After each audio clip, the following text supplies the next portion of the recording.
Welcome to the Nomad Network, your first stop for complete and comprehensive Chicago Bears football coverage. Dive deep into analyses, updates, and all things Bears. Subscribe to our YouTube channel today and never miss a beat. Thank you in advance for your support. We promise to bring you the best because together we're unstoppable. Go Bears!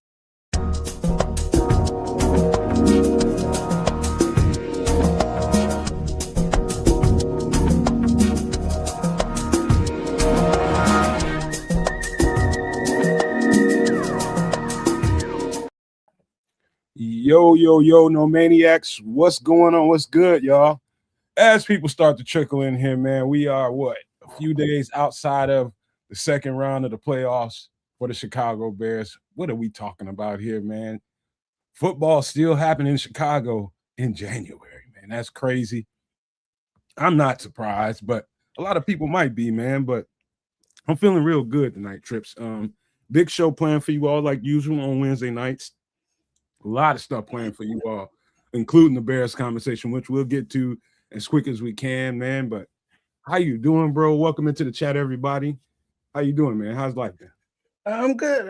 I'm enjoying it. It's the middle of January. You know, we're still talking about Bears football, and I know that it's petty, I would think is the correct term, but it's beyond just enjoying the Bears victory, but the meltdown of the Green Bay Packers fans after that loss. Fucking licious. Crimson. He said the breaking news: Packers feelings have been added to the injury report. Sources believe they will be placed on season in the IR. Now, when I try big up to all those that join us for the live call on the game, and if you haven't, make sure you do so, as we have one of the most entertaining live reactions calls during the game as we've had all season. But at the end of the game, I mentioned how Ben Johnson was kind of a hit and run handshake, but he shook his hand, he kept it moving. The Packers Twitterverse just got so into their feelings, clutching their pearls, clenching up their butt cheeks, and it's like, oh my gosh, well, couldn't they be gracious winners? What is all this vitriol? Where does that come from? Oh my God. And it's like, guess what? Eat a Richard. So yeah, FGB, FTP, that's to be discussed. But yeah, it was a good week, and now it's on to onto the Rams. But before we get there, we're kind of in the middle. So where we wrap it up from last week and look forward to the next week plus some extra stuff. So I'm looking forward to this evening's program. Hey, you know what, man? The only thing I've watched is really I've just been keeping an eye on the floor news and seeing how that's going to play out. And I watched the game a couple more times just to see. I'm looking for stuff, but not like that kind of stuff. But I haven't seen any really. I've seen a lot of videos as I'm scrolling through YouTube, but I ain't really stopped to. It's in my rear view, man. I hope everybody enjoys it, man, because I'm looking forward to the Rams. Well, yeah, but I mean, it's the game that just passed. Gotta enjoy it. Gotta savor it for a little something, and then you move on. And then it's all about the Rams. That's cool. But there was something else that was, I know it's news, but something else during the live game reaction after the Pittsburgh Steelers game.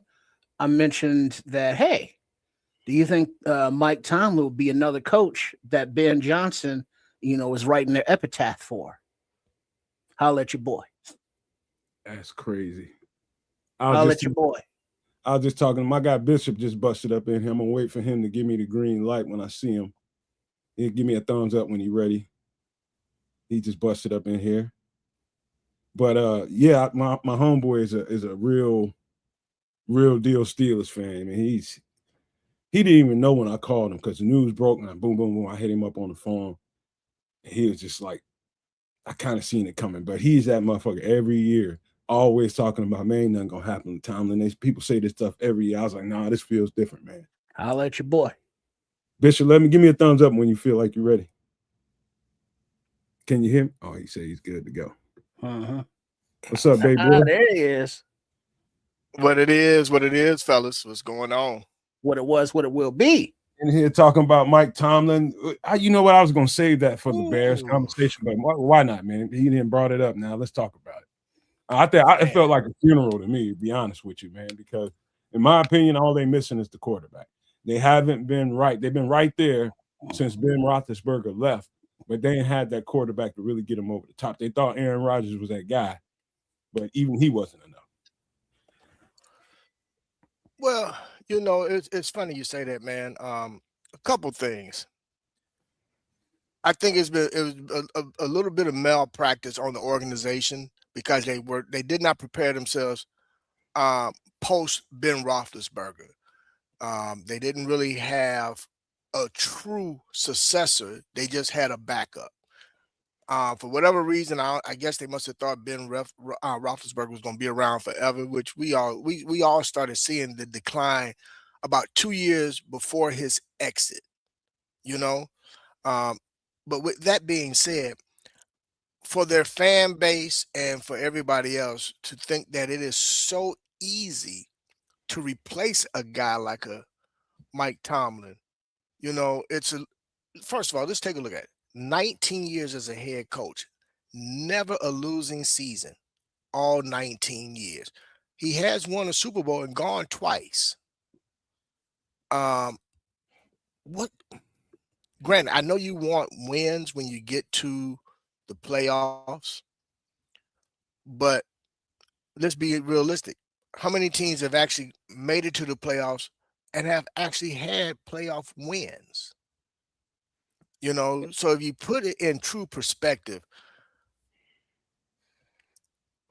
there's been winning, there's been success. If you want to say, has there been any lack of growth? Yes and no. On one side of the ball, they've always been pretty dominant when it comes to defense. Now, one of the issues that you have to say with regard to them defensively at this point is they've aged out in terms of the contracts and the guys that they have on the defensive side of the ball. Offensively, they've been hit or miss on receivers. They have not found that replacement at the quarterback position to help catapult them and move them into that elite status or that status with regard to being able to quantify wins once they made it into the playoffs. It's unfortunate, but at the same time, this might be a blessing in disguise for Tomlin in terms of get a chance to take a step back and really take a look at the landscape of the NFL. So when he does decide to move forward and coach again, he'll have a better perspective on some things that he wants to do moving forward. But I really think right now, man, the sky is going to be the limit for him in terms of on TV, sitting at a desk, giving his perspective regarding the NFL, regarding the play within the NFL. And if nothing else, he's going to give us some good one-liners. Yeah. He's going to give it. And you got to love him, man, because he's authentic, man. He's true to who he is. He ain't gonna fake it for nobody. And you either he's not everybody's flavor, but you get what he's putting down when he puts it down. So look, man, I have nothing but the utmost respect for Mike Tomlin, man. I wish him nothing but the best. When he does become a coaching candidate, you best believe it ain't gonna be. It ain't. Whenever he make the announcement that he does want to get into coaching, back into coaching, if he just listen, and and I'm just speaking prematurely because it doesn't. It's not necessarily saying that he doesn't want to still coach, but it would have to be, I think, the right job for him. And I think right now, for him, it'd be best not to take a coaching job this coaching season. I would take a step back and let these other guys, fight over these 9 jobs that's available. Yeah. So. Yeah, I mean, especially since he's still under contract, so it's not like he's going to another team. I mean, he could if they traded for him, but it's been 19 years. Let the brother take a breath. I'm sure he would like to just recharge his batteries, refocus, on the important things in life. And if coaching is still one of those things, he can continue to pursue it because he's still a relatively young man in the age of head coaches. You know what he started so young.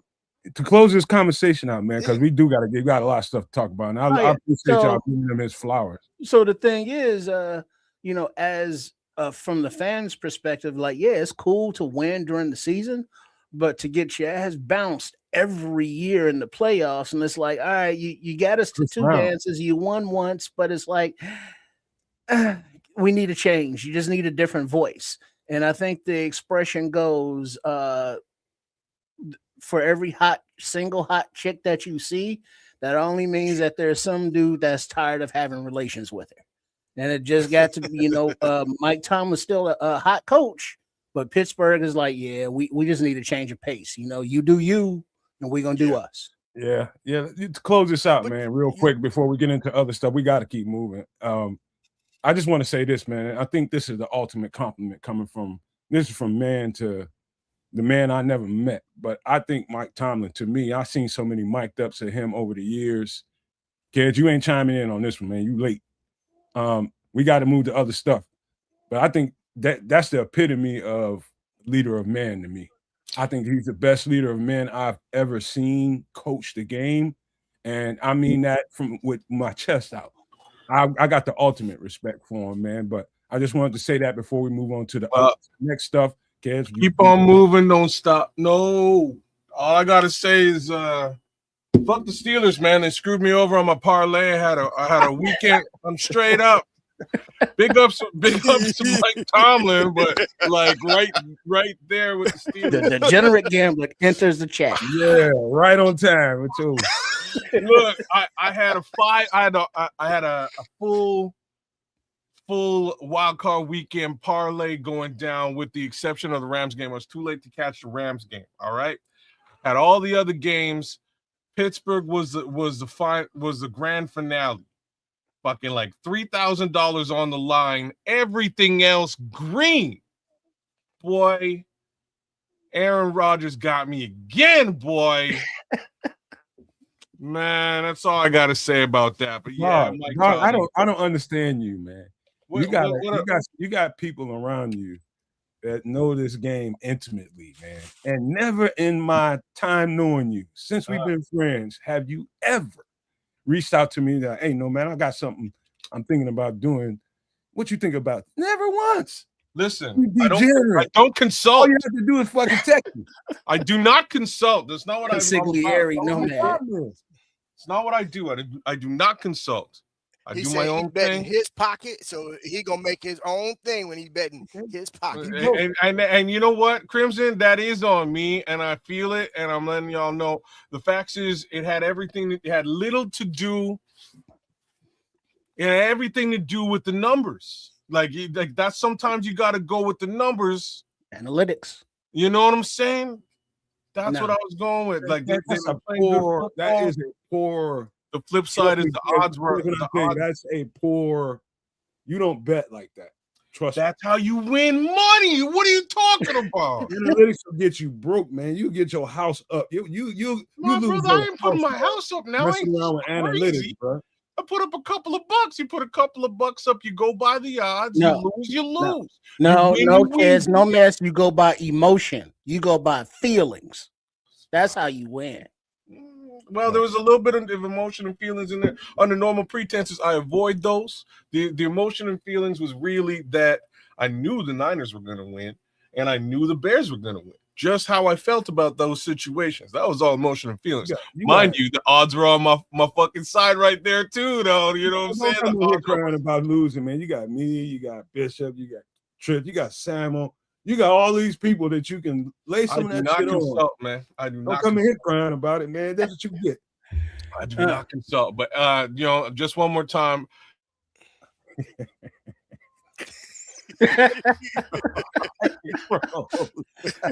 Patrick Higgins, as Ed is frozen. Patrick says, "What a degenerate gambler!" LOL. And Ed is back. There he is. Thanks, Patrick. And it's not smart, man. If I'm gonna put money on the line, I'm gonna go and holler at some people that I know can give me another perspective. But no. So here's what you have to fully understand about gambling. Like this is what I'm saying. You got to go with the odds and the numbers sometimes. Sometimes you have to look at a situation and just put your nuts on the table because that's how you get paid. The facts is Texans were favored. Texans should have won. They won. Like I knew, you know what I mean? I knew what the potential was, but if they lost, I get paid big. Now, if you look at it the opposite direction, the 49ers were not favored. I picked the Niners. The Bears were not favored. I picked the Bears. Right? These were all to drive odds and get you a bigger payout. So the fact that 4 out of my 5 parlays all together as a single parlay went forward, I was like, you did. I did. So you won, and I'm up a couple. You did all right. So you did okay. You just didn't. I didn't. You know, I didn't. Right. Damn you, Aaron. So, kids, I got a little news for you. I got a little quick story for you. Quick story. One of my homies named Eric, man. We've been homeboys since a long time, man. Anyway, man, he used to always tell me, don't bet on sports. Don't bet on sports. He comes from a big-time gambling family. He was always trying to, he sees the good in me. He keep me away from that kind of stuff that leads to slippery slope all the time over the years. And then one year, probably about 5 years ago, he called me. He was just like, yo, man, I got this bet going on. I can't remember exactly what it was. And I told him what I thought about it, broke the shit down for him. Boom. He wins like $6,000-$7,000. He calls me again, probably about 3-4 months later, about another one. Boom, he hits it for about like 15. He calls me for the third time. I was like, yo, man, ain't you the motherfucker always telling me don't bet on sports? He's like, no, dog, you actually should gamble. He said, you should gamble, bro. And I'm just like, nah, I'm not. I went this long without doing it. I ain't doing it, man. I just don't. I ain't fucking around. Brother, so there was one time I walked into the casino because they were showing, it was wing night at the casino, and they're showing the Anderson Silva's fight. I don't have to pay to go watch. I get some food, and I'm watching the Anderson Silva fight, right? So me and my boy, we go in, we walk in, square up on some wings, dirt cheap wings. I'm happy. And, the fight's about to start, and this dude comes out of nowhere, wad of cash in his hand. He goes, yo, I'm taking all bets against Anderson Silva. I'm taking all bets against Anderson Silva. I don't care what it is. I'm taking bets. I'm like, dog, are you for real? He's like, yeah, I'm going 3-1 odds against it because Anderson Silva going to win. So 3-1 odds. And I was like, wow. 3-1, I'll put up $200. See what happens. Yo, Chris Weidman knocks Anderson Silva out. This is what winds up happening. So homie owed you 600. So 600. Yo, my boy was like, "Damn, bro, how did you know?" I was like, "I didn't know. I'm just saying numbers. You put some numbers in front of me. I kind of couldn't refuse. I'm just here for the chicken wings." I'm laughing. Meanwhile, there's a crowd going, damn, this dude got to pay him $600. He's like, I put the money on the table. The money's yours. They took my $600. I walked out the casino. Matter of fact, I hit the slot and run an extra $600, but that's a whole other story. Sometimes you just got to go with the numbers, man. Oh, so you saying you was playing with house money on the way out? Money all day long, and it was double the house money all day. It was a great venture to the casino, brother. Right on. Sounds like it made them wings taste extra good. Oh, didn't it, brother? Man, they were so sweet, bro. No, leave the kids to come in here. Leave the kids to come in here and screw everything up. Man, let's gotta get going, man. All right, on to the next one. Where are we headed now? We got to get human real quick before we get into the show, man. Like we always do, man. Check in and see how everybody's doing, man. What's your life been like? Triple R. Let's go clockwise. Well, you know me. I'm real low key with it. Very chill. And speaking of chilling, everything's good. I got a new flavor that I haven't tried, and I'm looking forward to the Bishop and his people with their tequilas. But for my little introduction here, just take a real minute to say, kids, Bishop No Maniacs, what did the young black teenagers say? Hands up. Don't Tap shoot. the bottle and twist the cap. Yeah, that too. So I got this right here. Oh, Oh, that's Which one hard. is that? Crown Royal Crown Black. Royal Royal Black. Oh, the black. Okay. That's Ooh. rough, man. See, I've never tapped it. Pass it to the crew because the crew be So over that. I gotta tap that first. You know what I'm saying? I It's don't rough. wanna break I'm nothing telling you, up. it's strong, bro. It's strong.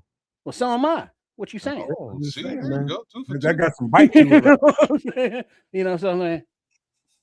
Oh, a lovely bouquet. Yeah. Do you smell like the char in it? I do. Yeah, that's what I taste. What are you talking about? It's charcoal? It smells burnt. You could tell it came from a charred barrel. It smells My like mother, a my cinnamon. mother's a bar owner, so they came in all the time with all the new everything. So I got to taste all of it. Oh, okay, okay.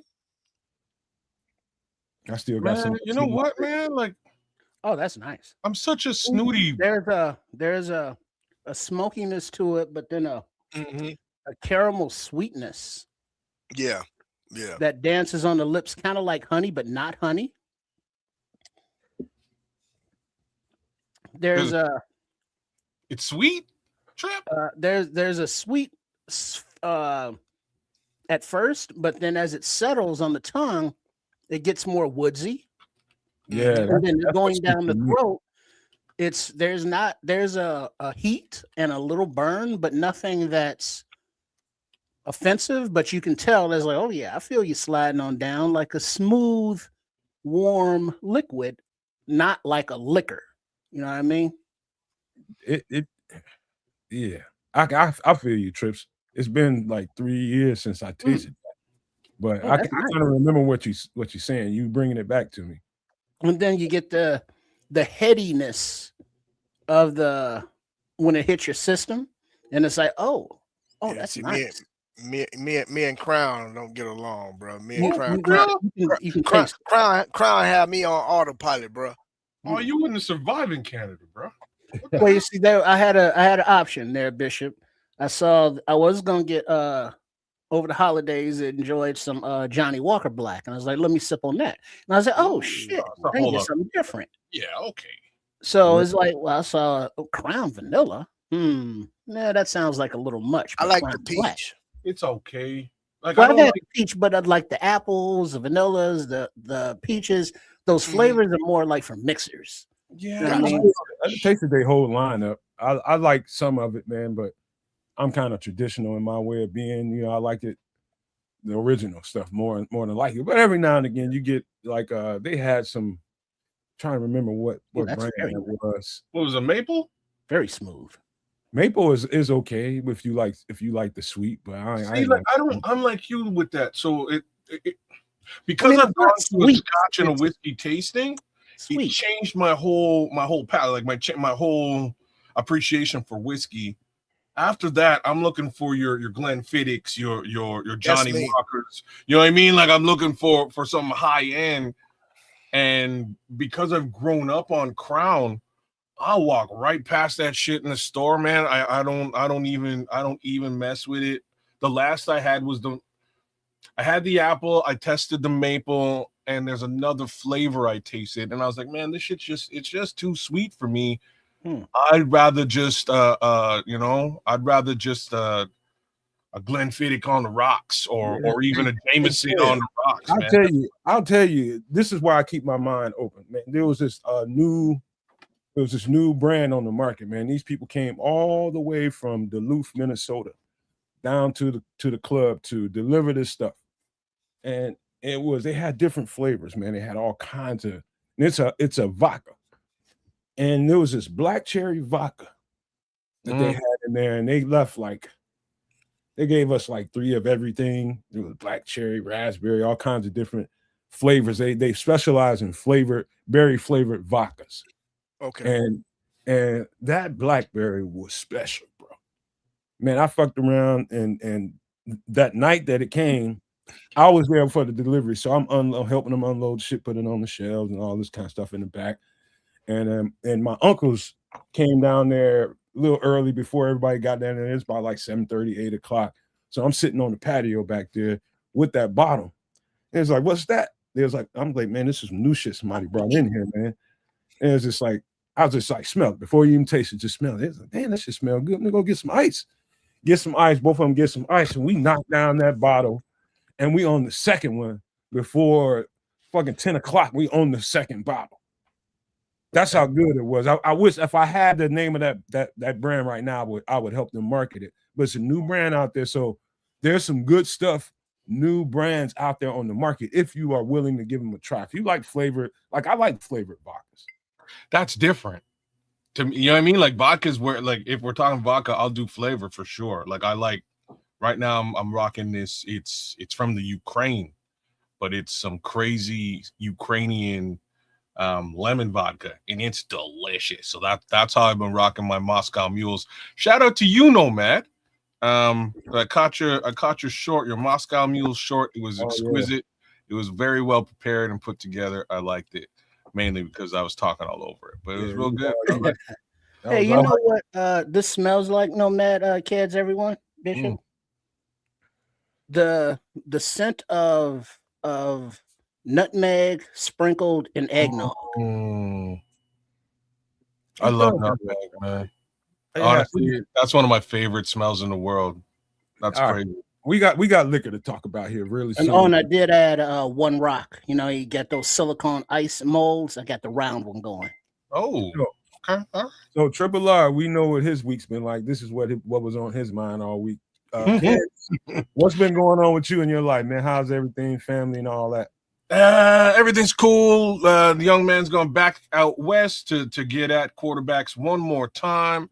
You know what I'm saying? I lost that bet, won a couple of more bets. It could have been better. It wasn't as good as it was.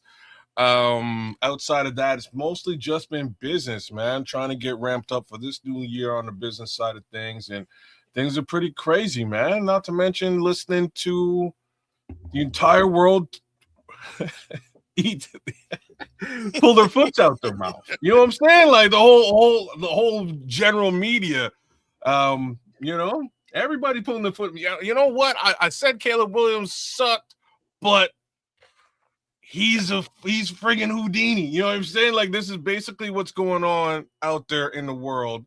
And it's awesome to listen to everybody back that train up, go in reverse and say exactly what it is, because this team never says die. And I love watching it. Packers fans are crying all over the place. It's been a good week for me, man. So you know, I'll leave it there. All right. What say you, Bishop, man? How's your week, man? How's life? Life is good, man. Week has been productive, man. You know, every day is income producing activity going on, so I can't complain about that, man. I just been basking in the wallowing of the Packer fans who seem to always have something negative to say. Even now, I mean, let them tell it. You know, we still didn't win. They essentially just didn't complete the job, or they. You know, whatever their excuse is, you know. But other than that, man, I mean, I can't complain, brother. Just enjoying myself, man. You know, I've taken on a new role and position. So I'm in a 12-week training, man. I'm 5 weeks into it at this point, man. And everything is good, brother. Everything is good. Cannot complain. Kids, I am partaking in what you like, brother.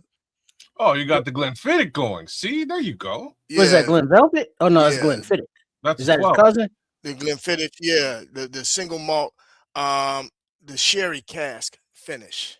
So, ooh, also a little bit sweet, just a little sweet coming out. Sherry amore. Okay, well, cheers, and to Culture Creature, I see you out there, and for those of you on the sobriety tip, big ups to y'all as well. Yeah, I'm straight up sober. I've been sober for quite some time, but I know what it is. You know what I mean? Like at some point, I'll go and do. I will go and part. I'm actually headed off next week. I might not make the show, and in that case, I will likely be drinking. A little bit of drinking on the New Year's, but you know, I'm not a heavy drinker, not very very often, but I do enjoy me a couple of scotch here and there. Nothing wrong with it. So me this week, of course, I always got a story to tell, man, like Biggie. And I had I guess the best compliment / so I'll just tell you the story. Okay. So my nephew called me, and the story goes, I got to set it up. So about a year ago, I go down to the club, and here comes one of my cousins with my nephew's girlfriend, and she's going off. She got a baby on the hip down at the club, and she's going off. Where is this motherfucker? I'm looking for him, and all this. And I'm just like, what? So she's telling me this MF was supposed to be at home. I ain't got no way to get in the house. You got the keys. I can't get in the house. I got this baby. And I pick up the phone. I call him, and I just start gnawing at his ear. I told him, man, get your ass back to the house, man. Let this girl in the house with this baby, man. Get home. I don't give a damn what you do, and get to the house. And, he was like, all right, good. He hung up the phone, and I thought nothing else of it. It's been that long since I heard from him. He picks up the phone and calls me yesterday, and he wants to get at me about that because I guess that night he went to jail behind something with his girl. I don't know exactly what it was, but he went to jail about it. And so he's calling me. I can tell in his voice he really wanted to say some things to me, but he at a certain point I can tell he remembered who he was talking to. And it ended up being, man, I love you so much, man. I love how you carry yourself, man. We all look up to you and all this stuff I don't take for granted, you know what I mean? Because when you got people underneath you that look to you, like I had to, even though I haven't lived my life the perfect way, the Lord knows I made a whole lot of mistakes in my life, man. I didn't always do the right thing. I was doing wrong things for a little bit there. And one thing about me is I kept it out of kind of the reach of the people that I knew that looked up to me. So they didn't know how I was moving whatsoever, unless they heard about it here or there, but they did not see me moving in a certain way.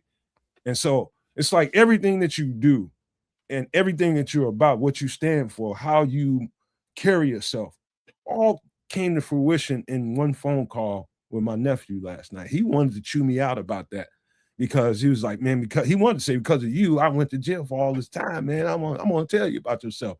But he remembered. It's like, look who I'm talking to. I respect the dog shit out of him. And it didn't come out of him that way. So I let him know. I said, I know what your intention was. I know how you felt about it. I didn't have nothing to do with what happened to you that night. That's all you. But I respect the fact that you gathered yourself and you came to me with respect like you're supposed to. You're a man now. You have a child. It's time for you to start acting that way. Carry yourself as a father, because that's what people see first, a father.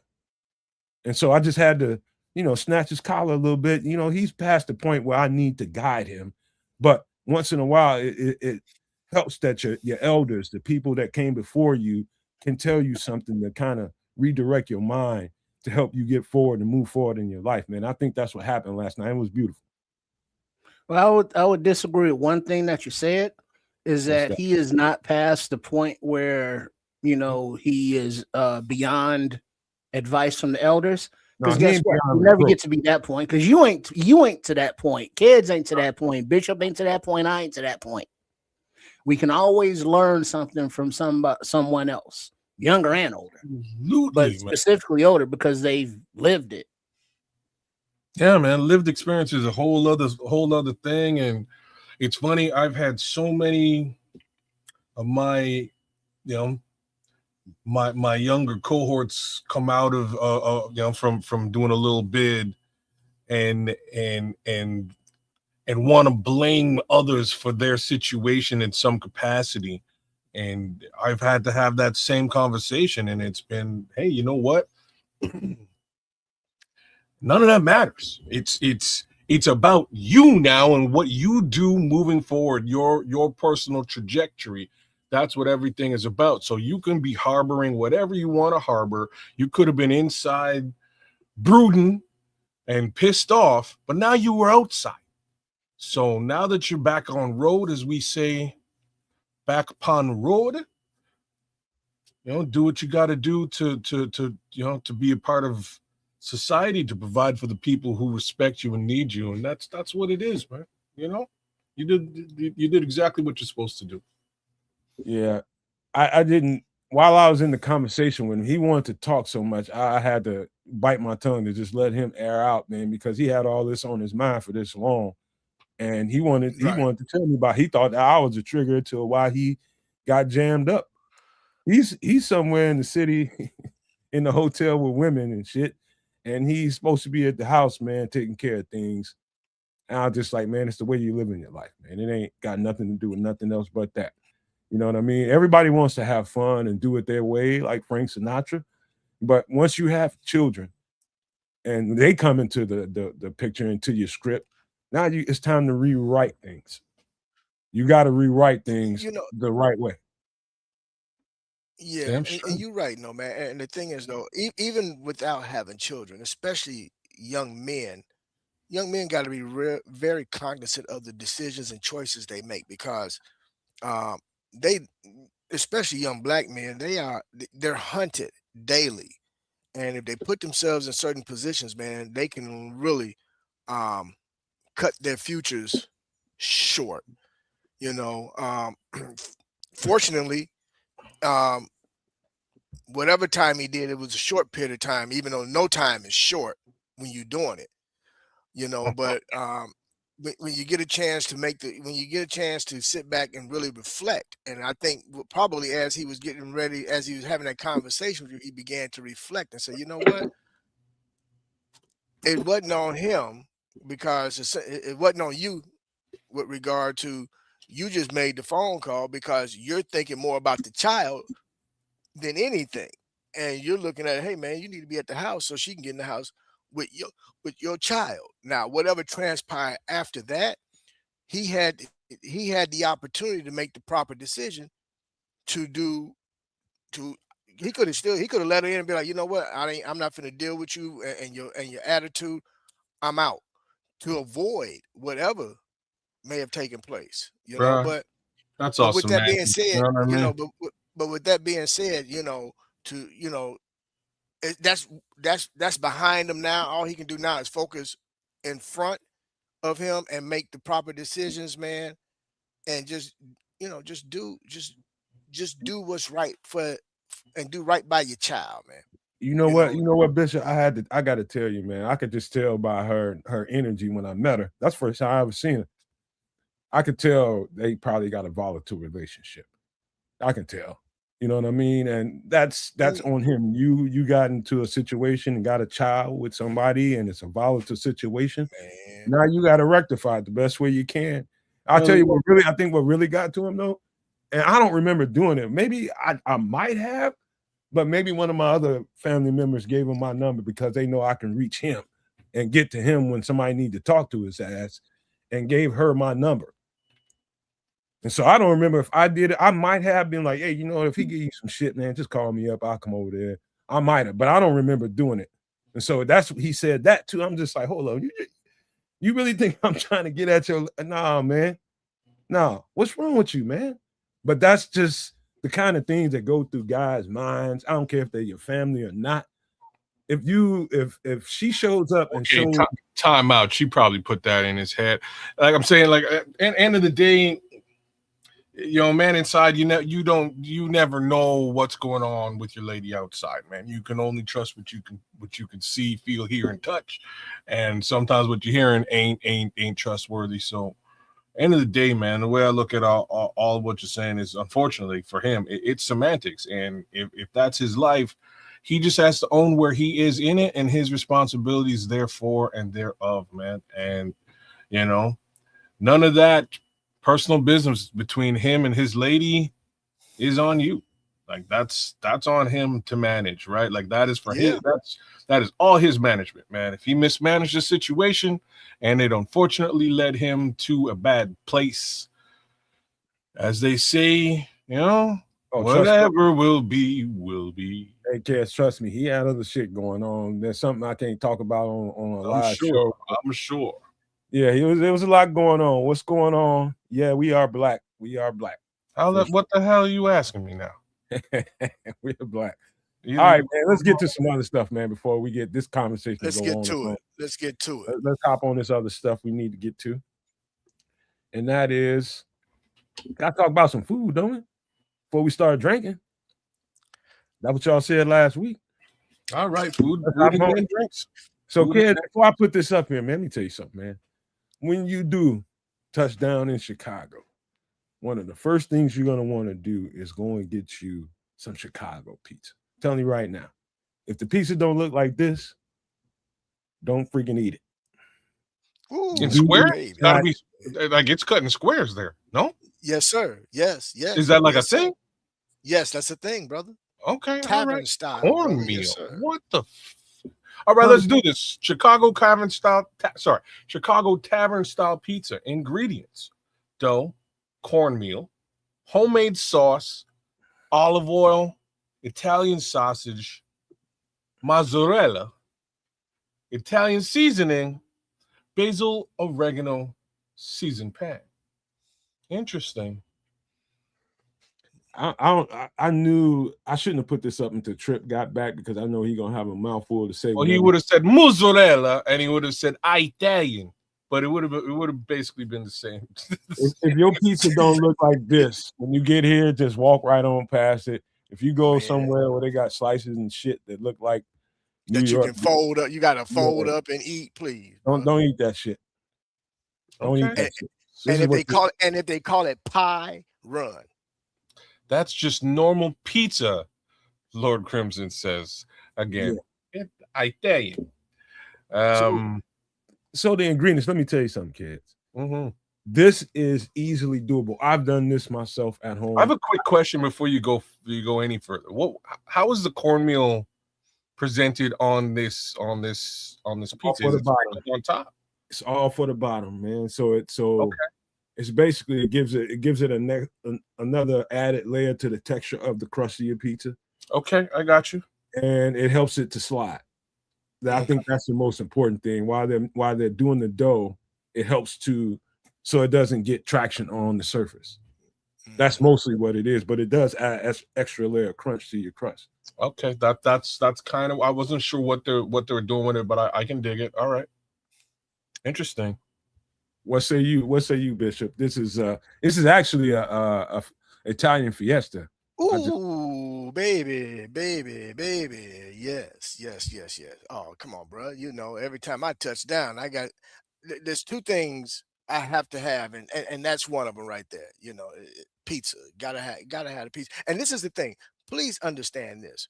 For all those who are not from Chicago that is tuning into our show, we know that the media and everybody always harps about our deep dish pizza. Chicago started with this right here. This is thin crust pizza. This is what we're really known for, and then from there we evolved to pan and then deep dish. So there's layers to our pizza in terms of how famous Chicago is. But know this: the flavor profile, regardless of thin, pan, or deep dish, is superb. You can't beat it. The sauce is and the sausage, bro. Look, no man. I didn't ate already. I didn't got hungry again, man. Well, let me give you another little idea. This is another idea. When you get around here and you start, like on the south side, this is like always been if I see pizza on the outside of that place and I see that tap and it's pizza. Ooh. Yes, sir. That's a good place. Not only hang out and have you a good ass time. It's a good time happening inside. You know it's gonna be good. Yeah. That pizza gonna be good in that motherfucker. But ain't no man, and let's we got to put this out there. The coolest thing about Chicago and its pizza is it ain't about chain restaurants, man. You find some of the best pizza, man, in the smallest spots, man. But you look, the neighborhoods, every neighborhood got at least one spot, man, that they go to for that pizza, bro. And that pizza be on point. on point. And anytime a pizza can make an entire meal, bro, come on now, Dog, man, dog. man, I'm damn. Trips, This, I I was mean, just showing I'm them like, yeah, hungry, man. I just got hungry all I over was just again, though, showing man. You kids. should have did it to the bishop, bro. See, Anywhere in the city, you see somebody that has pizza in the window, and this for a marquee. That shit probably fire up in there. I'm just telling.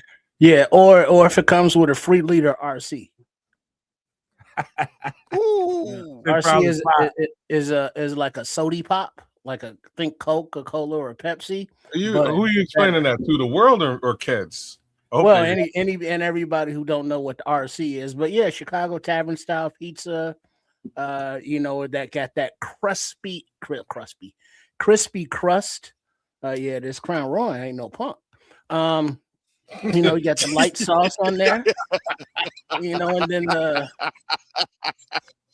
and Italian Fiesta. Yeah, that's the South Side spot. See, I told you you'd put And it like that. what Smitty here is saying about Italian Fiesta is that when you got a house full of greedy relatives or people, deep dish is for you and your lady. But the tavern style, it's tavern style, that name, FYI, and the way it's cut, not in the triangle traditional pieces, but in the little squares, is because in the taverns, when you're having a PBR or a cocktail, or two one or three. pizza can feed more people, and Yes. it leaves a Yes. hand free to drink your beer and eat a slice at the same time without it You walk being around double nasty. fisted. Yes, brother. Right. Tell I you, can dig it. you walk around double fisted, baby. Yes, sir. Pizza in Yeah. one hand, drink in the other, baby. Yes, And sir. so even if you wanted to double up, you can stack a couple of these pieces and eat them, like a double burger or something. See, Trip got that. That's etiquette now. That's some bad boy shit. Don't listen. That's tech. But he's giving the technique, man. If you want a big back, But the thing is also that there are people who like vanilla. There are people who like chocolate. There are people who are just lactose intolerant, can't have neither. But the center, you don't want to bogart the center. You know what I mean? Because that's where all the toppings and flavors are. People like that part. Then you also don't want to bogart the crispy, crusty edges, because some people Man, I really love it all, enjoy that part. Ooh, So you got to have like a mix. You know what I mean? You got to be judicious in the pieces you take, because you're not the only one eating off this pie. I was trying to tell kids that you can do this. Like, one of the things I got that's gonna always stay with me is I had a chance to my aunt, that she passed away recently, several years ago, but she was in Georgia when I was in Georgia, and she was working at Domino's. She was a manager, not in Domino's. She was working at the plant. She was managing the plant. They shipping stuff out and all that. And she came home, and I'm out there at her place out in Marietta. And she came home with some dough and some ingredients and shit. And she was like, all we need is some sauce. You gonna whip it up? I was like, you gonna do the dough? She's like, I make thin crust.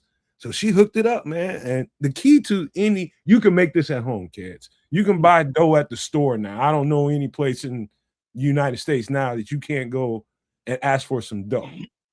I don't know anywhere that you can't get dough. It might be a few grocery store chains that don't sell it, but most places I know have dough. If you got the willingness to take your time and knead out that dough, spread it out, thin it out, and you can do this at home. But the secret to all Chicago pizza is the sauce and the sausage, for the most part. That's what most people get. Mm-hmm. It's the sauce and the sausage. Crucial. Because it's the Italian sausage, and it's either that and just basically cheese will top a pie. But if you want to get jiggy with it, you throw in a little green pepper, you throw in a little mushroom. You know what I mean? But also, I saw somebody in the chat that brought up more etiquette. Yes, Smitty Q's right. Italian Fiesta make folks fight, but usually you get the Italian Fiesta used to be open till like 4 a.m. And by the time you order one of these, you are, let's say, inebriated, or as some might say, fucked up. And so it's not the pizza that's making you fight. They gonna fight anyway, but now they got a reason to fight because they be bogarting the wrong pieces of the pizza. But If you make it at home, as Creature Culture is pointing out, if you get that pre-made crust, cook it for a few minutes. Let it, cook up a little bit, and then season the crust before you put anything on it. It'll keep it from getting soggy. It'll keep it from getting soggy at the bottom. Yeah. He says create culture, not create culture. I'm sorry, create culture. Creature. I'm thinking creature features. My bad. Hey, look, bro, it's the Crown Royal, baby. Hey, sometimes what I'm saying, I ain't mad at it either, because guess what? I ain't driving nowhere tonight. You know what I mean? I appreciate you, Create Culture, man, for being here, man. Got comments in here, but okay. Go ahead. And you know too, you know how the pizza good too, man. When they, especially if you go pick it up or it's delivered, bro, and it's in a bag, bro. Them the ones I love. Man, them it's the ones I love. Don't bring me nothing no damn cardboard, man. Mm-mm. Give me, man. Look here. I want to tear that bag open, bro. I want to tear that bag open and get to it, bro. I'm trying to get to that. You know, but they got to make sure that they got that teepee in there, so the bag don't stick to the cheese. It's gonna have that teepee in the center. It's gonna have a little tint. But question, real talk. Yes. We ought to start a poll, because maniacs, I want to hear from y'all in the chat. Whether you're listening on the Nomad Network, whether you're listening on at Kids of Canuck or at Sports Chicago Style, make sure you are subscribed to all three, but respond to whatever chat you are in. Which is better, when the Chicago Tavern style pizza is hot, or the next morning when it's cold? It's definitely hot, but I've learned to appreciate cold pizza. Sometimes the flavors are animated in the cold pizza. That's weird. It's shit to say, but it's the truth. Sometimes you can taste. Yeah, I've learned to appreciate cold pizza, but I don't do like a pizza like this. I refuse to eat it cold. I refuse. Okay. How about this? Let me amend. I don't do it cold. Before you go, Bishop. Before you go, leftover pizza cold. Wait, no, 3 options: hot, leftover cold, or leftover reheated. You asking me? I'm asking everybody. I do. What? So hot 1, reheat 2, cold 3. Now, I ain't never trying like to eat no cold ass pizza. You got me on that one. I don't give a shit what it is. Oh, bro, you ain't had Chicago pizza yet, bro. I've had. You guys would be surprised, and so no, I haven't had Chicago pizza. Where I'm at, the sheer level of Italian immigrants here that have built up this community have made for some very interesting pizza, and that's part of the reason why I can't wait to get down there so I can contrast and compare. We have, and it's exactly the same as you describe it. I ain't going to a pizza chain to get my pizza. I kind of refuse to do that. I got 3 or 4 joints here in Canada that would blow your mind. Again, I don't know how it compares to what you got, but damn, some of the pizza here is really, really good. So sooner or later I gotta get it. So good, in fact, that I eat my pizza from these joints with a knife and fork. I don't use my hands. Oh, for fuck's I need to get every bite. I'm telling you, the show is over, fellas. The show's over. What the hell? I'm serious. You live on TV. Why would you say something like that? Because the pizza is so damn good. The pizza is so damn good. I don't want to drop any on the floor. I don't want to drop any on my shirt. I want every damn piece of that pizza. Do Komodo dragons drop their food? They ain't got no hands. They don't use no. Komodo dragons also eat shit, bro. Just to put that out there. But how do you get to the age that you have gray hair and that you've never, the morning after, reached into the fridge, grabbed a cold piece of pizza and just ate it? Don't get me wrong. I've clearly been drunk, rolled over with a pizza box beside me. Hold on, reached in and ate that pizza. Yeah, you one of them. Did I prefer that experience to me going to Colonnade, like my spot, and getting a Colonnade There's like a colony pizza, bro. Like their pizza is off the chain. If you eat pizza with a knife and fork, you eat fried chicken with a knife and fork. Lord. No. This is a completely. You would have to have this pizza to understand. Hey, do me a favor. Don't ever say that out loud again, ever in your life. Right? Keep that in your head. I go to the restaurant and eat it with a. I eat it with at the restaurant. Well, that's fine, but just don't ever say that in public. I will. I don't, brother. I'm telling you. No. I'm telling you, this is how good this pizza is. Under normal pretenses, I'll just grab a slice out of box. I'll eat the pizza. But this pizza I'm talking about is so good. You don't want to manipulate it. You want to get in there and eat it like a meal. I'm dead serious. Well, I understand eating pizza with a knife and fork like a meal, hence deep dish. But this ain't that. I understand. Like the same token, I would probably do that with a deep dish too, just because it's a little bit more of a messy thing. A little bit. I don't even do it with a deep dish. That's ridiculous, man. Me either, bro. Thank you. No, man. I don't even my deep dish. I'm eating with my hands, dog. I'm scooping that bad. Well, see that don't work. That don't work with hot deep dish though, because it's too fucking hot. Because first of all, I grew up eating deep dish, going to Gino's East Pizzeria, and for those that don't know, they allowed you to carve shit into the wall or use markers and tag it up, was here, whatever the date was and shit. And it took 45 minutes to an hour for the pizza to get there. Get a pizza. Because they cooked it as you ordered it. And to get in, first of all, there's always a line down the fucking block. So you get in, you order your pizza, and then when they bring it to the table in the pan that it was in the oven in, and they put it in the center of the table. It was on a stand because it was so hot because it just came out of a 500-degree oven. And then they cut it and they did a little spin thing. And then they pull it out with the cheese pull. Then they cut it around and put it on your plate. It's too fucking hot to pick up with your hand. Shut your mouth. Because you can eat it with a knife without burning your tongue. It's going to be all right. But you can eat it, just pick it up like in the morning after it's been in the fridge overnight and it's solidified. Once you pull that thing away from there, give it about 5 minutes, you can pick it up. I hear you, Trips. I hear you, Trips. But I'm talking. I'm sitting at the table talking so much smack, bro. By the time I get finished talking shit, it's the right temperature for me to grab it and eat it, bro. Bishop talk shit? No. Wait. So Trip, do you almost prefer cold pizza in this? No, there is no preference because the thing is, when you get pizza, you want it hot. And then the thing is, you don't want to be a glutton or a piggy and eat it all. So there will be cold pizza after hot. So there's not a choice to be made, because you will enjoy both. Like I said, kids, this is you see when you come here, you just take a mental note, bro.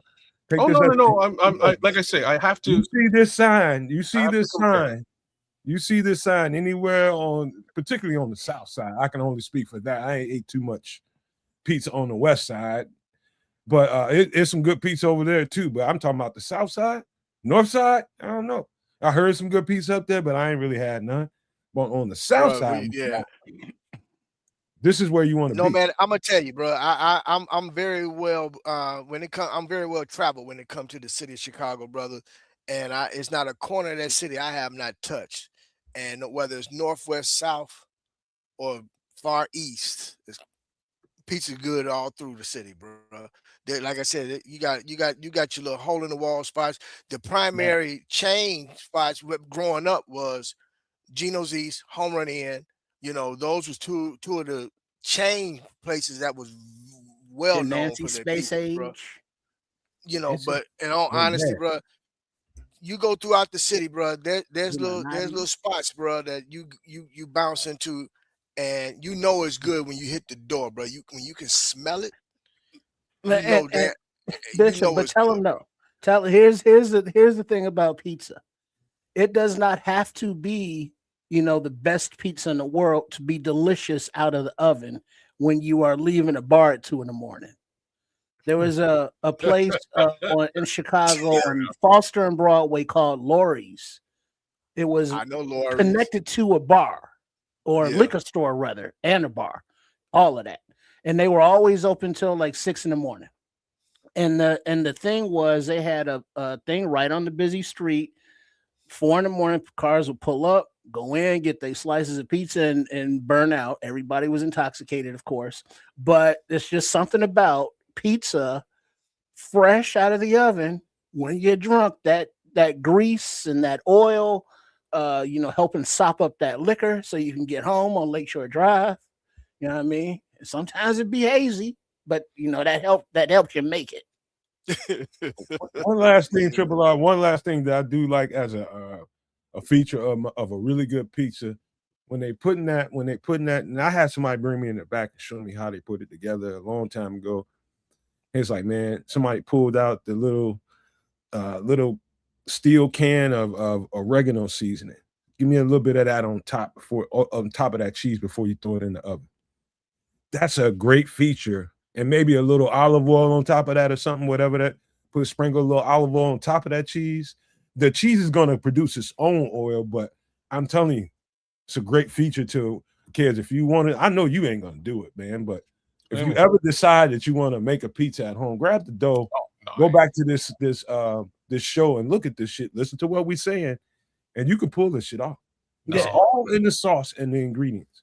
That's where I draw the line. Maybe the wife. You know what? I'll hold this all down for the wife. See if I can get her, trick her into doing it. Maybe like she makes mini pizzas, but not full go with. The dough. What is your apprehension about it? It's just not the style of shit I don't like that I would make. I don't like the baking aspect of it. I don't like the dough.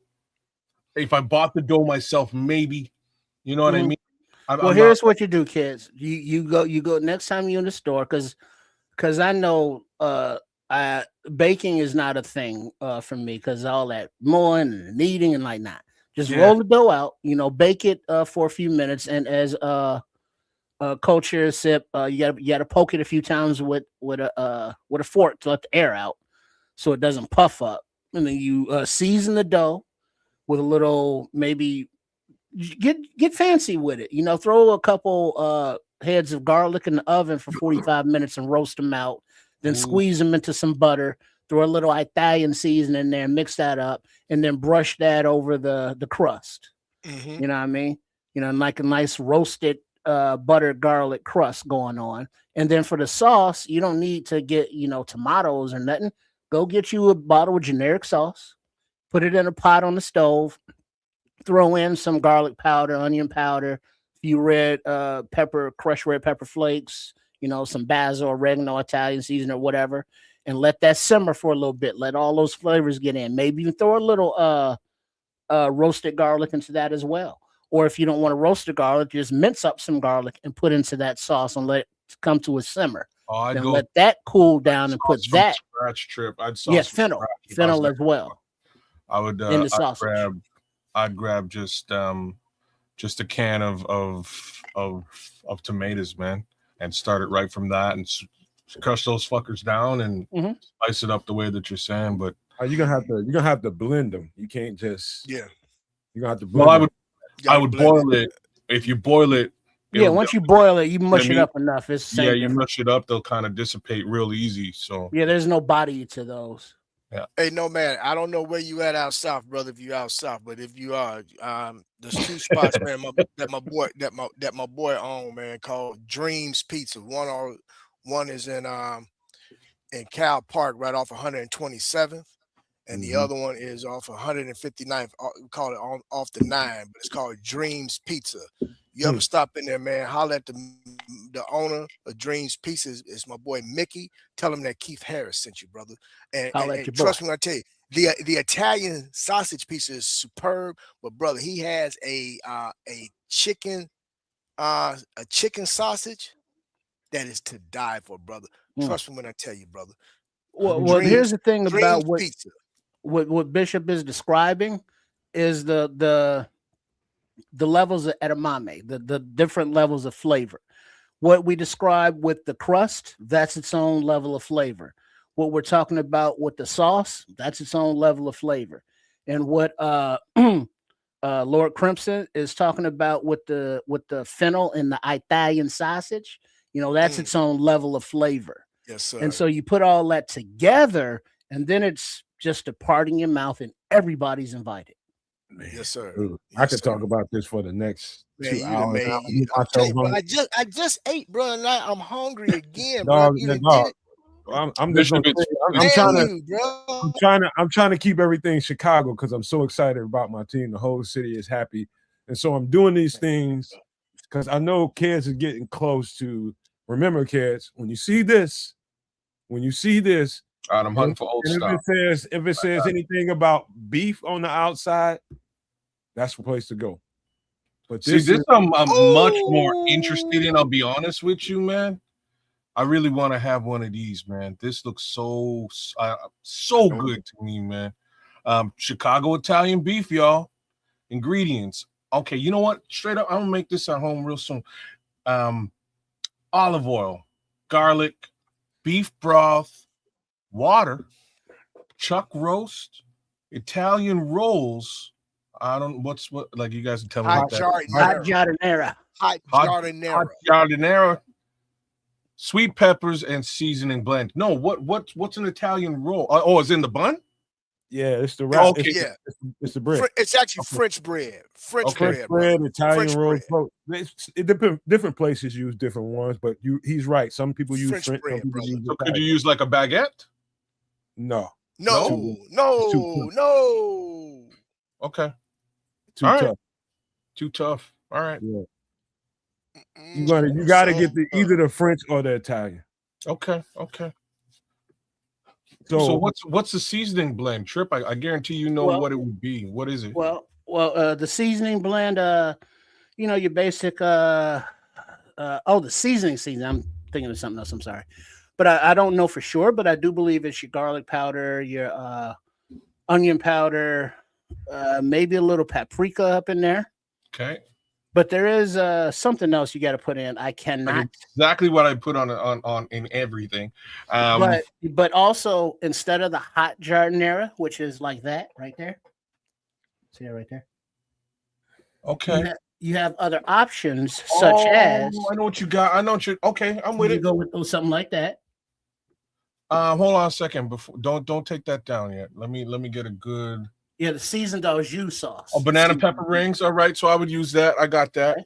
And then also you could also jazz it up with some of these. What about spicy eggplant? You got spicy eggplant? Would that work? No. Sport peppers. Okay, sport peppers. All right. Mm-hmm. No, au jus sauce. That's the seasoning blend in the au jus sauce. Au jus. Because Okay. when you put the chuck roast into the slow cooker, or because you want to cook it slow, roast it slow, low and slow, you want to put that into the au jus sauce and let it, bathe and get all terry downy and tender up in there. So you Then part of hold on before y'all go.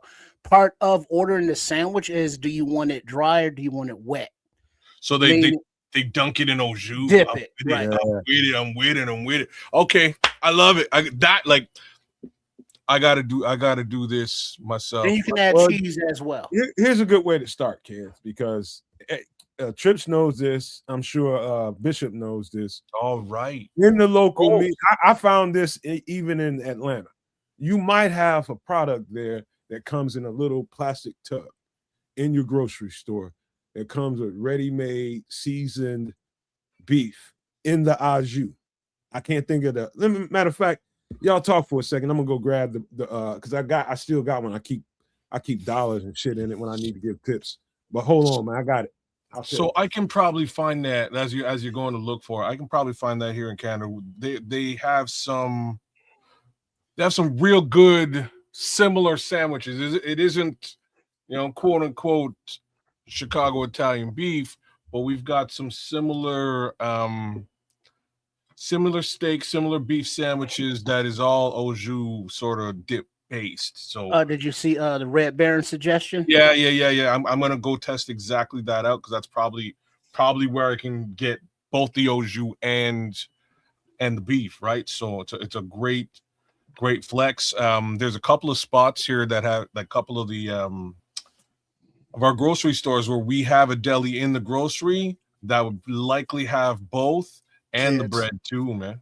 Hey, do me a favor, Ted, because I just took care of you. Check check your DM, brother, on Okay. X, brother. I just on took X? care of you, bro. Cause Yeah, I I just took can't care of you, reach. bro. I got You can order that, bro, and take care of all that, bro.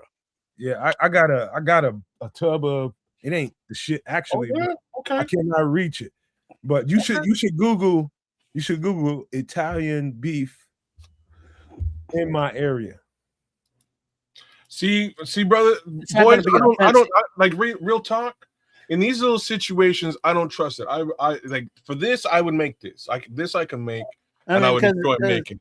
Because he puts Italian beef in my area, he's going to end up to some franchise place in the mall. Right. Look, No, I Not only very will I bad end up in a franchise place in the mall, They the might last be in this grocery store, Trent. You know what I'm talking about? That tub of stuff that they have in the grocery store. Because I should take that shit back to Georgia whenever I came home, I would take that shit back to Georgia. It's a little salty. You got to water it down a little bit. But yeah, they got that shit in tubs in grocery stores, bro. Well, so some of it's really just the au jus that I need. Like and I can get Yeah, that at beef. the grocery. I can get that at the grocery for sure. The Yeah. last time I tried to do something similar was with in my travels, man, I wound up in Philly and I was like, damn, I gotta get a chili, I gotta get a cheesesteak here. And I got a cheesesteak sandwich and it was dope. But then since then coming home and trying to find a like legit Philly cheesesteak sandwich is impossible, bro. Like they're all bad. No, you know what I mean? None of them are even remotely close to an actual Philly cheesesteak sandwich. So worst come to worst, I've resorted to making them myself. Mine's pretty good. Yeah, it still ain't Philly. I think I can put this together though. I you know what I mean? This is not extremely complicated, and it's definitely something that I would really enjoy. I Yeah. love it. But on that list, make sure you got the right bread because the French and That's Italian, the they're easy part. the thickness. That's the easy part. That's the easy part. And then you can't skimp with the meat. You gotta overload it with the meat. Okay, all right. Because you gotta remember, it's gonna shrink during cooking. You know, shrink Okay, it. Just get out of the pool. Comes in saying Italian beef is better than Philly cheesesteak. I am totally with this as an idea. I believe it is. I got a slow cooker upstairs. Actually, we just bought a brand new one. Yeah, you go get you a piece of a cheap Hey, piece kids. of beef and throw it up in there with some au jus. I tell you, kids, trust me when I tell you what I sent you. Do that first, so this way you can have a flavor profile to go off of.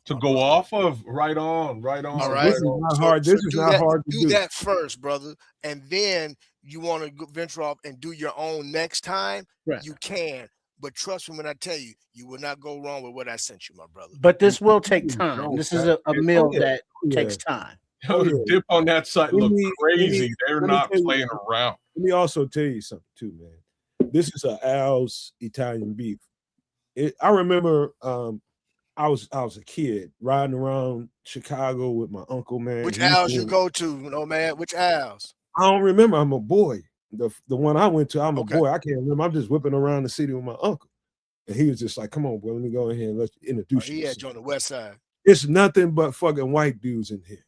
Nothing but white dudes standing at a counter. Taylor Street. You was on Taylor Street.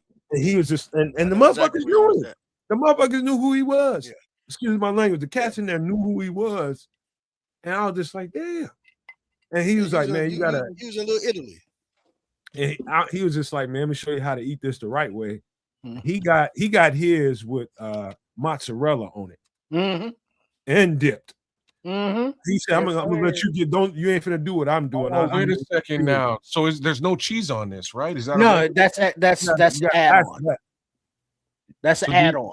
Okay, so and if you were to add it on specifically mozzarella, well, you get mozzarella and or there's cheddar also. Okay, like all right. The not creamy, but the flowy cheddar. The not like the what do you call that? There's a name for it. The liquid cheddar. Oh, yeah. Okay. I got it. I got you. I'm a cheddar guy across the board, much more so than mozzarella. But I might just make this without cheese. But I mean, so that's the thing. You can get it with or without cheese, dipped or not dipped. You know, giardiniera hot or without, or mild giardiniera. You know, banana peppers. You know, there's many different ways to have it. Yeah. Okay. So let me. I'll finish telling y'all the story real quick. So I'm a little boy. It's my first time getting that Italian beef. He's like, well, let me teach you how to eat this. You ain't gonna get yours like mine. You need to start off with the original stuff first, like they tell you. And he got it for me just like that, dipped. It's wet and it's running down my arms, and I couldn't stop biting it. They was in there laughing at me. It's like, your first time? I was like, yeah. And I was just tearing that motherfucker up. My uncle's pulling all this cheese off of his, and his shit's running down his arm. And I'm telling you, the mozzarella on it is a different level. If you you got to eat one of these by itself naked first with the dip, then you graduate to the cheese level. But the mozzarella cheese is something special on that shit. Hey, Nomad. Yo, you want to blow his mind? The combo? No, hold on, Bishop. Read what Red Baron just wrote in there. You got to go combo. Blow his mind, Nomad. Let me pull it back up. Hold on. Let me just describe. The combo is a combination of Italian beef and Italian sausage. Oh. So you put a Italian sausage, you lay it up in that thick bun, and then you dress it up with that beef. Oh, on top of it, and then you add the accoutrements as you will. Have you ever had a good Italian sausage? Don't forget to dip it, baby. You got to dip it, baby. So the combo, okay, so you get this by itself, kids. You come in and you want to get the Italian beef for the first time in Chicago. You just order it with the sweet. Nice. You say sweet and mild. You say hot and mild, and they'll know what to do and say dipped, and that's gonna get you everything you need. Now the next time you come to that, because you're gonna come back tomorrow, I promise you. You're gonna want another one of those. You need another sandwich. Give me another one of them sandwiches. This time, not a lot of leftovers here. Give me the combo, or give me mozzarella. You can say you can just tell them all the way. Yeah, ahead, or you can tell them to dip it, or you can tell them to baptize it, bro. Tell them baptize it. They know what you're talking about, bro. That means like fully like submerge and count like 4 and then bring it out. Okay. Baptizer, baby. You definitely going back the next day. You're gonna be like, hey, give me that same thing all the way, bro. With some Italian, with some not with Italian, but some mozzarella cheese. You might even go with the combo. Like I only ate the combo a couple of times, and it's so filling. It is filling. I'm good with the beef. I'll be real about that. No, I do the combo, man. I do the combo, baby. I do the combo because I'm a pig, man. I got to eat it all, bro. Give me the combo, and a big butt, like D-Nice with the French fries, bro. Loaded French fries, Bishop. Yeah, so with the cheese, yes, sir. With the cheese, oh man. Well, with the cheese, the bacon. Come on, you can't have the cheese without the bacon. I don't do the bacon, bro. I do the cheese. If I do the fries with the cheese, I don't do the bacon, man, because I'm already knee deep into the combo, and I don't do the regular size, bro. I get the giant, bro. So I'm all into it, man. Yeah. Oh, and see, this is something that you got to be careful with because this is not a in the car food. This is not because, like Nomad said, it's gonna be dripping down your arms. Yeah, and the itis will be kicking in. So you want to make sure you don't mind that jewel running down your arm, bro. You don't mind it, bro. It's so. You find the owls in your vicinity when you come here. They're gonna ask you if you want it all the way. You tell them yes, you want it all the way, and they're gonna be like 1 dip or 2 dips. Oh damn! Because they double dip. Double dip. Yeah, you can double. That's what I mean by baptize. Yeah. Oh boy. Because that bread, do you want a crunchy bread or do you want like a soggy bread? It's yeah, okay, I see what you mean. Man, you do owls, Carms, Mr. Beef. Because now the beef. Owls has more locations, but like Bishop just mentioned, Buena Beef, I've seen franchised. And FYI, for those that didn't know, they are franchised in the same locations as Rainbow Cone ice cream. So it's kind of like, remember back in the day when it was like half Taco Bell, half Pizza Hut, or half KFC, half Pizza Hut. This is half Buena Beef, half Rainbow Cone, which are you just something, man. So hold on. Create Culture just gave you the best advice he can give you. I don't eat the wax paper. Thank you. Yeah, but you got to suck the juice off and get the cheese off. That will happen. Don't eat the paper. Pause. So I was. You just hit on something that's completely off topic, but I didn't realize that KFC Squeegee. and Taco Bell were also like partnered up in the U.S. too. Is that Yeah, like they're a owned by the same company. Oh yeah. Yeah. okay? Like me and my cousin were literally just talking about that this weekend because it's KFC, Taco Bell. There's another company, and I'm blanking out on what it is. Wasn't it Pizza Hut? Yeah. You're right. And pizza. Those are the three. The same thing across the U.S. Yeah, yeah, Kind same ownership. Okay. All right. So So when what the thing is when they do the franchises and they spread out, it kind of waters down the originality yeah. of the food. And so is you guys got to be cautious in doing that because like the best Philly cheesesteak I've had in Chicago came from a place ironically named Philly's Best, and they were good. You know, when they first opened, they had grinders, which is a sandwich. You know, no Diddy. And all that stuff. But as they got popular, the quality went down, the portions went down, meat. Because what's important about this is a lot of fucking meat. You know what I mean?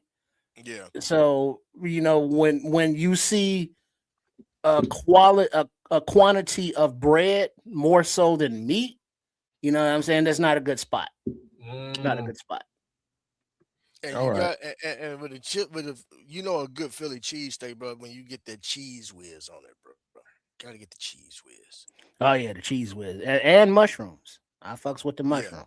Hey man, listen, I've had some Italian beefs and some good ones all over the place, man. And I ain't gonna I always go, I remember the first one that I ate, and that thing to me ain't nothing. It's stuff that's gotten close, but that thing was really good, man. Mm. That thing was really, really good. I licked my arm after I got done demolishing that thing. Well, Shit, well, no man can man. lick his Come on, elbow. bro. He's So, talented. so what you basically look, kids, keeping a buck, bro.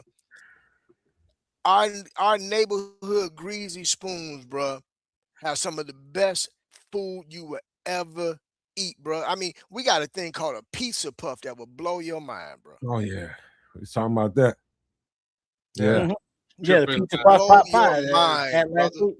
Yeah, You I mean, know, but just street the food. gyros, bro. The Yeah. gyros are just, I Woo. mean, bro, you can't go wrong when you touch down in Chi-Town, bro. You need 7 days, bro. You need 7 days because one of them days you gonna after you eat, you gonna have the itis, I've and been Well, every telling you day gonna you after gonna you you have one ice. day is a complete write off, is what you said.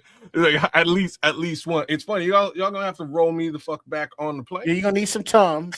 You're gonna need because you're not gonna be used to it all. Bring some Tums. Sheesh.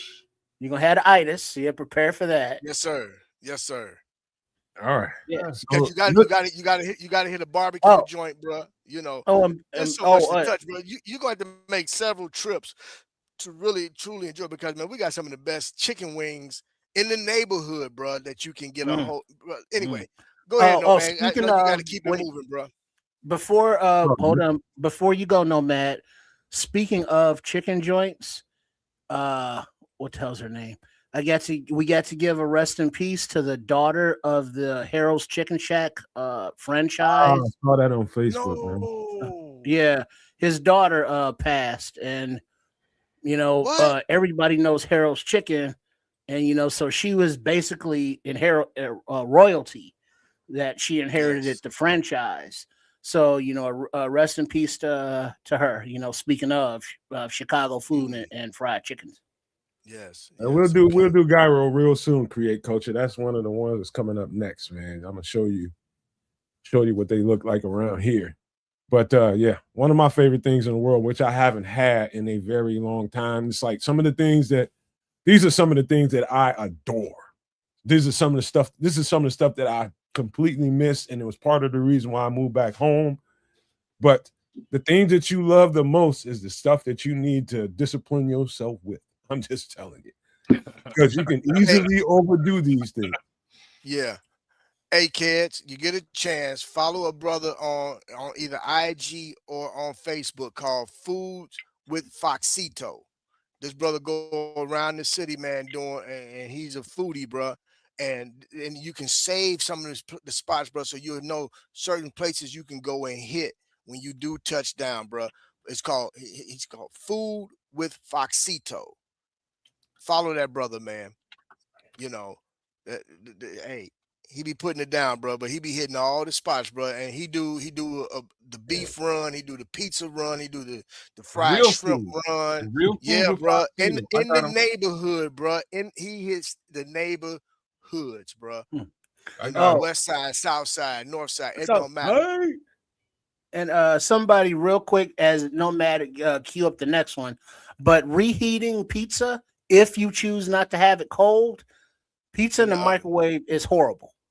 You know, if you have Oven, the baby. patience, put it in the oven or toaster oven, but even better to reheat tavern style pizza, even deep dish, heat up a skillet, you know, a cast iron skillet on the stove, and like a medium high heat, and just put the pizza in, just put it in there, and then cover a few tablespoons of water for steam, and then cover it.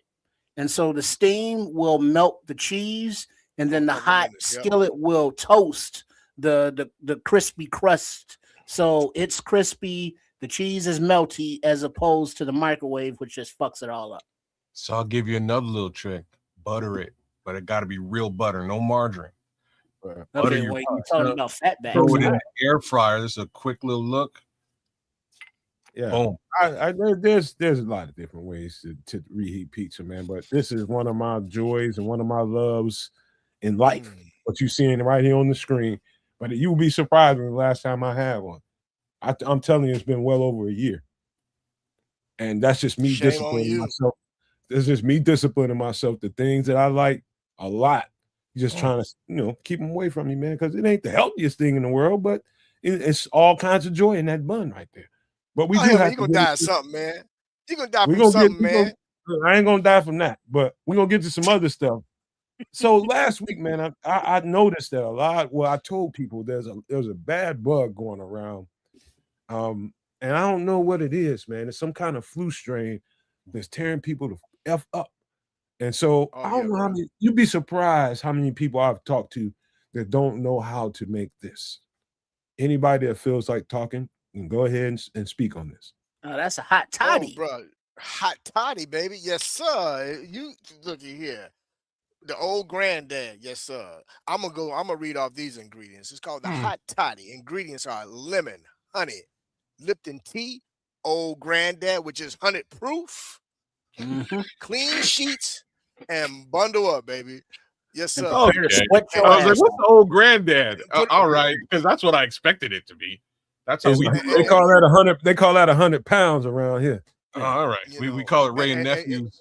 you put on a warm you put on some sweatpants and a sweat A top, bro, and weaponized get up under Mhm. them covers. You Sweat wake it up the out. next day. You wake up the next day feeling completely better, bro. So Right. yes, you got to hit Yeah. the hot toddy. Yes, Yes, sir. sir.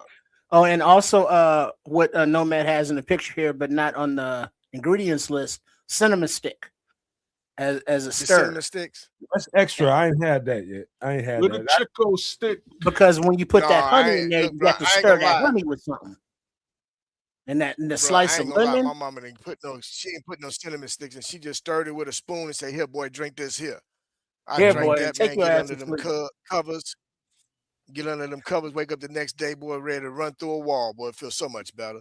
But the So thing is, old granddad, you was liquored up, so you knew you was hot, but you was drunk, so you didn't care, and you was able to stay asleep. That's the best part. Right. So it's like, oh Lord, I'm hot, but oh, get it out of me. And then you, like Bishop saying, you wake up, it's like, man, what's for breakfast? Yeah, you hey be ready to man, go. I'll tell you one thing. A hot toddy, I think, might have saved my life, man. I had some definitely bad flu, man. I was probably my sophomore year in college. We decided on a weekend to jump in the ride and go Jackson State and go party. Man, we went down there, man. I got sick as a dog, bro. One of the homeboys had a relative that, I mean, it was bad, bro. Like I couldn't hardly breathe, and they had to pile my ass in the car and take me. This is a little town outside of Starksville. I can't remember the name of the little town. what is the name of that little town? But everything that you see on this list, kid, the old granddad, 100 pounds, the clean sheets, and bundle your ass up, put on some clothes, and you're gonna be in some thick ass cover. You finna sweat. Yeah, bro. I'm laying in some old ladies. This lady had to be like 90 years old, and I'm back in this old creaky ass Mississippi house and shit. The bed looked like it's back from 1920s. Man, I'm on there with some flannel sheets and shit, thick than a motherfucker. But I'm in that motherfucker cold. Now I got all these clothes on, hat, hoodie, tied up around me. I'm laying up under this thing and I'm still shivering. I drink this goddamn shit, man. And I'm telling you, knock my ass, slam ass out. They say I slept for 12 hours. 12, 13 hours straight. Didn't even budge. Got up and felt like I thought I pissed on myself. Be careful, man. Squeegee. No, it was just sweat. That was how much. I mean, you literally are like in a sauna sweating. Like, you are literally drenched. The idea is to make you sweat to get that bug out of you. Yeah. So all the toxins and shit. I sweated so hard, bro. I actually woke up, got out of those clothes, and put on something else, and got back in the bed, bro. Brother, the Jamaican that I am, this is how we pull them sheets off, put on fresh sheets, and get back in the bed and sleep the rest of it off, bro. This is how we handle sickness, right? This is how we handle it back home. This, like, I say back home, but I mean my mom's. One of the things my mom's blessed me with as a child was basically, baby, you know how to take care of yourself when you're sick. You're good. Like, you've been trained on how to do it. Me, how I handle my sickness is basically what you're staring at here. I'll whip up one of these Ray nephews in the glass, bundle up, put a hoodie on, you know what I mean? And, watch some TV, pound that down. But the other thing that I do with a sickness that isn't just drinking, eucalyptus. I don't know if y'all really fuck with eucalyptus and a humidifier, but those two things together, you're good to, like, the only sickness real talk that ever smacked me up for more than 24 hours was COVID. Everything else, hot toddy. They say this bug here is almost as bad, man. Like if you look up in the comments, scrolls saying this. Yeah, he said he got something real bad. Weaker man. That's why I'm putting it up here, because this shit ain't no joke. And for the people out here that don't trust medicine and don't trust doctors and all that kind of stuff, get you some eucalyptus oil, man. Put it in. Well, here's also the thing. As a create culture saying, then a sauna. Well, saunas aren't always readily available for everybody. You're right. But if you got a shower, try some of these joints. So I got you. You can get the eucalyptus, or you can get the whatever. Do you guys flavor, know about?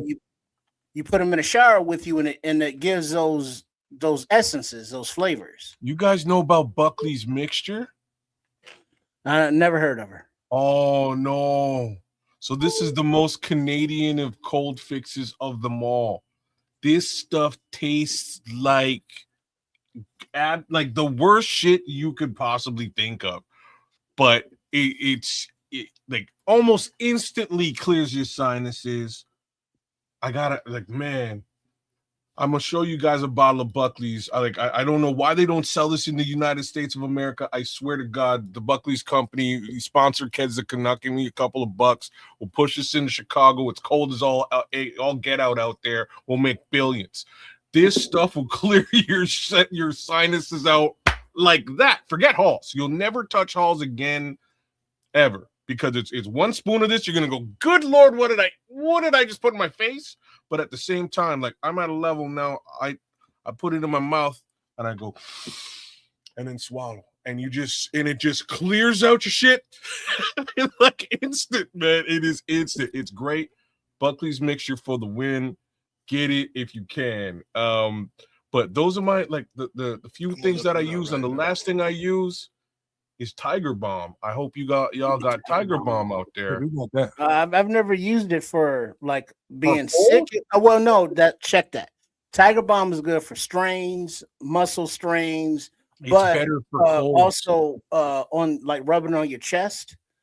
But little back in the day, it was more Vicks Vapor Rub. Way better. So think of Vicks times 8. I won't say times 50, but like 8 times more heat. So if you're talking about sweating from this is me. If I catch a cold, hot toddy, heat, tiger bomb up, bundle up. I sweat out whatever the fuck was in me. Yeah. You know what I mean? By the time I wake up in the morning, whatever was in me is gone. one touch of that Buckley's mixture, whatever might have been messing with my sinus is clear. I'm off to work, baby. I'm good to rock and roll. That's how we do it. It's the hot toddy with the blankets, and instead of the Tiger Balm, it's Vicks Vapor Rub. You know, so that was the only difference we had. Squeegee uses KY. Right. Hey man, listen. Before we get out of this, one more quick story I gotta tell you, and this is just R.I.P. to my brother. Before he passed away, man. When I moved to Columbus, Ohio, I moved there on the strength of him. And he's not a used car salesman. He was a new car salesman, but he got anything new off the lot in this Nissan dealership, man. He's working out there. He's getting anything he wanted, riding off the lot every day. And on his day off, rather, on Sundays, he used to like to ride, man. So one time and we at the end of at the end of the summer, now that the weather will change on you in a heartbeat. At the end of once the sun go down, man, it might get different on you. And so we riding, and he got this drop top, Benz or whatever it was, man. He just had to go ride in it, man. He wanted to go look at the honeys and do all that type of shit. And so we riding, and now I'm starting to feel the cold. I ain't got no hat on, and it's just like, all right, bro, man. We done did the drop top thing. The sun is down, man. We still got to be riding around with no top on, man. Why don't you pull it up, man? No, dude, let's ride. We got the music bumping. And I'm just like, I dealt with it a little too long. Finally, I got to a point where it was just like, all right, man, dog, that's enough. Man. I'm cold in the motherfucker, man. Pull the goddamn hood on this thing, man. Let the windows up. But it was too late, man. That shit had gotten to me. Only had flu twice in my life. This was the second time. Bro, when I tell you it's the worst thing I ever did, I couldn't even breathe without being over a dehumidifier with a towel over my head all night long. That's the only way I could get air, and everything that was coming out of me was green. Out of my nose, out of my lungs, everything was green. And so I called up somebody just like, dog, you need to get you a tidy. And I was just like, you know what? I remember that. And so get all the shit you see on the screen, y'all. And within 24 hours, 48 hours, it was pretty much, I had no signs of what I was going through, sweated it all out. So this is how I knew my bro was a bad alcoholic. Nobody's drinking old granddad. Trust me when I tell you, nobody's just drinking that shit. I didn't even like the taste of it. I had an uncle that did, bro. Really? Yeah, man. Hold on. No, man, this is great. I wouldn't call him an alcoholic. He just liked to drink. But he drank this shit one time, man. It was fucking summertime, bro. My mother cussed him out. He was supposed to paint our house, man. He was bent out. He was there. Bro. He was bent off that damn old granddad, bro. And he was like, "Motherfucker, how you drinking this?" And it's 90 degrees outside. Man. So yeah, bro.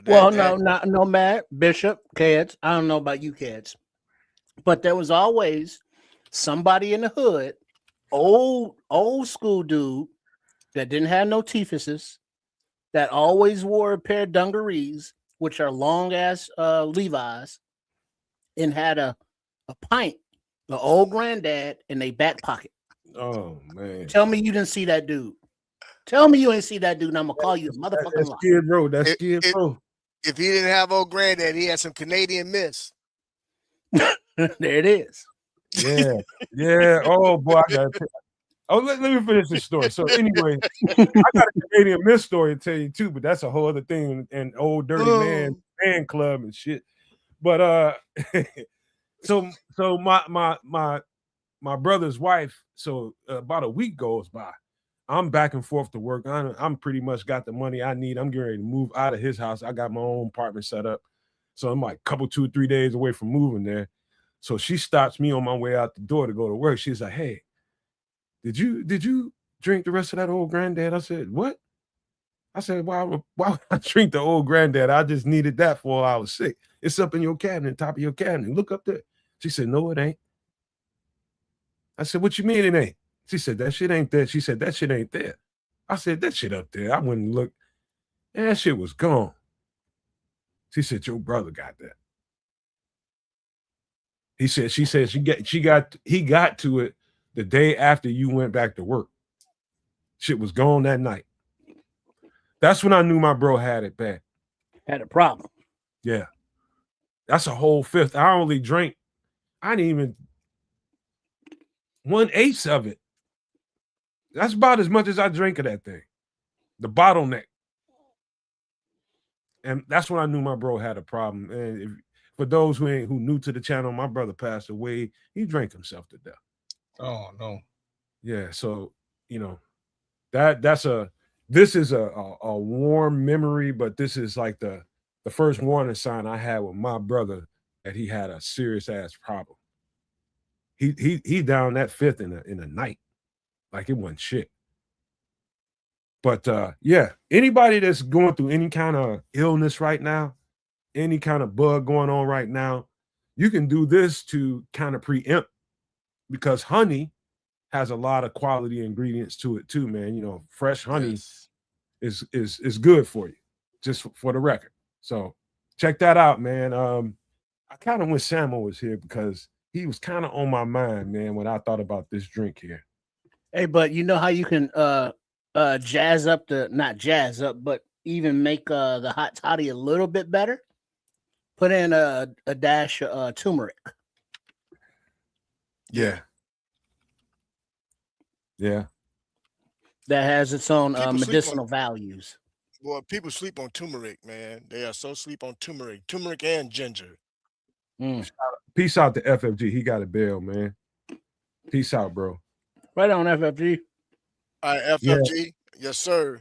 Peace, bro. Yeah, and then that's the thing about like teas and stuff. You can add turmeric, you can add ginger, and it's not gonna, change the profile of the healthy benefits of whatever it is you're consuming. You're just adding to it in one drink. So I mean, add as much as you can, because you're not drinking a hot toddy for the flavor or for the taste. You're drinking it because you're trying to filter and cleanse your system. Yeah. A lot of benefits from honey, man. But this drink, I was actually thinking about. So I can, you know what, Bishop? I got a feeling that you one of these kind of guys too, man. Like, even though I'm a sports junkie and I wear athletic gear all the fucking time, every day of my life for the most part, but I know how to fucking put it on when I need to. I can fucking put it on, and this drink made me think that. This is called the Boulevardier. No. Boulevardier. Okay. So go ahead. Boulevardier. I had to give you the French there. All right. So ingredients: sweet vermouth, rye whiskey, orange squeeze, lime squeeze, Campari, orange peel, rock ice. Boom. Now you've got yourself the Boulevardier. That look at here, bro. That there would pair well with a nice cigar, and considering I will be at the cigar lounge this Saturday night when my lady arrives. We're gonna go and hit the cigar lounge and enjoy a nice steak. I'm gonna have to order one of these since you chose to share that with me, brother Nomad. Thank you very much, brother. Yes, sir. This is for the people that know how to get their grown man on. Yes, sir. I can put it on when I need to. I ain't the biggest. I don't like dress clothes, man. I ain't gonna lie to you, but I know you got to keep some in the closet for certain occasions, man. This is definitely a debonair kind of looking drink. Mm-hmm. To me, this is one of them. All right, I'm a grown man drink, brother. It's a grown man drink. But now you only order it this way when you in the hood. When you want to be refined and civilized, you say sweet vermouth. In the hood, you say sweet vermouth. Yeah, I thought it had an H in there, but it's Mr. Charles is right. It has some of the similar ingredients with the vermouth, especially that an old fashioned has. Mm-hmm. Yes. Now, what is Campari? Another mixer. It's like a vermouth, but it's got another flavor profile to it. I had it one time in something. I just can't remember what that taste reminded me of, man. But it's sweet. It's a liqueur. It's Negroni. Yeah. That might be more. You might be more familiar with Negroni. So it's an Italian bitter. Yeah, I've had Negroni a couple of times. Negroni. It's sort of Negroni. Hey, pronounce it right, man. It's kind of lemony. It's a bitter. It's I don't know. It's an interesting flavor, but it's not particularly sweet. It's just a little bit more sour than anything else. You know what this drink and the look of this drink reminds me of? Excuse me, what's your name? Jay-Z. I was definitely. I have no idea what the fuck that is. I had Grandma Ye on my mind, but you put that up there, brother. I might have to go ahead and order me one when I. Okay, now another question. What is rye whiskey versus whiskey? Rougher whiskey. Yeah. To me, so it's a specific thing that if you go to the store, you're buying rye whiskey. Yeah, it's just an extra ingredient when they, as they're processing and distilling it, bro. So you can't use like just regular Jack Daniels in this? I wouldn't. No. You don't want to put Jack Daniels in anything, really. Yeah, Jack Daniels will fuck up the flavor profile. The profile. It'll jack up the profile, bro. Yeah. Jack Daniels a little too sweet. So I mean, is rye whiskey is one of those things that you buy specifically that's just on the shelf until you like make one of these or something? Yes. You should probably grab you a small thing of rye whiskey and just taste it for yourself. And you can taste it. You might try it out, bro. You might like it. Some people swear by rye. It says, I know guys that drink rye whiskey when they have they do a heavier gauge of a cigar, but rye whiskey, yeah. It's rye has a little spicy. Yeah, harshness? I like where Scrolls put that. That's a fair description. I don't know if I would say spicy, but harshness, I definitely agree with. It's spicy, but spicy not to the point where it's hot, like a heat to it. I know what you're saying, Spo. It's just a. No, that's Minister Charles. That wasn't Scrolls. Oh, Minister. Yeah. With it has a different profile to it. Rye whiskey it's not bad, man. It really isn't, man. But I prefer it with a nice cigar, bro.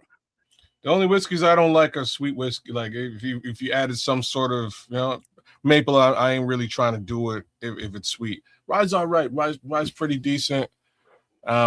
Jack is a little bit harsh and sweet for no good reason, so I only drink it in certain situations. But yeah. So have you brothers tried Uncle Nearest? Yeah. True Rose Sigma, what's up, bro?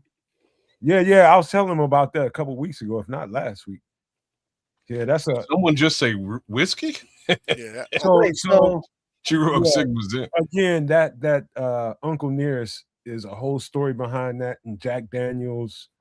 It's a black man that originated that slave recipe. And so you got Jack Daniels and you got Uncle Nearest, but the original is Uncle Nearest. Jack Daniels ended up beating him out. Oh, you did tell us about Uncle Nearest. It's funny that Bishop in here talking about it. I was telling y'all that. Yeah, that's right.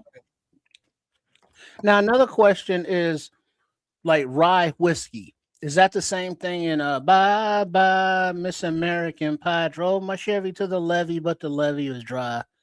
And good old boys was drinking whiskey and rye. Is that the same thing? Yep. Yeah. Okay. Yep.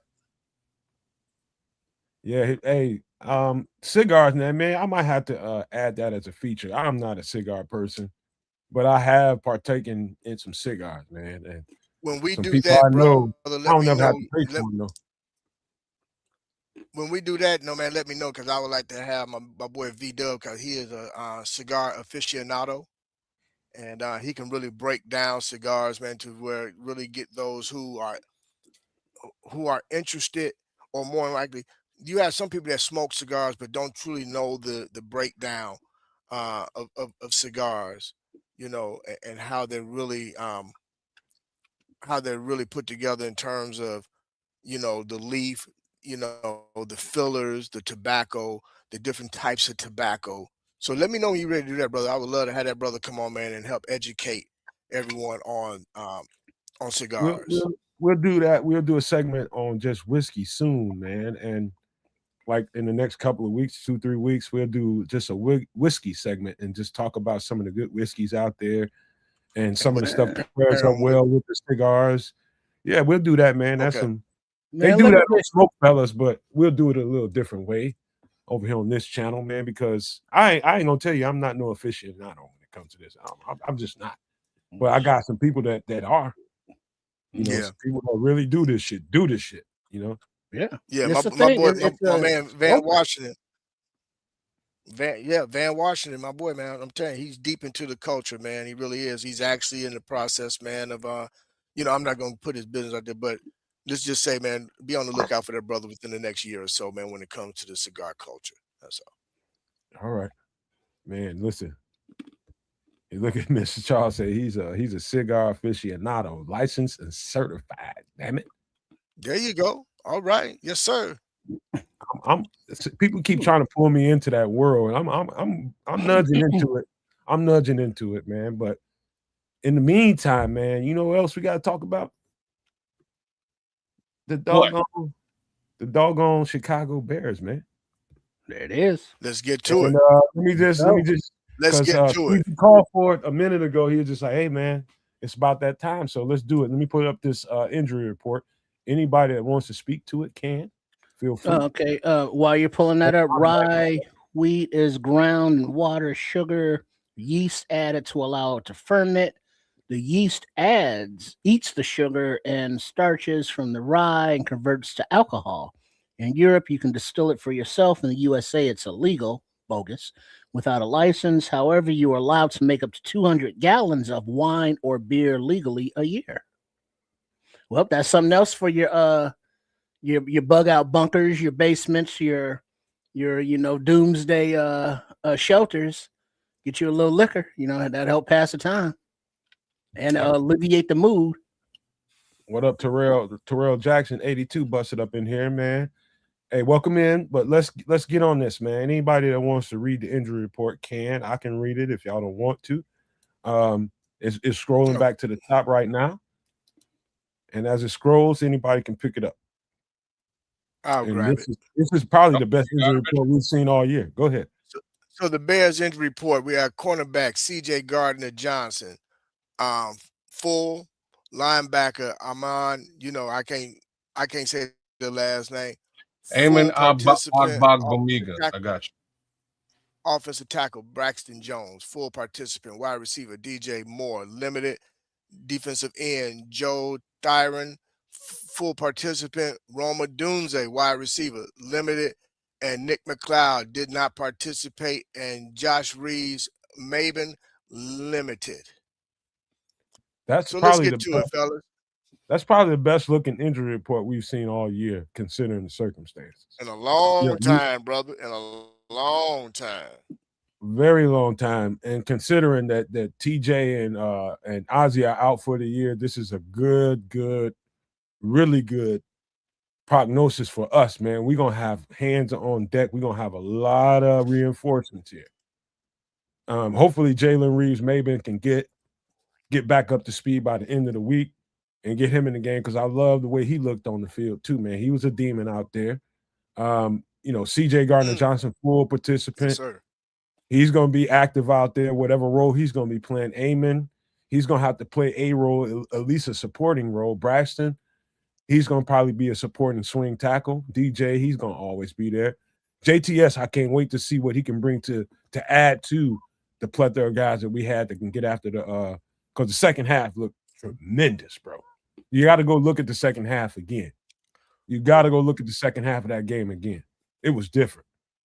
But let's stick to the injury report, man. What do y'all? Anybody that wants to talk, what do you see on here that you think is going to be a straight up benefit for us? Well, Let's since take it I'm in this clockwise. position, Go ahead, kids. kids, yeah, you're over Oh, there. go ahead. Go. Go ahead. Okay. Well, one name you don't see on this list is C.J. Gardner-Johnson. We'll start right there. So C.J. Gardner-Johnson missed this last game. C.D. Johnson missed this last game. I think that the best situation we can have is him and Kyler on the field at the same time. I think that's awesome. Wait a second. Strangely, we don't have this list is missing the two major hits, which is TJ Ed. They're on IR. They're not I on know. the list no more. Fair enough. So that's why they're gonna put them on them. Yeah. So they're completely off. I still think that's the biggest boost here. Nobody's really hurt. This is a clean list as far as I'm concerned. I'm excited, man. I like the fact that CJ is going to be back, and I love the fact that he'll be playing alongside in some capacity. Kyler Gordon. They figure a way to get those two guys on the field at the same time. I think it really changes the dynamic in the center of the field, along with DeMarco Jackson, who I think might have been the savior this past game. But that's a whole other story. Trip? I like to point out that the brevity of this IR report I'm loving. So as the playoffs continue for the Chicago Bears, the team is getting healthier. And the guys that came back last week, like your Kyler Gordons, your Rome Odunze's, should be even healthier going forward. But also, it's I think noticeable that Braxton Jones is back healthy, and we've seen the way that Ben Johnson has deployed the tackles this season. When Benedict was starting at left tackle, Ozzy was still coming in the game as fullback, as a decoy tackle, running routes, what have you. When Ozzy was starting, we saw Theo out there running that deep post, putting up the mailbox, like, throw me the ball, Caleb. You know what I mean? He's out there doing things. So they have multiple tackle usage. Now it's going to be interesting to see how Braxton Jones is utilized against the Rams, because that's a huge part of the offense, having that third tackle coming in doing stuff in different plays and formations. So Braxton Jones coming back off of injury, filling that role as the number 3 tackle, and how he's being used and how that affects Ben Johnson's play calling is going to be interesting. I think Well, go ahead, Bishop. So, first of all, I'm excited to see that CJ is coming back. I think as well as actually, I'm glad to see everybody back, and those that are full participants. This is the healthiest we've been in a very long time, especially defensively, which is going to really allow Dennis Allen to really get deep into that creativity when it comes to different blitz packages and different coverages, which we got. If you think about it, the two-headed monster that they have at wide receiver, we need these guys to be healthy at this point of the season. So I'm excited to see how Dennis Allen uses CJ along with Kyler, in different packages. Do we play more? Are we going to continue playing a lot more man, or are we going to be able to fall into some different zone packages now, where we can really keep guys in front of us, and more importantly now be able to get some pressure on the quarterback, get Stafford all, with the happy feet, get him off his spot, as well as him having his index finger being injured on his throwing hand.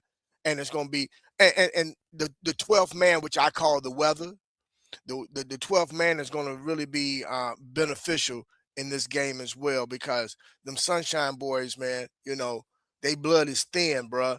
And at kickoff time, I believe the temperature is going to be like 12 degrees, feeling like 0.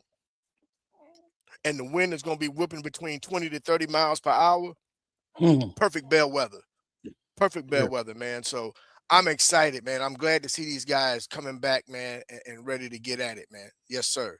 Well, let me give you a little quick breakdown of what I see. And this is coming off of looking at the Rams game. I watched them against Carolina. I was riding the bike watching and shit, and I was noticing some things. One thing I know for sure that Matthew Stafford is probably pound for pound the best quarterback in the league outside of Patrick Mahomes. This dude is in that pocket when he's comfortable, he just breaks you down. The last thing in the world you want to do with Matthew Stafford, because he has answers at the line of scrimmage pre-snap. If he detects a zone, he knows to tell those guys what to do. He knows exactly what to tell those guys, and they will just pick you apart and just inch you down the field and score on you or take chunks out of you in those zones. This is where having the extra DBs available that we have right now is going to benefit us times 10.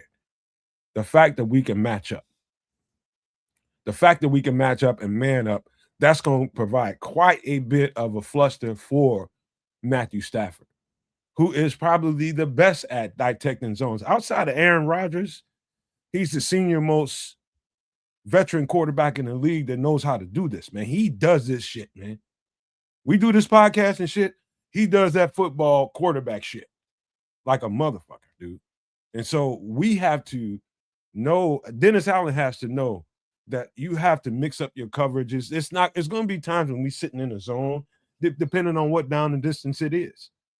But for the most part, it's going to have to be a lot of man-to-man coverage. Because zone coverage is he just eats that up. He knows where the holes are. And so they are not indestructible. If Carolina can do to the LA Rams what they did to the LA Rams twice this year, not once, but twice, we can run ruckshot over these dudes. We can have our way with them. It's just when about we was garbage last year, we beat them, didn't we? What's that? When the Bears, when we had probably the worst roster you can think of, we competed against them and beat the Rams. So imagine now here we have an actual roster, man, that can actually compete. Man, dude, let me tell you something about the Rams and the matchup between us and them. There's a lot of things that work in our favor. The worst thing in a Dennis Allen defense is a mobile quarterback. He can get everything covered. He can get everybody matched up and covered up for the most part. But if you got a quarterback that can slip in and out of the pocket, that's a different thing, man. That breaks your defense down. It does, man. It just ruins the integrity of your defense. People got to come off their man, and then they come off their man. He gets to the line and tosses the ball down the field, and big play happens. This guy, you are less worried about Matthew Stafford getting you on the ground than almost any quarterback in the league. It's not that he can't run. He just can't run well. He can't avoid pressure very well nowadays. And so that favors us. And with JTS coming back and adding to the plethora of guys that we can throw at him, and do this favors us, man. I love this matchup. It's an interesting one. I don't know if you guys really got the chance to see this here Rams versus Panthers game. It's pretty interesting. This week, the game just before us earlier in the day. It was a good game. The Panthers really took them to the fourth quarter, and I didn't see that coming. For a lot of folks sort of look at the Bears as that team who shouldn't be in the playoffs, right? To another degree, the Panthers were also viewed as that, and they took these guys right to the bitter end of that football game. I have to say it. End of the day, Matthew Stafford saved the day. I have a strange feeling. I think this Bear squad gonna pull it out again, y'all, and it just might not be one more time. the way that everybody expects things to go, or anything like Well, that, you know. But I have a feeling that this team just might pull a rabbit out of their hat. But that trick never works. well, This time for sure. let's show them. Presto. Show Sorry, them. I had to do the whole Rocky and Bullwinkle thing. Show them. In any event, I think that's what's going to happen, man. I think we are going to pull this one out. Stafford is a dangerous man not to be trifled with. He is not the Matthew Stafford of the past. He does have. He's more dangerous than he was before. To certain degrees, he is, but in other degrees, he's not necessarily as resilient as he once was. So if we can get to him, and Austin Booker's been proving that he can get to quarterbacks as of late. Perhaps we might be able to rattle his cage. If not, hate to say this, put him out of the game. Well, but that's highly dependent upon the front four. If we can get pressure from the front four against Matthew Stafford, get him off his spot, get him uncomfortable in the pocket, he will throw up the ball. And we know that this defense is, Johnny on the spot when it comes to getting those interceptions. So, I mean, he is beatable. And then you get the stats of, he's 1-9 in cold weather games, but McVay is this in cold weather games, and it's like, yeah, weather will play a factor, because it's gonna be a factor for everybody. But people who live here, who are acclimatized, like the Bears, are gonna have a little bit advantage there. But my question really is not what's going on the gridiron, but who are the Rams fans? I mean, sure, there are some people from St. Louis that are still talking about horns up. I don't understand, because the Rams said fuck you and moved across the country. And then they're in a city to where there's another football team, and some people go to the game and some don't. Who are the Rams fans? And does anybody care if they win or lose? Well, they do care. But let me speak Good to question. something Jan Heeman just said. And thank you for being here, man. This is the exact next line of conversation I was going to bring up. Funny that you came here, and this is exactly what you said. Stafford is 1-8 in games 40 degrees or less. And that's where I'm going to stop. I mean, he's got a sprained index finger, but that's the point. Jan, that's the best point tonight so far. He sucks in bad weather games, and we're going to have some rough weather come Sunday.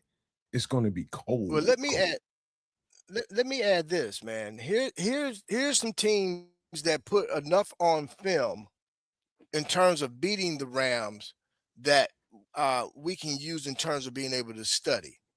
So the Eagles, who beat the Rams early in the season, but the Eagles, who was an NFC team, beat the Rams. Let's talk about the 49ers. 49ers beat the Rams. Also, we have here, of course, the Seahawks, along with the Panthers. So there's enough on film to be able to utilize, to be able to say, okay, we know how to get at them. Along with now, again, having a healthy defense. And I think that second half of last week's game is going to carry over into this game. And to Tripp's point, they're not going to have anybody in the damn stands, man. So we talking about another frozen tundra madhouse on the lakefront, where the fans are just going to be crazy, to where, I mean, and I know some people that was at the game, and I had a chance to talk to them. They said, brother, when we tell you that the stadium itself was shaking to where you could literally see your whatever it was, your beverage, man. And these people was in the press boxes, bro, and the beverage, man, is literally shaking, bro. That's just how much the fans were just, it was that loud. It was just that crazy, bro. And Do to you know think that it's gonna this will be be the like that this last week, game. Bishop? Yes. Yeah. Yes. I'm just saying, like, Yes. I'm Yes. asking the question because it was the Packers, right? Like, you go up against a Bruh. division rival and the whole building goes crazy. I really hope the building's going I'm glad you said absolutely that, nuts kids. this week. But understand this, brother. This Yeah. is, bruh, this is the first time that we've actually had 2 playoff games played in Chicago. This is the They are spirit. not, they are not, brother. When I tell you that these fans ain't playing with it, brother, they not playing with it. They're going to be out there, man. The game kicks off at 5:30. You're going to have people out there at 9:30, 10 o'clock in the morning, tailgating in that weather, brother. They are for real.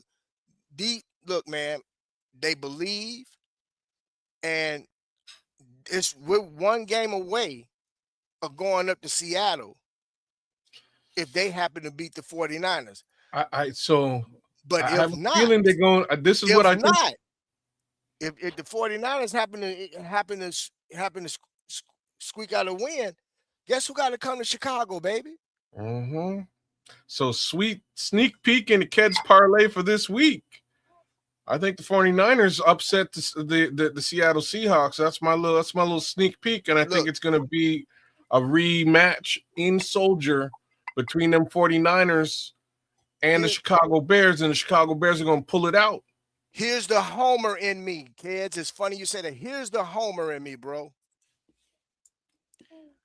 Right now, looking at the AFC and how that's starting to play out, I would not be surprised, brother. And again, this is just a homer in me, man. And please, people, don't hold nothing I say.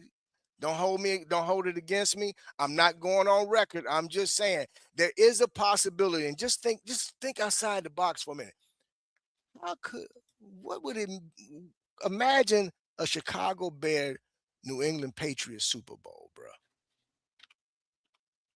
That's it, brother. So you knew where I was going with all of this. I was just waiting for things to sort of come back around to me, because that's what it's gonna be. At first, I thought, wait a minute, we have the ability to bury Aaron Rodgers, but it looked like he kind of buried himself, and that's fine. He buried my parlay along with it, as we have discussed earlier on. But it's 40 years, y'all, to the friggin' letter. It's going to be exactly what you just put down. At least that's how I see it. I think it's going to be the New England Patriots representing the AFC. One more again, just like 1985, versus the Chicago Bears representing the NFC. And if that's what it is, that's historic. That's craziness. The level of competition is wild, because we're talking about the number 1 and number 2 picks at quarterback in that draft. This is kind of it's historic for multiple reasons. But I have a strange feeling, and like things to say about both of these teams is they're both on an upward trajectory as of this season with new coaches. Kids, think about the head coaches, bro. You got Ben Johnson, you got a Vrabel, bro, and what these guys, what they epitomizes in terms of coaches and how they've really affected their teams and how these teams have taken to their personalities, bro, and have evolved in these systems, bro. I'm just saying, it's the homer in me. It's the homer in me, man. But I kind of see it playing out, man, in a way, because you think about it. You got 3 young quarterbacks that's still in the playoffs, and you got 3 old heads that's still in it, man, in terms of Josh Allen, Stafford, and Sam Darnold. Difference. And then you look Bishop, here's the difference, though. You got right here, brother. The rookie class quarterbacks. You got Bo Nix, you got Caleb Williams, and you got Drake May. Now, Drake May is coached by Mike Vrabel, who's had experience as a head coach. Yep.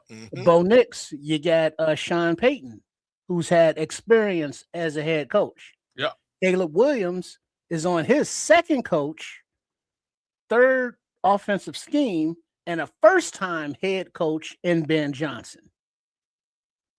So I think the uphill road, while they all had to battle, I think the Bears are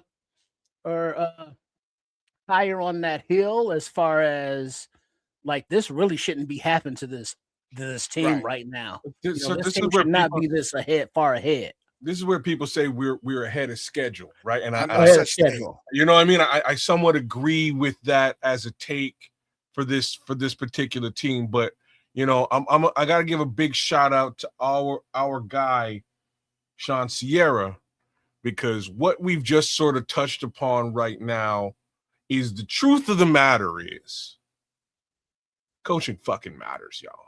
Like this is really where we are Yes, in this playoff at this present time.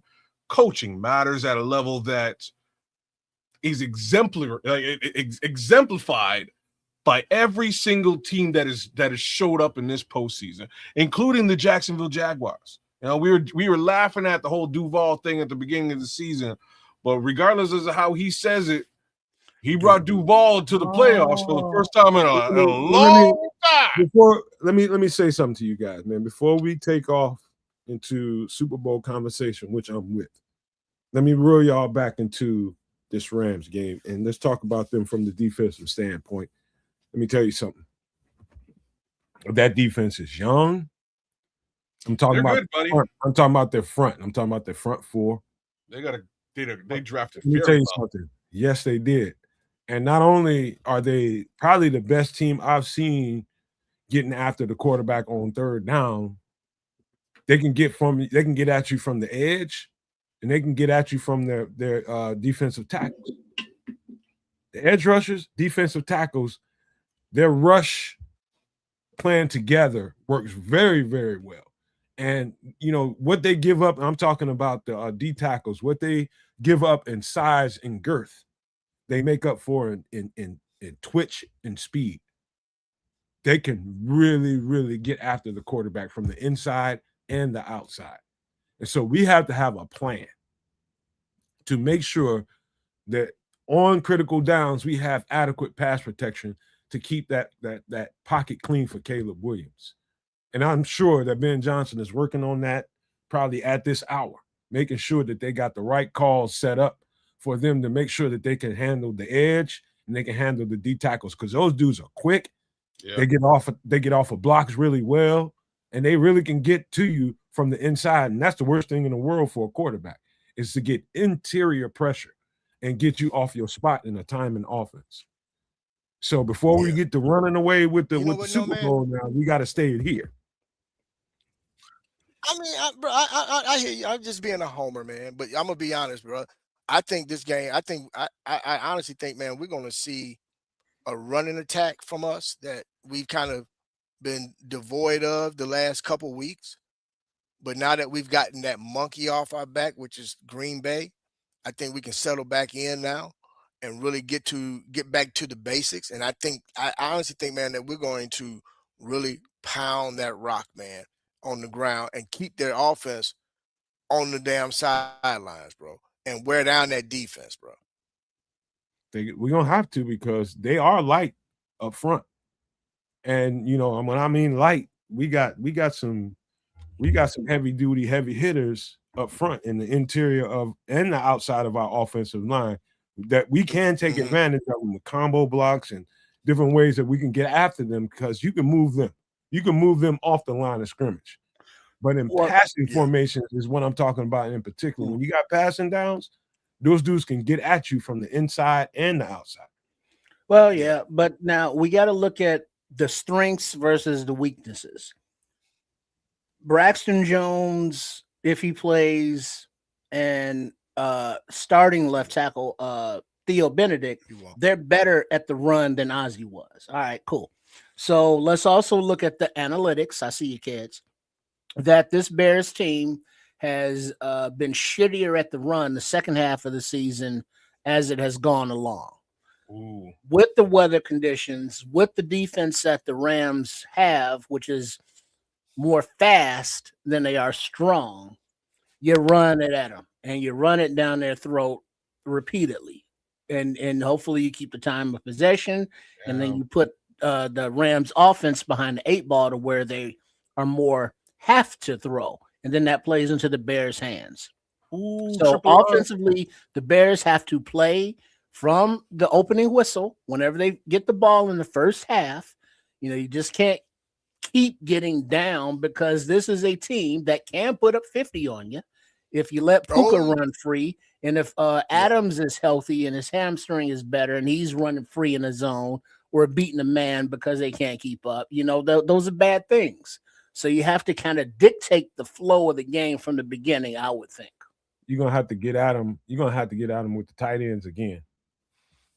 You're gonna have to get at him. Oh, like you guys are laying it down now. Both of you. Colson Lovin gotta be a big part of this game. But I think Triple R nailed it. You're right, Trip. And I wasn't gonna be the guy to say it ever, but I'm gonna say it now that you said it. You know what I mean? So you know what I'm saying? So ozzy Trapilo came out and he's played formidably. He's played great football since he took over the reins for Theo Benedet. But Triple R's right. The flip side was that the running the football on the left-hand side of the field was a little bit less powerful, for lack of a better thing to say. Right? Like, so that was the sacrifice. The upside was, again, no issues from a pass protection perspective. Ozzy did a fantastic job. We needed him to do that, to be honest, so that he can actually take that role. We're going to put Theo back there. Nothing wrong with that. But you know what the trade-off is? The pass rush support is going to be a little bit lesser. We know that. Just a little bit. But the run game case scenario skyrockets. So, yeah, you run that ball wherever the hell you want because we already know the other side is locked down. You can now utilize Tooney and Theo on the other side to really push the rock on the ground. But when that ain't working, you can pump that ball directly into the hands of Colston Loveland, get him lit up, and keep the rest of those wide receivers fed as well. Obviously, not just the tight ends, but I think Nomad, between the two of you basically nailed it, man. On as far as us versus that Rams defense, got to keep the tight ends fed, and you got to work that run game. Did you say the two of Utes? The two of Utes. The two Utes. Yeah.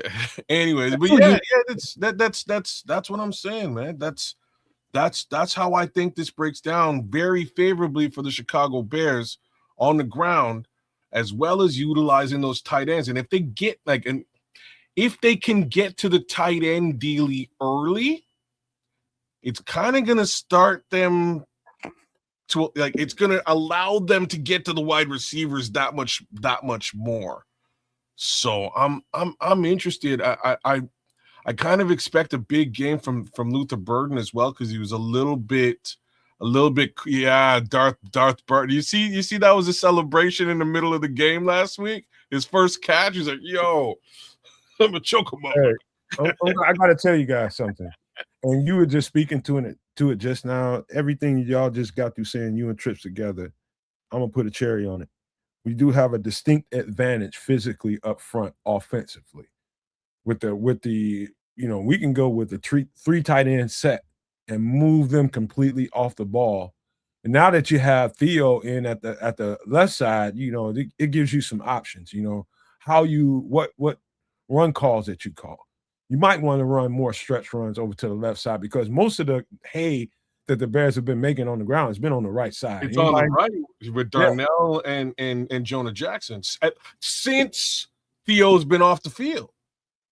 Yeah. So we have a distinct advantage. If they go with, you start seeing three tight end sets out there on a regular basis, you'll know that when you watch this show, these motherfuckers knew what they was talking about. Because Ben Johnson is seeing it. He was just like, this is what we're going to call against them. We're going to get them off the line of scrimmage, and we're going to take our 4 and 5 yard runs when we can get them. We're going to use our tight end against their linebackers, and we feel like we have an advantage. No, man. I think it's going to be a Cole Kmet game. If they did, it might just be. If they didn't know we knew what the F we were talking about after last week's game, after last week's playoffs game, I don't know what to tell you. Holla at your boys. You know what I'm saying? Because we sat down here and we said, TJ Edwards kind of looks slow. You definitely want to put DeMarco Jackson on there by hook or by crook. Accidentally and unfortunately, TJ gets hurt. DeMarco comes out and Balls shuts out. the world down again. Like this is what happened. That's just part of the conversation that we brought to light. The other piece was really layering in Kyler Gordon in those crosser situations. And for the first little bit, they were scoring on us. No Kyler Gordon to be found. Kyler Gordon finally makes his impression felt, shuts that shit down. So like it was just about everything that we put. But, and you know the difference, kids? What's that? In the second half, Kyler Gordon got 100% of his reps. Second half, DeMarco Jackson got 100% of his reps. Second half, the Bears did a better job of slowing down that Packers offense. Wow. I got a hot take for you guys, man. You guys can write this down. I'm talking about everybody in the chat, and you guys too. The Bears will have their best rushing performance by far in this game against the Rams in the 2 playoff games we played so far. This will be the best rushing performance. The best. We have a distinct physical advantage against these light guys, man. We got some big dudes that can really get after cats.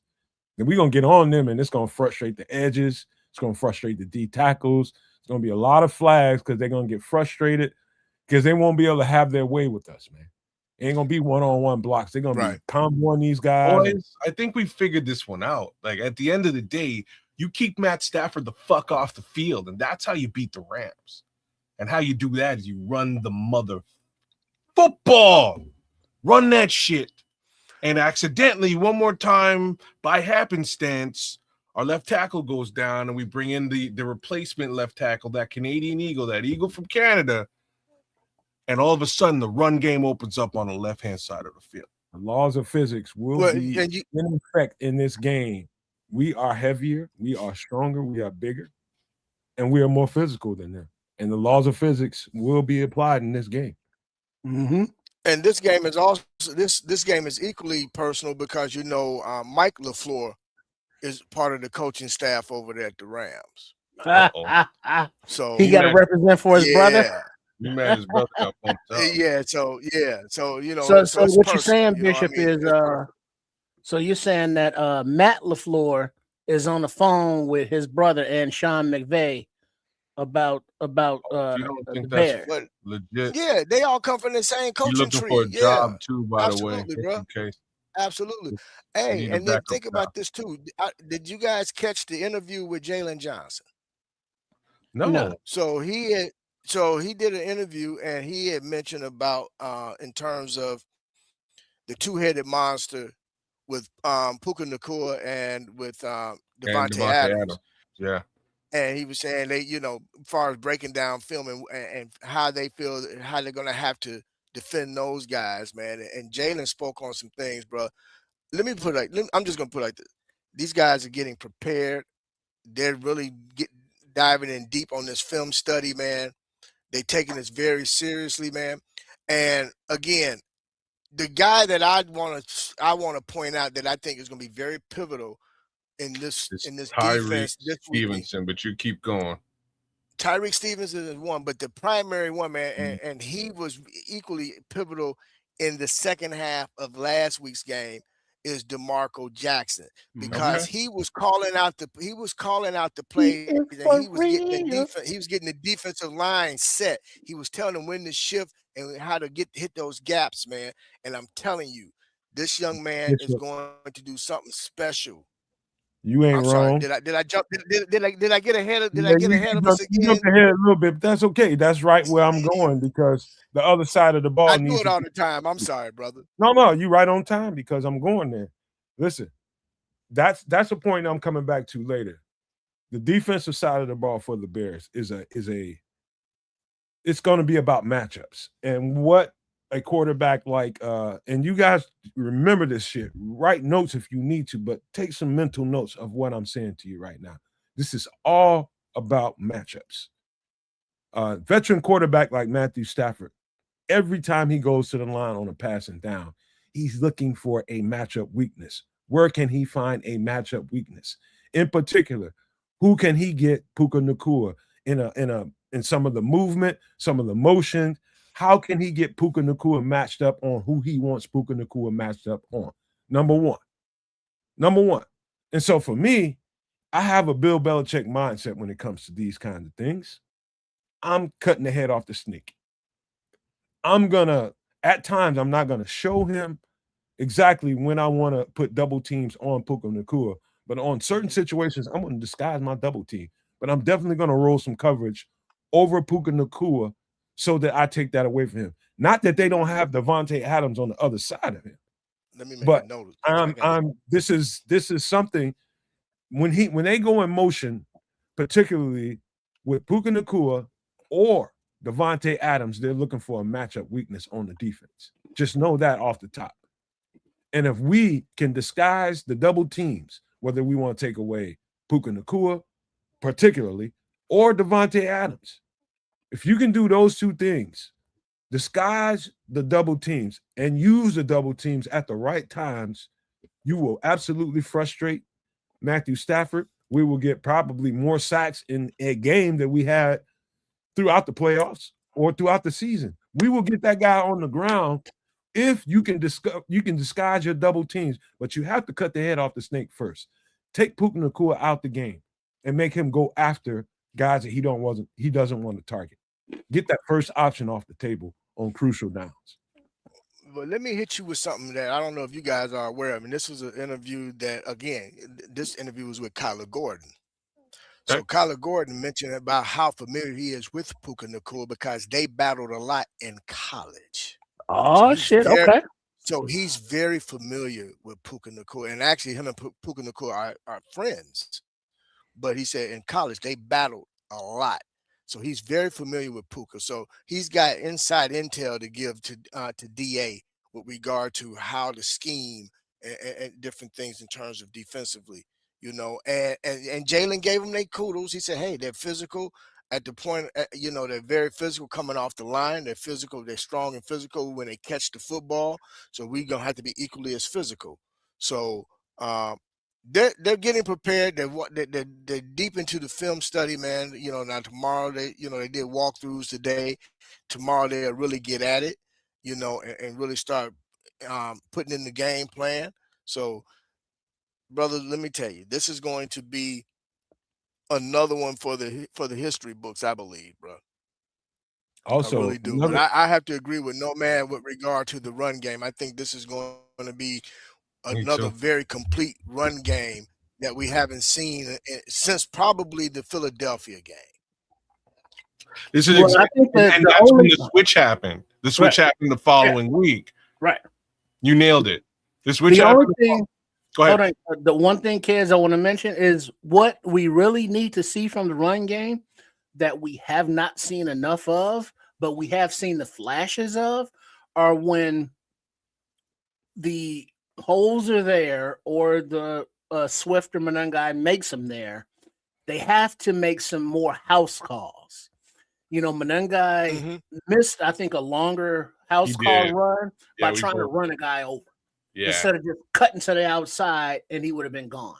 Yeah. Swift, was a shorter play, but instead of going to the sidelines and either going for the pylon or getting to the sidelines, he cut back upfield. So just in generally, the vision of the running backs has to be more toward open field. You know what I mean? Yeah, Trip. I agree with you. We both. Yeah, I'm with you. We both noticed that right away in that particular game with Monangai, because it was all green field to the left of him, and he went right and tried to run somebody down and got taken down at the same time. So hopefully we'll see a little bit more, better vision in that case. My other hope is, again, what we're kind of missing is Steele's ability to sort of continue upfield into the secondary, continuing the block. And that's helpful. We see a lot of that from Darnell when you're running to the right, and that's why the run game's been successful on that right-hand side still. But if you can do that on both sides, if both edges are screaming up the field and adding a little bit more heat, some additional blocks up into the secondary, that's going to break a man free. So I think, man, what's going to I think what's going to happen here is Theo Benedet is going to really make a name for himself in these playoffs here tomorrow or this weekend. I think DeMarco Jackson is going to make a name for himself in these playoffs here this weekend. And these are unsung Bears for the most part that really don't get the love that a lot of these guys who are making big money or were drafted high get. And that's really my call for the weekend. I think those are two examples of unsung Bears who are about to make their impression felt. Not to say DeMarco didn't make it this past week. He sure as hell did. There's one more, though. You forgot one. Tyreek Stevenson, and that's the last one.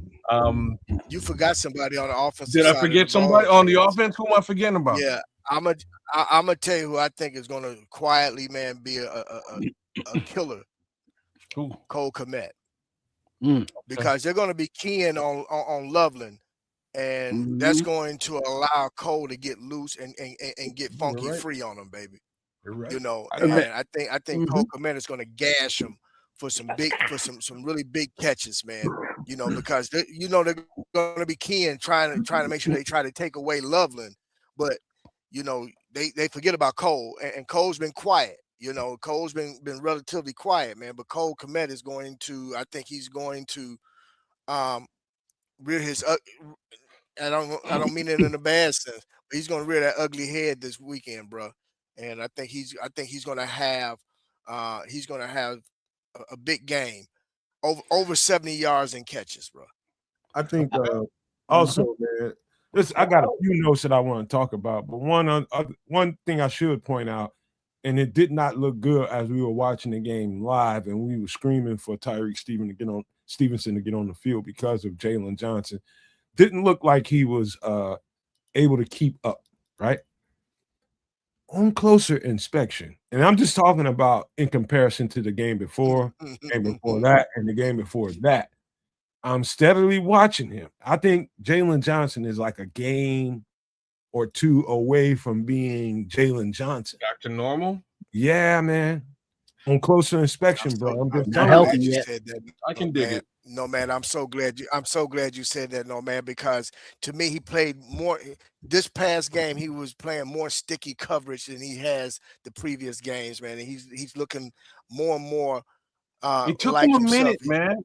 You know what I mean? Well, it took him a little. Honestly, kids, nobody that's had that type of surgery has come back the same season, bro. You're damn straight. It took him a little, and this is why I brought Tyreek into the or wanted to bring Tyreek into the conversation. It's just taking Jalen a little bit of time to get back to Jalen form. I don't expect him to be in full Jalen form this season, but he started to creep back into Jalen form as that game progressed. Tariq, mind you, came out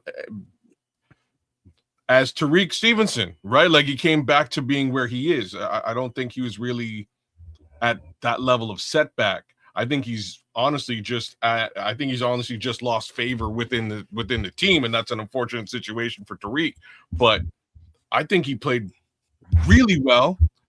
But at the same time, with him coming in and splitting time with Jalen Johnson, Jalen was sort of able to get a little bit of a breath and get back out on the field and get back to being Jalen Johnson as he went throughout that game. I think this week, though, he's going to be splitting time with Wright. And I got a question for Nomad, because I know Nomad got down and broke down some film. Nomad, do you have Tariq on Puka, or do you put him on Devontae? And why? Depending on what coverage we got. If we got a dime package out there, Tyreek is one of the guys out there, and it's a dime man coverage. I trust a physical Tyreek on Puka Nacua. That's a bigger question at the same time. Oh boy, do you keep Nahshon Wright out there? Well, no. The question is, how many times this season have we seen Nahshon Wright line up at left cornerback? Versus how many times we have? Right cornerback is right. My bad. He's usually on the right side. All right, and left side is a mix between Tyreek Stevenson, Jalen Johnson, and/or Kyler Gordon. Have we seen Nashawn Wright line up at left cornerback at No, all? No. and we shouldn't, because unless we have to.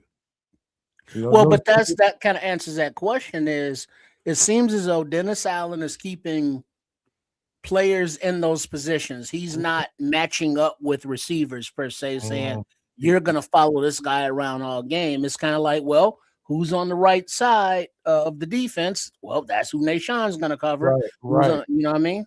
Right. Yeah. It's more okay, if Tyreek is out on the right side and Puka lines up, let's just say, or on the left side, and Puka lines up over there, and it's a man coverage call. If Puka goes in motion, Tyreek flows. He's going to flow with it, and he's going to carry Puka Nacua no matter where he goes. If it's Jalen's going to follow him if it's a man coverage. But these are some of the things that happens at the line of scrimmage that give veteran quarterback like Matthew Stafford an advantage. These are the ways they detect whether or not this is going to be this play or that play. Is it going to be this matchup or that matchup? Because if Tyreek doesn't go with him or Jalen doesn't go with him, that's going to be his first indicator that it's not a man coverage. I'm gonna say some crazy shit now, and I don't like it. Shout out to the chat, man. Chat's going crazy. We got fans. We got Rams fans in here, Patriots fans, 49ers fans, 49ers fans.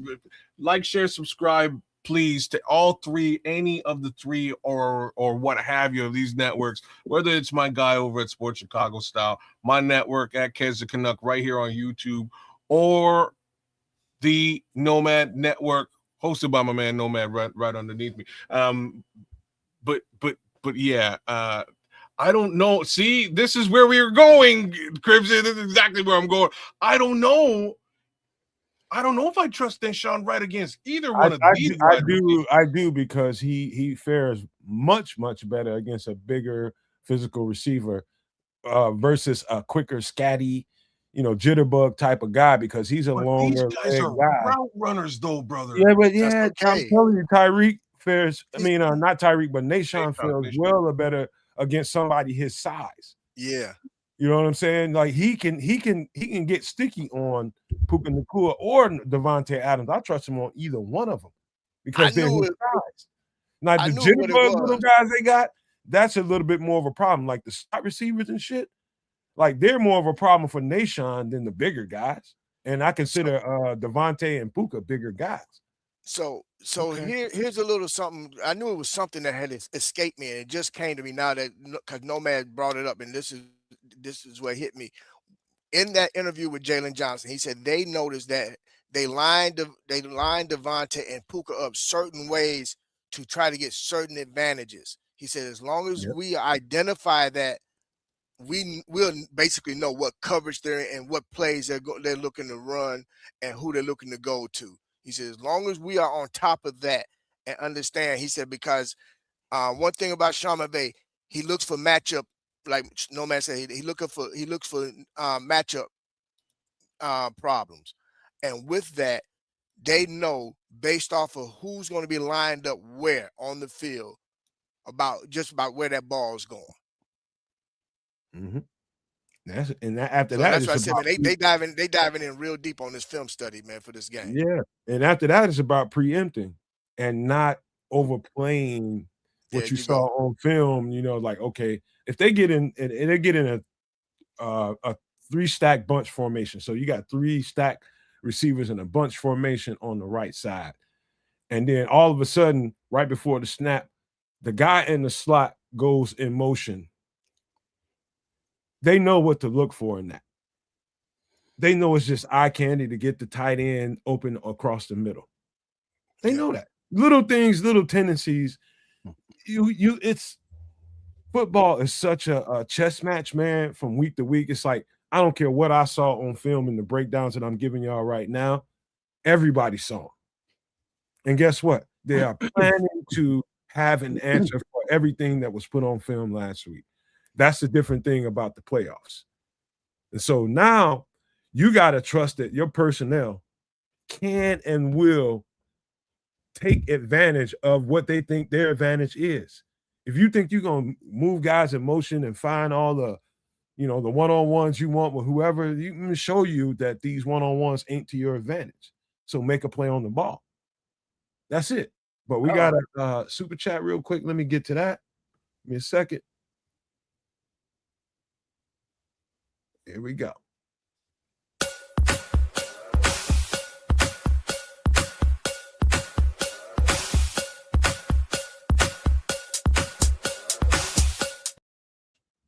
Hey, Bishop, go ahead. If you feel like it, you can read this one off if you want to, man. It's super chat from Cloud Chasers Radio 499. Bless you, my guy.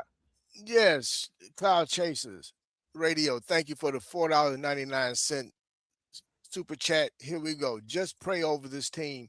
It's the only way. If we get through the number one offense, we will make the Super Bowl. Bears versus Pats 40 years later. Boom! Right on, Cloud Chasers. Well, put it like this. I still don't think it's going to be the Pats, but I love it, though. Hey, Bears, Pats, cool. Bears, whoever the fuck, I think it's cool. going to be the Bills, man. As long as the Bears is there, cool.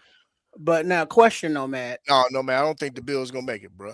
As someone who watches film, speaking about Nashawn Wright, if you are Sean McVay or Stafford or Nakua or Adams, are you trying to beat him off of routes or off of scheme?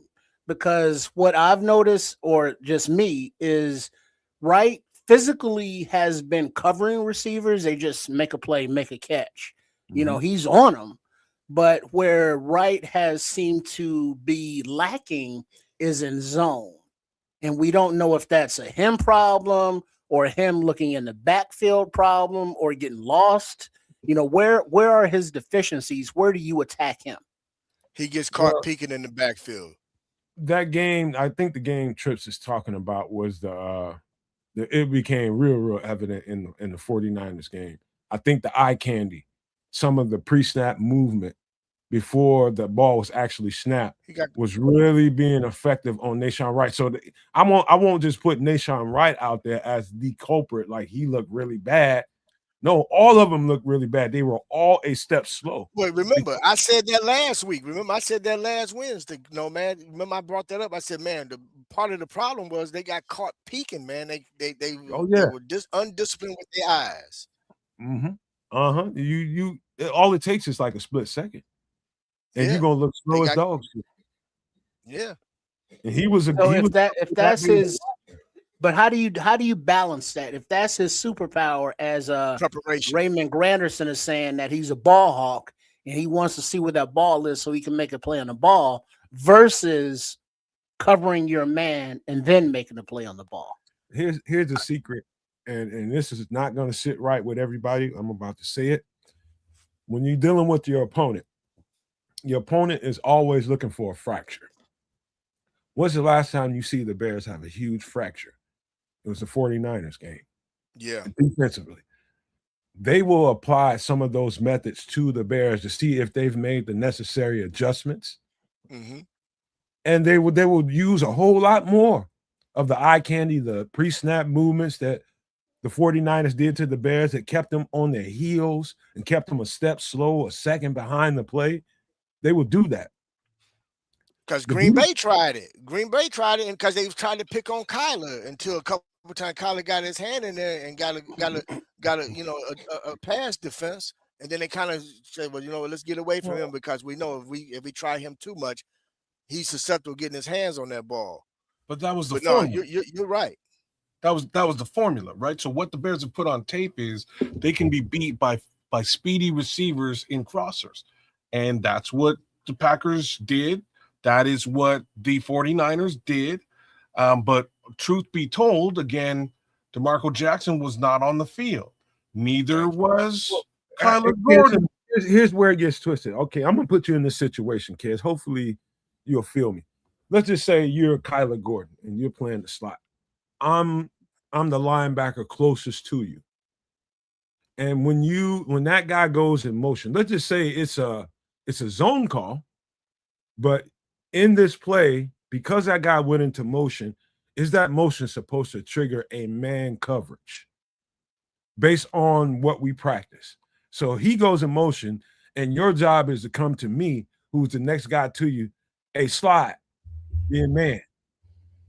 that communication in the split second, if it doesn't happen in the right way and that slide doesn't happen at the right time, yes, that's how it happens on a football field. If that communication ain't symmetric, I mean, just pop, pop, pop, it's gonna look bad on the field. And I think we suffered from some of that during that game. But that leads into my next question, because I asked questions. I want to know the answers. Thank you, Cloud. And the question is, if you are Dennis Allen and you know what the Rams like to do offensively, you know what your deficiencies are with your players, your defense, whatever, because you know that players are teams are attacking your defense with those, drag routes, with those crossers, man up. What do you in your game plan design to not only counteract what they like to do, but enforce your will? You have to play it a little bit more aggressive, and you just gotta. It's a whole lot of gambling going on, Trent. To be honest with you, I'm gonna go with my aggression to the ball and trust my guys. They see what's going on the field. They can react to it. But what you don't like is what I was talking about before. It's the delay. Like if Kids is coming off that slot and he's coming past me and he gives me the information, I'm late to move with that information. It's going to throw the whole integrity of the defense off. All it takes is one guy, Trip. All it takes is one freaking guy will ruin the entire integrity of your defense. And so a really good call at the right time looks really bad on film when you see it because one guy didn't react at the right time. I mean, the pre-snap stuff is the medicine, bro. If you can detect and stay in flow with what the pre-snap stuff is, everybody's moving at the right time, the defense is going to look exemplary. But if it's not, it's going to look shitty. Am I hearing that? So game plan wise, there should be more of a man up, 4-man rush kind of scenario. It's probably the best thing you can do with the veteran quarterback. That's what I think. This ain't Jordan Love. This ain't Brock Purdy. This ain't Malik Willis. This is probably the best quarterback playing right now. You cannot give him. Agree with Nomad. Yeah, you can't fuck around with this guy.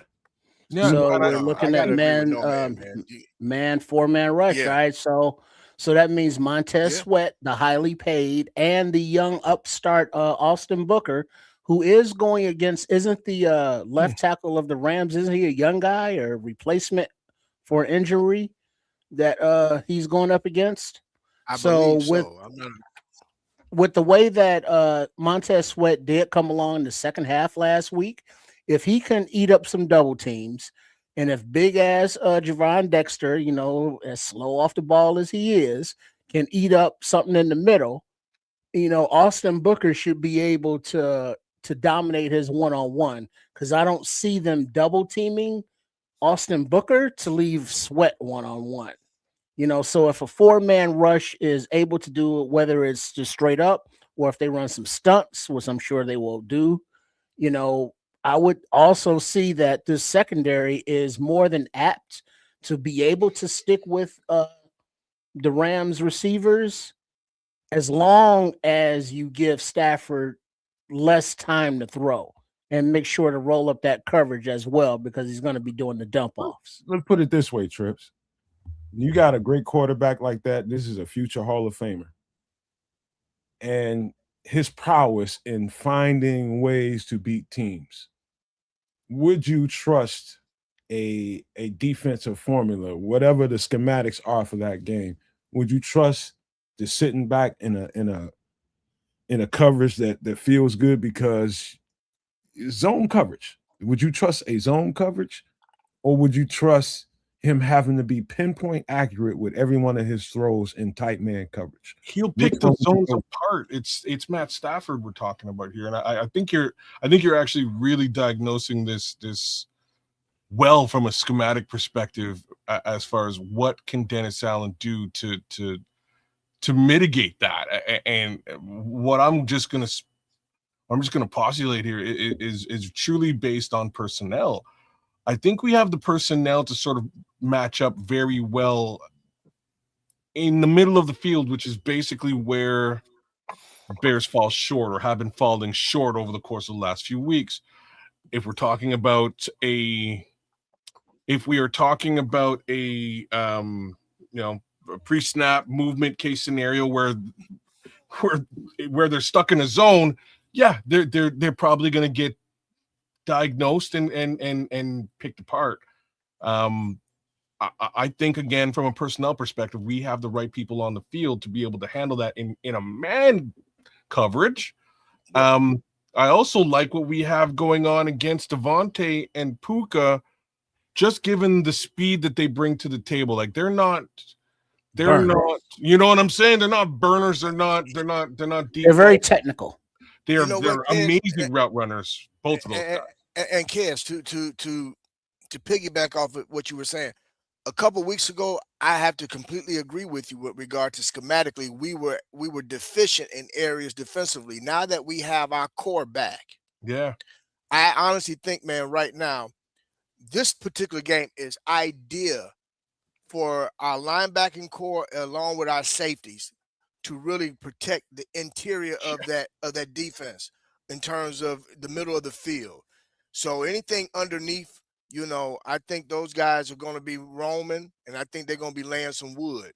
All I'm going to say is this: they're going to be playing with intention, and all I'm going to say is early on, if you with the proper physicality, you can get them guys to where they putting their heads on a swivel because they're hearing them footsteps coming.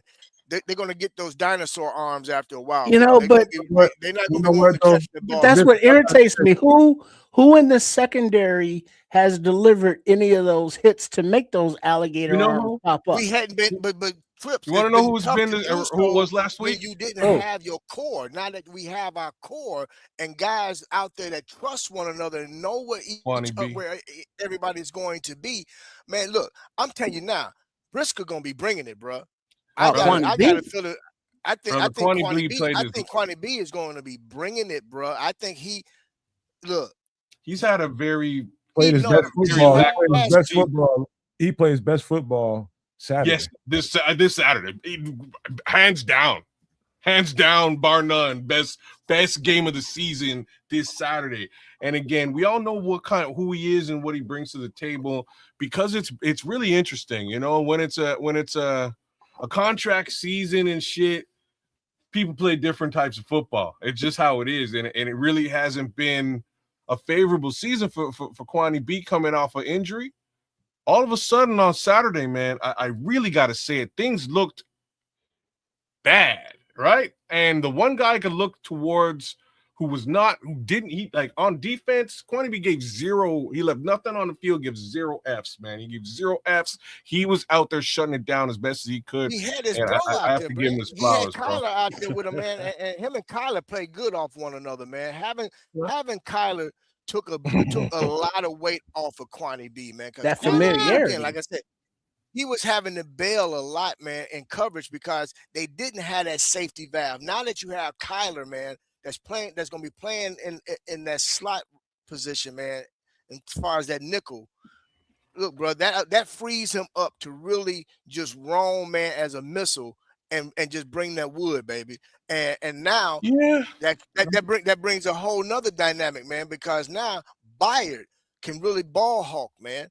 They go look. Stafford is going to have to be very precision, like with that football. Otherwise, brother, we may have multiple turnovers this coming game. I'm just calling it what it is. I think these boys is going to really play loose and play free, man, with it. And I think I really believe as strategic as McVay is with his schemes, you'll know. We already know 85% of those passes he's gonna be trying to get it to Puka. As Nomad said, you cut the head off the snake. Now, what do you do? And then if you lay enough wood out there in that cold, brother, guys gonna start making business decisions. and them arms gonna get short as the game goes on. I'm gonna give y'all a little, and I hate to even say this out loud doing a live. We are live on TV, y'all. And make sure you subscribing to all 3 channels, man. We are live on the Nomad Network. We are live on Cares of Canuck, and we are live on Sports Chicago Style. Make sure you subscribe to all 3 channels, man. Let me say that first. But I'm about to give you all little tricks to the trade, man. And I hate to even say this live. This is stuff I have conversations about privately with my teammates and shit. And when you're like, let's just start in the defensive side. When you're in the defensive side and you're in the defensive meeting and you're starting to get prepared for the game, the opponent, right? Here's what really goes on behind the scenes. This is the secret to the sauce. You're reverse engineering what that game plan might be like based on what you put out on tape previously. So what you're looking at is, okay, like I said before, they're looking at finding a fracture, finding a crack, finding a seam, finding something they can attack. And you are in that meeting room figuring out, okay, this is what they're trying to get to. This is what they want to do when they do this. This is what they want to do when they do that. And you're basically, so say for instance, okay, we got a couple of guys like Kyler, we got Jalen that's coming back from injuries and trying to get healthy and trying to get back into that flow. And it was obvious that the Green Bay Packers was going after those guys, right? So now what do you do in the meeting room? You're doing what you can do to mitigate that. How can you facilitate something, get some calls up on the board that can help mediate that? Same thing goes from the offensive side of the ball. What did you see this week? You saw Colson Loveland have a hell of a game. Yep. So what are they going to want to do? They're going to want to take Colson Loveland the hell away from. They're going to devise plan for him. And so what Ben Johnson is going to do is reverse engineer that and use Colson Loveland as a decoy to get other guys going. So whether that be Luther Burden, whether it be Cole Kmet, whether it be whoever. Weapons. That's what really goes on, and that's what we're going to have to do. Both the coordinators are going to have to reverse engineer what they think these guys are going to get after and devise their game plan to attack that.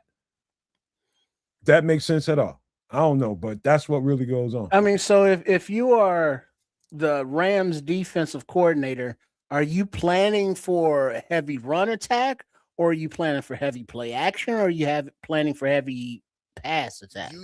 You have no damn idea. Exactly. Honestly, you have no damn idea because we haven't faced these guys, so we have no idea. We can just go off of what's on film, and each week after week, shit looks different. And I'm gonna throw somebody else in there, man. I think it's gonna really pay great dividends to this defense. Not so much on the field as much as in the meeting rooms. CJ Gardner-Brown has played a lot of football, and he has faced the Rams a lot, whether it was with the Lions or whether it was with the Eagles. He knows them, and I guarantee you, him and DA done sat down and they done went over some stuff, and him and that defense and that secondary, brother. When I tell you, I just think, man, I honestly think that we're going to be surprised. And I know I said this last week, man, and it didn't all come together, but for some reason, I just feel like the preparation is really going to be there this week because this is all of it, man. This is all of it on the line here, baby. And you are controlling your destiny now. Let's fucking go. Here's if I was Sean McVay trying to figure out a way to attack this Bears defense, it'd be 3 different things I'd be going after. First, it would be, let's see if Kyler is going to be better than he was this week. Let's get after him real quick first. Then we'll get after Jalen Johnson. Let's see if he's any better than he was last year. Is he still hobbled a little bit? Let's test that. But the third and most important thing that they probably want to test is the fact that we've got our glue guy, TJ Edwards, not there. And they want to see, they know that DeMarco Jackson can play the run like an MF. They know that. But they're going to want to see if we can get him matched up in coverage against a tight end, against a running back. Wheel routes and stuff. They're going to want to see if he can carry a running back or a tight end. If they can get a slot guy on him, that's going to be great. But hopefully they won't get that situation going on where it's a mix up and he ends up on a slot guy and boom, touchdown. But That's the name of the game. They're trying to. If you said Jalen said that in the presser, that's exactly right. They're going to try to find mismatches. They're going to try to find ways to get one-on-ones and find a weakness. And so those are the three things they're going to try to attack. There's going to be Kyler. They're going to want to see if that's real. They're going to want to see if Jalen. They're going to see if that's real. They want to see if this guy can cover. And then they're going to want to attack DeMarco Jackson to see if he's prepared for this game. Can he do TJ Edwards type things? Those three guys. I think they're going to really try to see if we can actually defend the run, because Kyron Williams, they running back, he's not no slouch, man. I think that's they can run the football. That's where they. Yeah, I think that's. So I think they're going to try to establish that first to see how we defend that, to see if they can soften us up with that first. And then if we make them more one-dimensional, because we start shutting that down, which would then benefit us. But they're going to first start trying to attack us to see whether we are still soft against the run early on too. I think see if they can get us on to try to get us on our heels quick and early. You know, that's why I believe if we happen to win the coin toss, we're going to defer.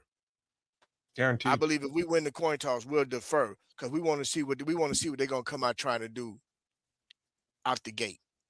If DeMarco Jackson performs in this game and holds up the standard that TJ is he's our glue guy. He's a glue guy.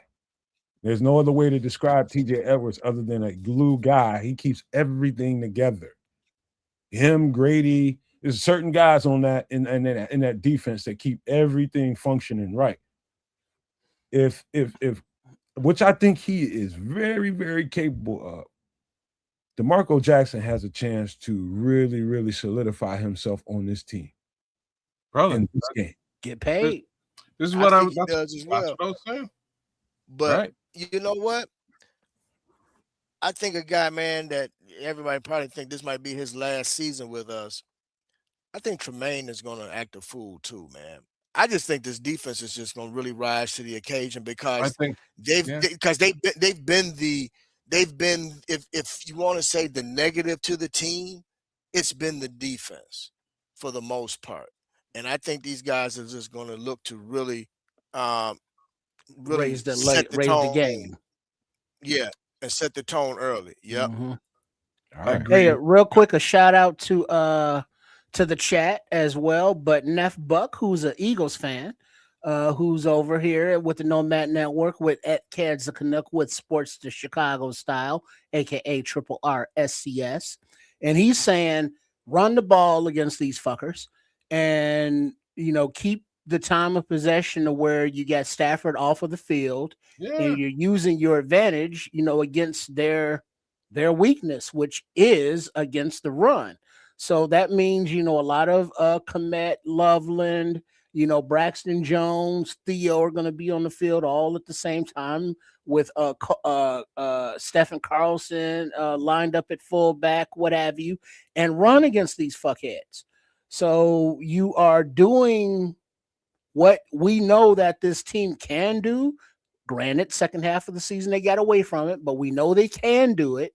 And we also know that that's how you can limit this Rams team, because we are not afraid of getting in a shootout, but that is not something that we should necessarily want to do. We want to control the game as best as possible. So that means running against the team that is best rushing the passer. So that means a lot of heavy formations, and you can get your passes in with play action, and you can fucking kill them deep. Let's fucking go Bears. Unalive them. I'm sorry. You can unalive them deep. Let's fucking go Bears. 100 billion. We got to get it going, y'all. I know y'all want to keep talking, man, but we are 3 hours into it. Thank y'all for keep hanging in here with us, man. But we got some stuff to talk about. And got a little ask of any one of you guys that wants to while we get ready to run this intro. But there's this thing called Project Anchor. And I don't know if this is a real thing. Something I came across late last night, started looking at a little bit more earlier today. Project Anchor. And supposedly in I think it is, let me look at my notes here. I think it is somewhere around Notes. August 12th at around 7:30 Pacific for about 7 to 8 seconds. The Earth is supposedly gonna lose its gravity. 7 to 8 seconds.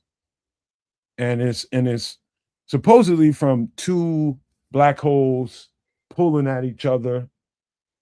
This is what they're saying. Something like that. I'm not exactly sure.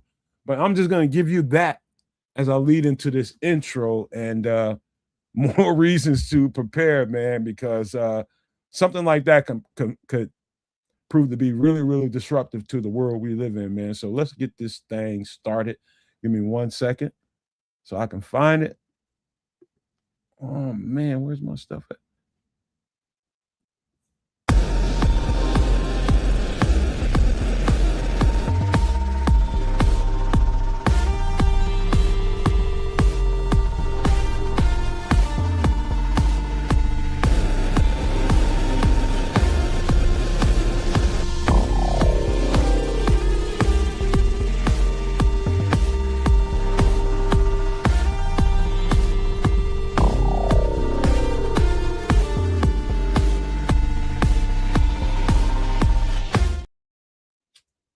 So I don't know if you guys looked it up. We'll get to that later. That's something I heard about. I don't know if it's a real thing or not, but I've seen quite a few little articles talking about it, man. A couple of major news outlets too. But this is what Trips. I'll just shut up and let you take over here. Wait, what did you say a specific date? Yeah, August 12th at about 7:30 Pacific time Of 2026? 2026. All But right, well, cool. Cause 7 seconds, you count that shit out slow with no gravity. You think, that's not long. But yeah, that's a long fucking time. And there's a lot of things that are just sitting on shelves, on tabletops, on bookshelves, on countertops, that if they are gravityless for 8 seconds, by the time gravity kicks back in, they're not just going to sit down gently, like a soft landing. It's going to come crashing down hard. So basically, everything you have sitting down on something that's not strapped down is going to come crashing down from a height of about, if you count it out and it's gravity, I don't know, kids is with the numbers and the analytics being the degenerative gambler he is. But however high, however many inches and or feet that items will rise up, they will fall down just that fast. So that could disrupt subways, trains. We think that they're attached to the tracks, but your maglevs, your any kind of equipment that is like, oh, that's too heavy to float. And it's like, well, no, gravity, that's a thing. That's what makes it heavy. No gravity, all that shit's floating up. And then for 7, 8 seconds, and it comes crashing down, that's going to cause tremendous damage and mayhem around the fucking globe. So this would really suck if it happens, but let me give you a couple of extra notes real quick, man. So the obviously NASA and the U.S. government would be prepared for something like this. They knew in advance, and according to the reports, they have an $85 billion budget to prepare for it. And some of the prognosis for this event, if it happens, is they expect this thing to be 10 years worth of trying to recover. They expect 40 million people to possibly die. We're talking about power disruptions. We're talking about everything economically could be absolutely destroyed. Man, you driving down the highway at 80 miles an hour and then you lose gravity for 8 seconds. What do you think is going to happen? Say that again. You driving down the highway at 75, 80 miles an hour. You lose gravity for 8 seconds. So that means your car is going to leave the road with that inertia going forward at 80 miles per hour or however fast you're going. And then after that time is up and that gravity reconnects, your car is going to go straight down with that same inertia now going down. So yeah, that's going to lead to a lot of unalivements. Yeah, you're gonna be somewhere between 20, 30 feet in the air, depending on how fast you rise after no more gravity. I'll imagine about 20, 30 feet in the air. And by the time gravity happens again, when you come back down, you're gonna come back down like hard, bro. Real hard. But that's a little side conversation. We talk about that a little bit later. Trips. What do you think about this Dutch oven situation? Because I do know this in a survival situation, what we know we can't count on with regularity is electricity and gas. And so, what is your cooking situation going to be like? This is a bit ritzy as far as pricing goes. If you have certain things like this already available to you, you pretty much don't even have to pay attention to it. But I would pay close attention to this rack. I think that rack has a lot of advantages to it. That little swing set there. Yeah. Yeah. Go All ahead. right. So what we're looking at on the screen here, for all you doomsday survival fans, as you tune in to some extra sauce Wednesday night, the Dutch oven cook set. Now, many of you may be familiar with the Dutch oven with your ladies, when you might have like some mac and cheese or some baked beans, and then you have a little then you might put the cover over here and go, Dutch oven, baby, love me. That this is different.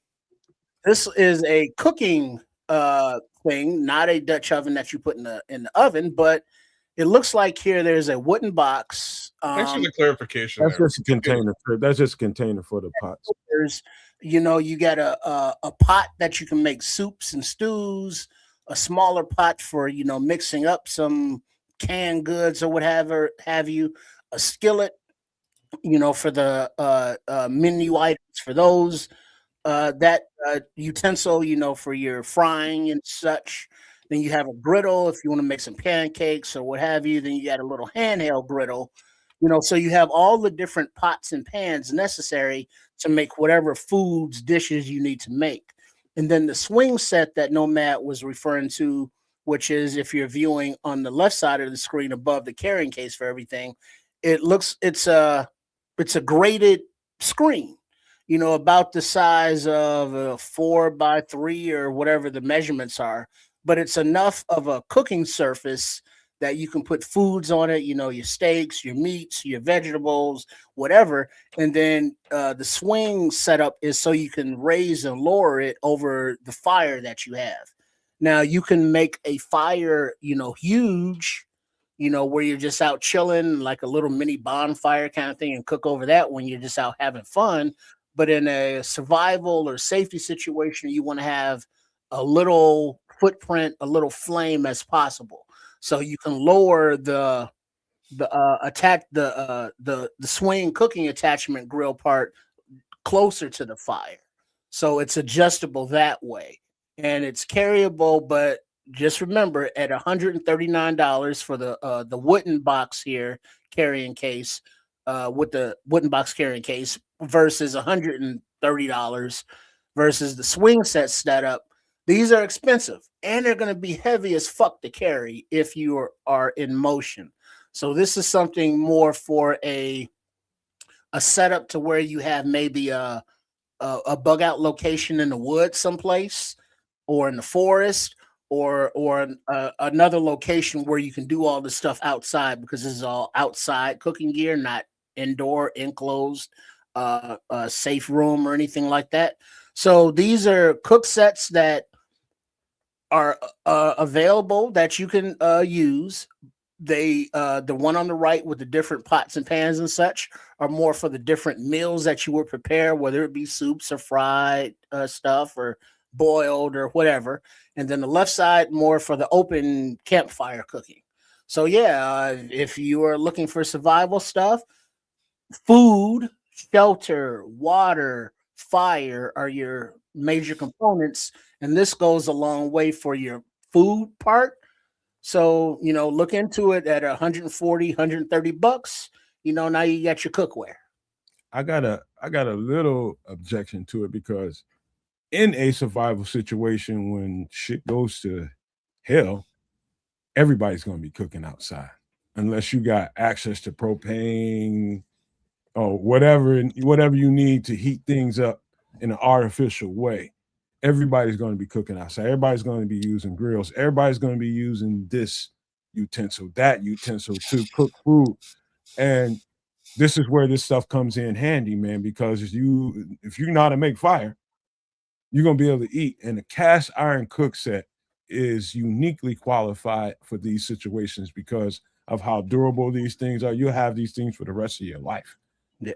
You know, the price you got there it's rich given the times that we live in. Everybody's kind of tight with money right now, and I'm one of those people, you know, but given the circumstances now, I think it was Create Culture that mentioned a tripod. There's another version of this swing set that you see over here. Those little chains that you see hanging from that thing, they are hooks on the end of.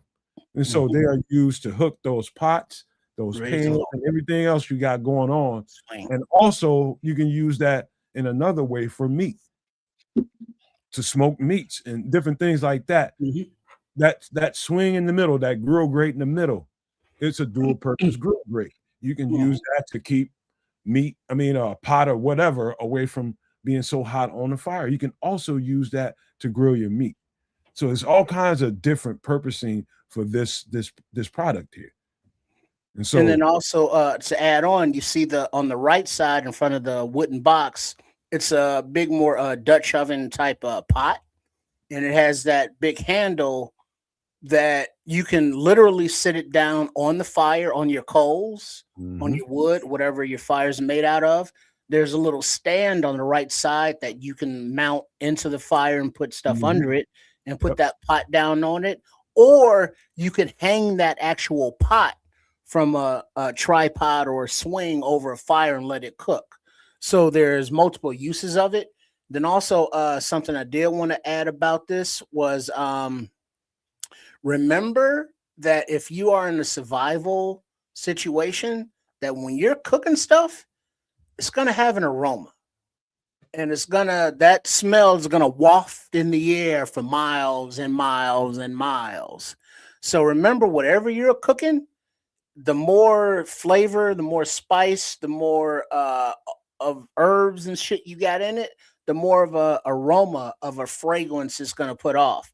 Just imagine you driving through a neighborhood and it's like, oh shit, it smells like somebody's barbecuing around here. Or, oh man, it smells like tacos around here. So you will put off an aroma and you will alert the people within miles of your area. So just be aware of that. One more last thing, Triple R, before I'm done with this. I think everybody should itemize some of the things that you have in your house as far as your dishes go, your pots and pans go. Most people have things with all kinds of rubber, plastic handles on it, glass tops on all that kind of stuff, and even a lot of stainless steel cookware. Stainless steel will get you a certain distance, but even that stainless steel is going to wear. This cast iron, you'll have it for your life. You see 139.85 down there. It's just like, man, I ain't paying that much money for them shit I might not even need. Guess what? Guess what? What if you do need it? And the shit that you have in your house is inadequate for the distance or for the duration. I'd rather live with it and be happy I got it than have to live and be sad that I don't. You know what I'm saying? I think this is a very affordable price for what you're getting, man. These pots and pans will live with you for the duration of your life. That's what you're getting. Now the tripod, that's different. I think that's optional in a way, but I think the duality of what that thing can bring to the table, not the tripod, but the swing set of what it can bring to the table has straight up advantages. You get a big piece of meat and you need to smoke multiple pieces of it. This thing's going to come in handy for you. And you can sit this thing on another apparatus that can make it higher. And so that it's going to come in and pay dividends for you. I believe that everybody should have cast iron cooking at the very least in their homes. Now, Shoot. a few tips to piggyback on what Nomad was saying there. The height, if you don't have a swing set, let's say the 128.99 one over there, you can maneuver something with forest scavenged materials like wood, like vines and such. And so if you really need to go to the bare minimum of something that you wanted to transport and carry with you from location to location to keep yourself safe, go with the pot on the right side, because that pot can do what the skillet can do. It can do what the smaller, go with the big Dutch oven pot, because it can do what the smaller pot can do, what the skillet can do, what the griddle can do, and what the smaller pan can do. Because you can fry in a Dutch oven pot. You can do all of that. It's only one thing to carry, and you can store your cooking materials in the pot when you put the pot into your rucksack or your bag. And then you can rig up the branches and the sticks in the woods to make your own tripod to raise and lower over the fire at will and cook whatever you need to cook. And you want to keep that shit bland, because as Create Culture said, what does he say? Sauce. I have some I don't know. No. I don't see it now, but he says something to the effect of, when you're cooking, yes, it will put off an aroma, and that will get you unalived. Yeah. Famous last words in the apocalypse is, that should smell great. All right. All right, let's get to the. I highly suggest that you get some variation to your cookware, man, and make sure you got this in your arsenal. I know that everybody's got the nice, pretty sets like I have in the house, but I also have some cast iron in my home too, so that in the duration I will be able to do what I need to do. I need to get actually more, but I do have some in the house, but I'm in the process of doing more. But this next thing I want to talk about, Trips, Plus, if you you whoop don't mind, somebody's ass with them damn things too, just to put that up. you're gonna destroy somebody's life with them. Wait, what'd you say? What'd you say, kids? I said you whoop somebody's ass with that pan. Well, yeah, I mean, because that's also a self-defense item. Ask Coach Trippin all about that. We ain't gotta be being violent, man. Let's talk about this next thing. Trips, if you don't mind. It just is what it is. I'm gonna start this one off. All right, battery. I'm sorry, go ahead. I'm a huge supporter of this Greenworks product. They have all kinds of products. I got several around my house, from lawnmower to weed whacker to everything you can imagine that can take care of home. Why do I think these are more important? Because we have a freaking fuel shortage. So if you got gas this, gas that, diesel this, diesel that, guess what? In the long run, that's not going to help you. What we've been trying to promote here on the channel is to make sure that you have things that you can maintain your life with, and starts with a generator. And this is where the Greenworks 18-inch blade chainsaw will come in handy for you. All right, fair enough. I was like, how are you going to charge this damn thing up? But yeah, okay. Like if you got yourself a generator and or solar power to a generator, you're good with this particular little setup. Outside of that, it is, you know what I mean? Like you'd be left holding the bag trying to figure out how to get this damn thing lit up. You know what I mean? But make it work. How? Well, like Red Baron is saying, Trips is like the urban MacGyver. It's like, so here we go. Right. I love that show. He always created some shit. And now looking at this battery powered chainsaw, it's like, well, why the hell do I need a chainsaw? It's like, well, you need firewood, you need shelter, you need tools. All of that stuff can be made out of what? Wood. Where does wood come from? Trees. How do you get the trees to fall down? Well, you got to cut them down. You can use a hatchet. You can use a fold out blade and saw it, fold out saw, or you can use a chainsaw. And so this is more for a like your home or a bug out location that's stable. You're not going to have this in your go bag, but wherever you are going to, like your bunker your shipping container that you've converted into a bunker. I disagree. This is definitely going in your goal. It's going to be with you. Well, I mean, that means you got to carry the generator, you got to carry the saw, and you got to carry the recharging capabilities. You know, if it's not going to be diesel, if it's not going to be gasoline, it has to be solar. So that means you have to transport all of that on your back. Look at it this way, Trip. So if you have to get into a move around situation, and let's just say you have to leave your generator, it's not transportable. If you don't have a small portable generator and you have to leave it, you have to leave it. You try to hide it, bury it, do whatever you need to do in case you have to go back there. But if you have to leave locations, you are most definitely going to want to take that chainsaw, because you can always find a way to try to port a power source. You might meet somebody somewhere. Hey, you got a generator? Can I? Not for $270. You spend $100. You get your ass a good ass hatchet, and a hatchet doesn't need oil. A hatchet doesn't need to have its chain replaced. A hatchet doesn't need the solar, because remember, you are assuming that the sun is going to shine and charge your solar panels. If there's some sort of event to where clouds or some sort of flares are blocking the solar panels, you have no fucking power. So you also want to have a tool that can be used for self-defense. Remember, a hatchet. If you break the handle of a hatchet, you cut down another fucking tree with your little saw blade and you make another handle. A saw you cannot fix in the wild. You can have them both, Trips. Listen. Look at it this way. This is a disaster situation, and you just rolled up on a situation where you got some battery life in your chainsaw still. So I'm gonna take it with my good battery. Let's just say you run up on a road and you find on the side of the road you find a car that has petroleum in them, and you trying to get somewhere, but there is stuff in the road that needs clearing.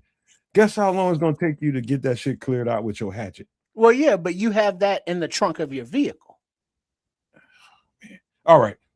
He's right though. He's right though, no man. Because here's the biggest problem, and he kind of brought it up, but we glossed over it. Like if that chain link breaks, you're fucked. There ain't no way to in an apocalypse situation. How do you replace that? When it breaks, it breaks. Until then, you have a chainsaw. I'm just saying, if it does break, there's no way to replace the chain. I don't know where you're gonna go to replace it.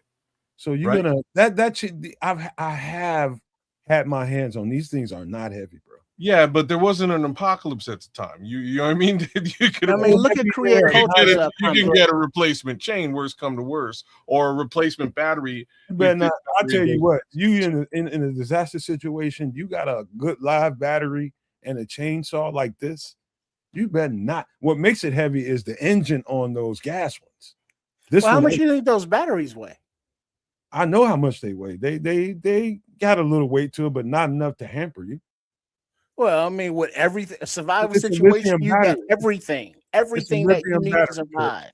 It's a lithium battery. It has a little weight to it, but it is not going to be enough to. So you are going to definitely want. Okay, and then another situation, you have to duck and dodge, remain concealed. So that limits traveling during the daytime. So you sleep during the daytime, you travel at night. So that means during the daytime, while you're asleep, you have to be in a very concealed, covered position where you're protected and safe. Does that mean you're going to be able to charge up your battery, your solar panel, or you're going to be someplace where when the sun is up, you are in total darkness?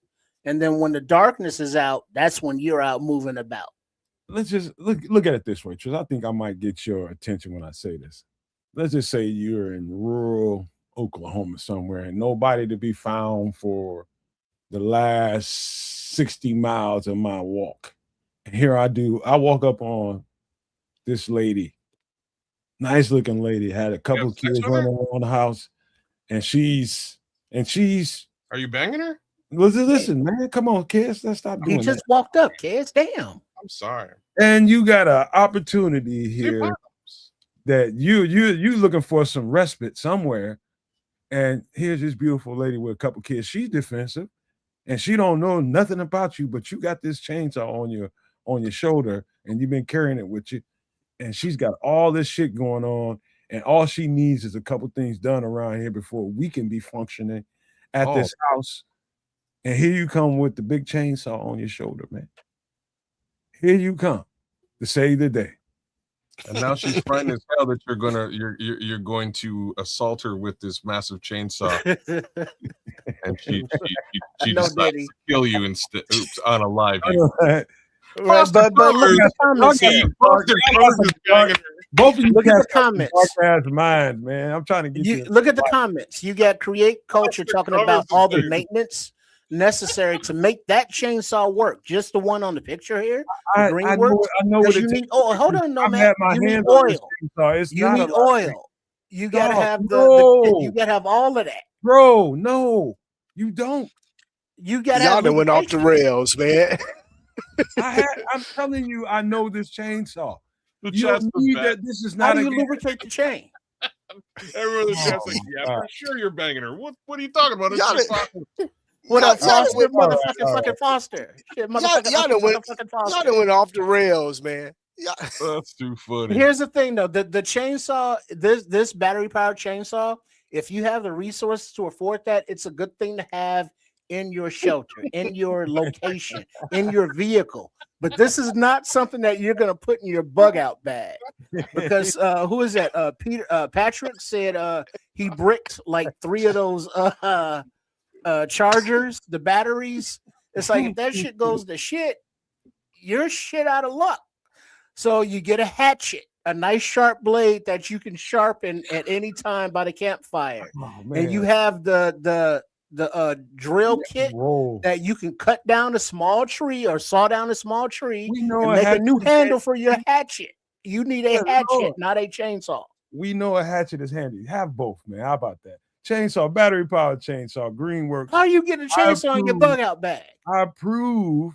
You don't have to have a bag to put it in, man. Put it over your How you gonna carry it? Put it over your shoulder. Get you a rope or something. That's not obvious as fuck. Who's this ninja walking down the street with a chainsaw? You want to be discreet. I'm sorry, this don't. You want to be laying low. You want to have a backpack that nobody know what it is. All right, she's like, man, look at this dude right here with a chainsaw. Yeah, I think we're gonna need to take him and see what else he got. Hold on, y'all. Hold on. Let me round this up. We gotta keep it moving, man. It's just the po-po and the law is like, why does this dude have a chainsaw? Stop right there, sir. Man, would you hold on? Just let me finish this up. Battery powered chainsaw by Greenworks. Again, you guys, I have multiple products made by Greenworks. In fact, lawnmower, I just bought another lawnmower from Greenworks, but I've had it since I moved back in. It's been like 10 years. I ain't had to take that thing to the shop. I ain't had to change nothing on this thing. All I had to do is turn that thing on and run it. Battery powered lawnmower. I really, really approve of these products. I'm telling you, Greenworks is a great brand. And so people that want to get more into the preparation side of taking care of your home, go towards more solar, go towards more battery powered products. That's just my suggestion to you. You know, you think of it how you want to, but that's kind of a pro tip. Get you some battery powered stuff. The chat's killing me, bro. I'm sorry, unaliving me, man. I don't know what to say. We gotta keep rolling, man. I know it's funny, man. It's hilarious stuff. I get it. Right. No, but it's a good idea to have a batteries powered or solar powered tools, whether it be a chainsaw, whether it be a snowblower, whether it be a lawnmower. You know, those things are good to have. But in a doomsday scenario where you got to be mobile, you got to be flexible, you know, it's going to be hard to camouflage your chainsaw, and you don't want a chainsaw just hanging out in the open, because then people know you're tooled up and you make a blade off target. Chips. Oh, snap. Holy shit. You can take the blade off.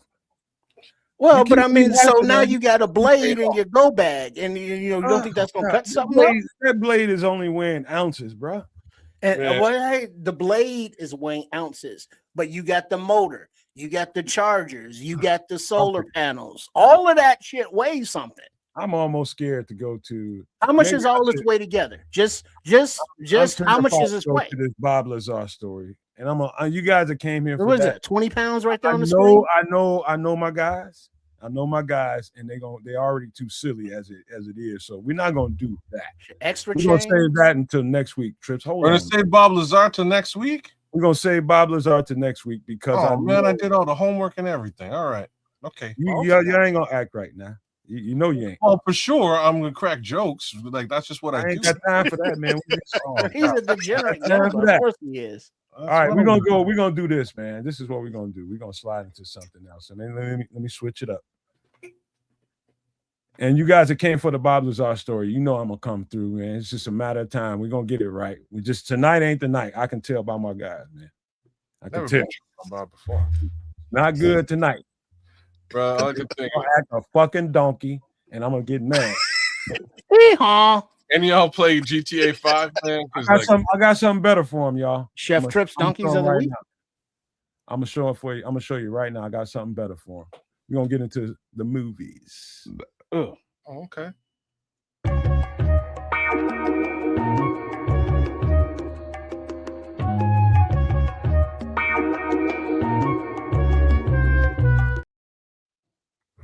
Damn, Negro. That's all you have to say. Right? I'm gonna leave that there and let y'all talk. Shit, you talking about Squirrel Master in them? Nasty Nate in them? Fine. I didn't know we were going down this particular road. So in my younger days, I used to sport a shag. I used to watch this movie all the time. But strangely, I had what was like equivalent to HBO when I would come home and this thing would just be on its own. But every time it was on, it would be quite literally a scene out of the movie. I'd turn like there's been multiple occasions where I walked into my living room in my apartment. This movie just happened to be on, and I'd turn to my right, and there'd be a motherfucker on my couch. And you know what I'm saying? Somebody's over here rolling up, and we were just sort of going through the regular progression of this film. This was the better part of my younger days in my apartment, and I have fond memories of this film across the board. This is a must-see for everyone and anyone, whether you partake or you do not partake. I think this is a must-see. I need a backiotomy. Mr. Smiley Face. Yeah, okay, man. Okay. Hey, Trips, do you have watched this movie? I'm sure it's multiple. Well, more than once, but go ahead. Oh, do me a favor. Break down how the movie setup is. All right. Here's the premise. Very good, Jenkins. The premise is three stoners who've been friends since high school and smoking out together. Four stoners. I'm sorry. And they all live together as roommates.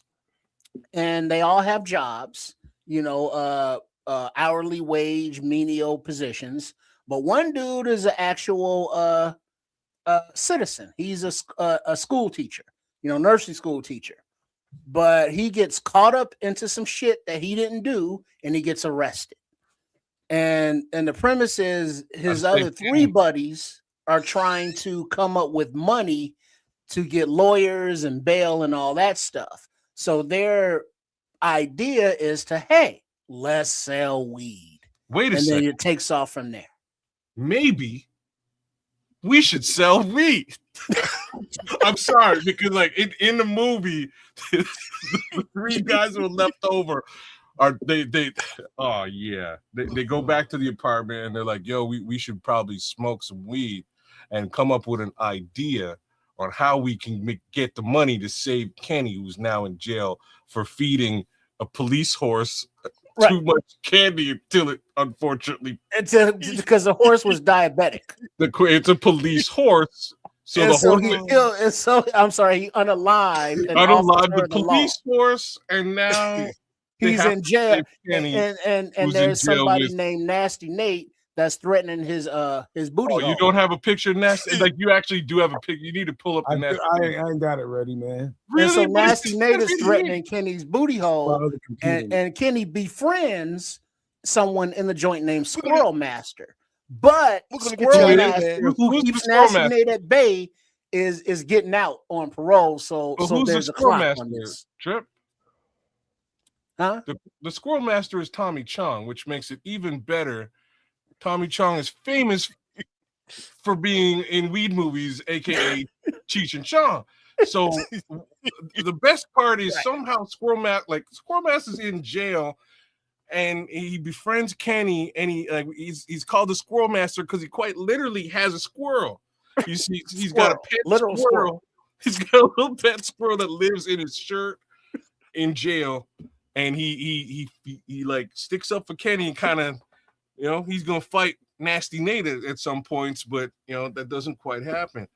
Back to these three idiots smoking in the living room, trying to figure out how to save Kenny.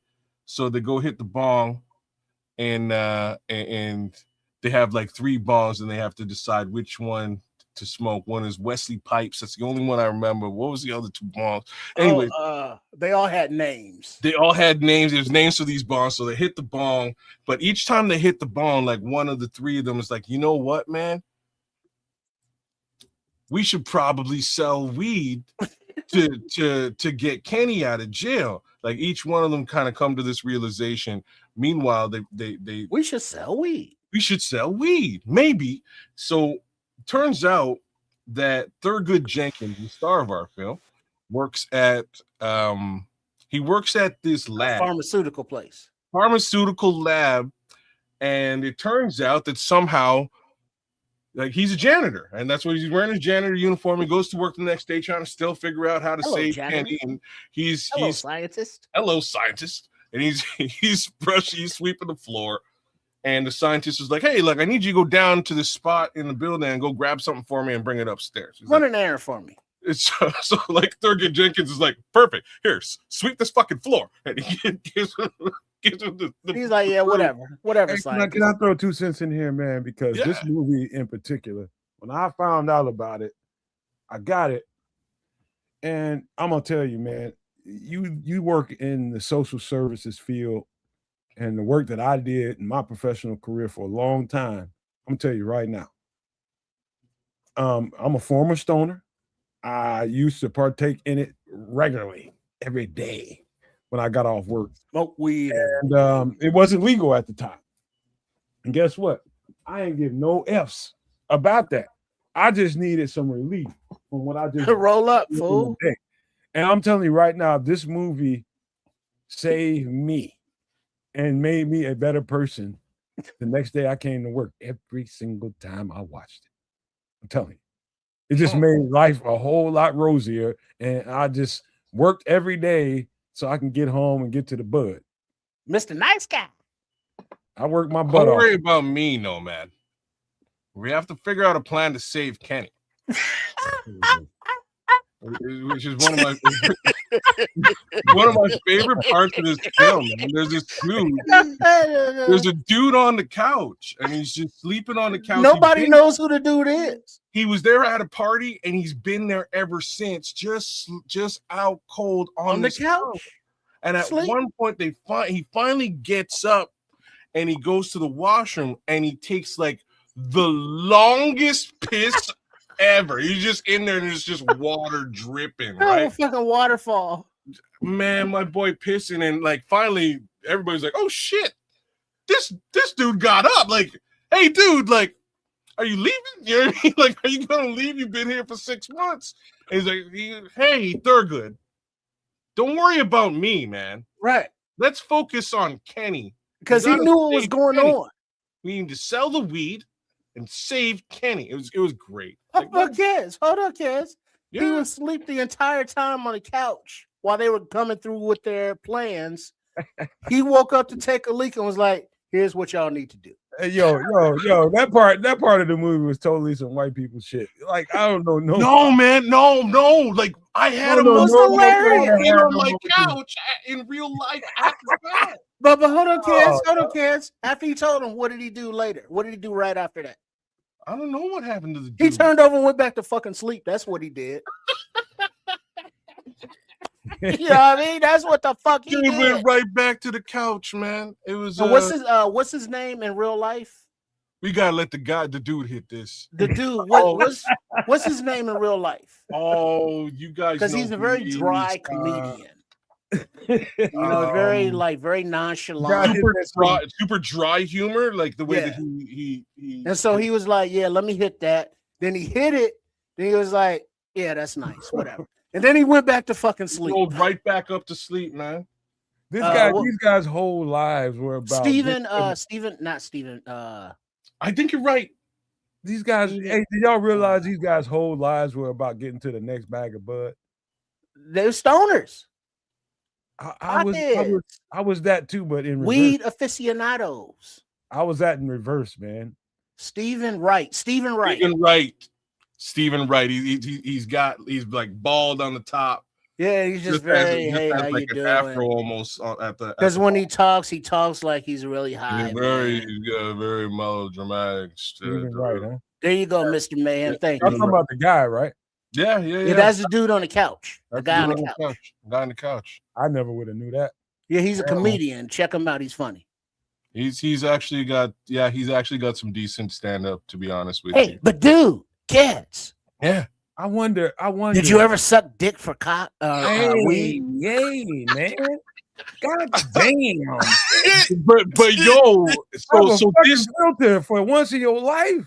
But so as a kid, you grow up and you watch watch America's Funniest Home Videos. You watch Full House and you get used to the person who is Bob Saget, rest in peace. And in this movie, Bob Saget has one line. And that was the line that Trip just dropped a second ago. And not to be repeated. I'm not repeating. I didn't repeat it. It catches if you're from my generation. I'm sure it catches you out of left field because you're like, yo, at first that's Bob Saget. Oh snap! What did Bob Saget just say? Completely out of left field, only to find out years later, yo, Bob Saget is raw though. That's what Bob Saget gets down with his actual comedy. He's raw with it. I didn't know. I had no clue. Yeah, he wasn't on Family Matters.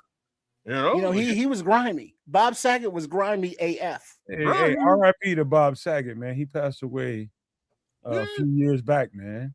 Yo, he's raw, bro. He's dirty. His comedy's dirty, bro. His stand-up. He was presented to America or the world as this very, very clean. Danny Tanner, man, clean cut. Yeah, because it was America's Home Videos, right? That put him on. That's not no. Full House first, right, and then America's Funniest Home Videos. That was second. After, you know what, kids and trips? I wonder though, man, when I think about Bob Saget and that role that he played in that movie. And I think about how he's presented to the world, and he has a certain image, right? Yeah, I think some of that he and I heard about some of his stand-up. I haven't seen it, Big Papa. It's crazy, but I've heard some of it, and I YouTube that some shit some of that rebellion from his screen persona of the stand-up, prim, proper white guy that everybody thinks is a really nice guy. No, not really. I'm really raunchy. Brother, maybe that was the rebellion of it. He hated it. And there's a bit of a documentary on him where he sort of comes out and he's like, man, because of how raw a comedian I actually am. First off, he was like, the actual jokes behind the scenes with him and the guy who played Uncle Joey, really, the jokes those two guys would crack behind the scenes were like the dirtiest jokes. Even with the girl, like the young girls and stuff, they're like, "Yo, John Stamos." Not Stamos. The other one, Cut It Out. The other guy. Oh, that's not Uncle Joey though. That's no, that is Uncle Joey. Jesse. No, that was Dumb and Dumber, right? No, he's a different guy, man. I don't even know his name. No, that wasn't Uncle Joey because I thought Uncle Joey was Joey's Dave Coutier. Dave Coutier, that's who he is. But anyways, apparently they were super raw on set because he hated the persona that they gave him. But it's ABC, which is Disney. So ABC then turned around and they're like, "Yo, we'll give you another show." And he was like, "Okay, but you got to toe the line and still be basically Danny Tanner on the other show." So off he goes with America's funniest videos, and he's making good paper, but it's just not really actually him. The real him is a dirty, raunchy comedian for real. So like you don't get to see any of that until that guy was a for real Jekyll and Hyde, man. He had troubles. Yeah, man. Yeah, he had real troubles mentally. Yeah, you know what I mean. And you just all you got to do is go look up some of his interviews, and you can see it. Oh yeah, you can see it in the interviews. You can see it in his comedy after this film, because this line exposed the world to like what Bob Saget was actually about. You know what I mean? And just a wild little piece to be included in this movie. What other stuff in this movie is great, man? There's some other Mr. Smiley Face. It's the drug Smiley dealer. Face. The drug dealer was funny as shit. Yeah, man. Samson. Oh, Samson's hey, Samson. Hey, boys. You want some of the boobity pop?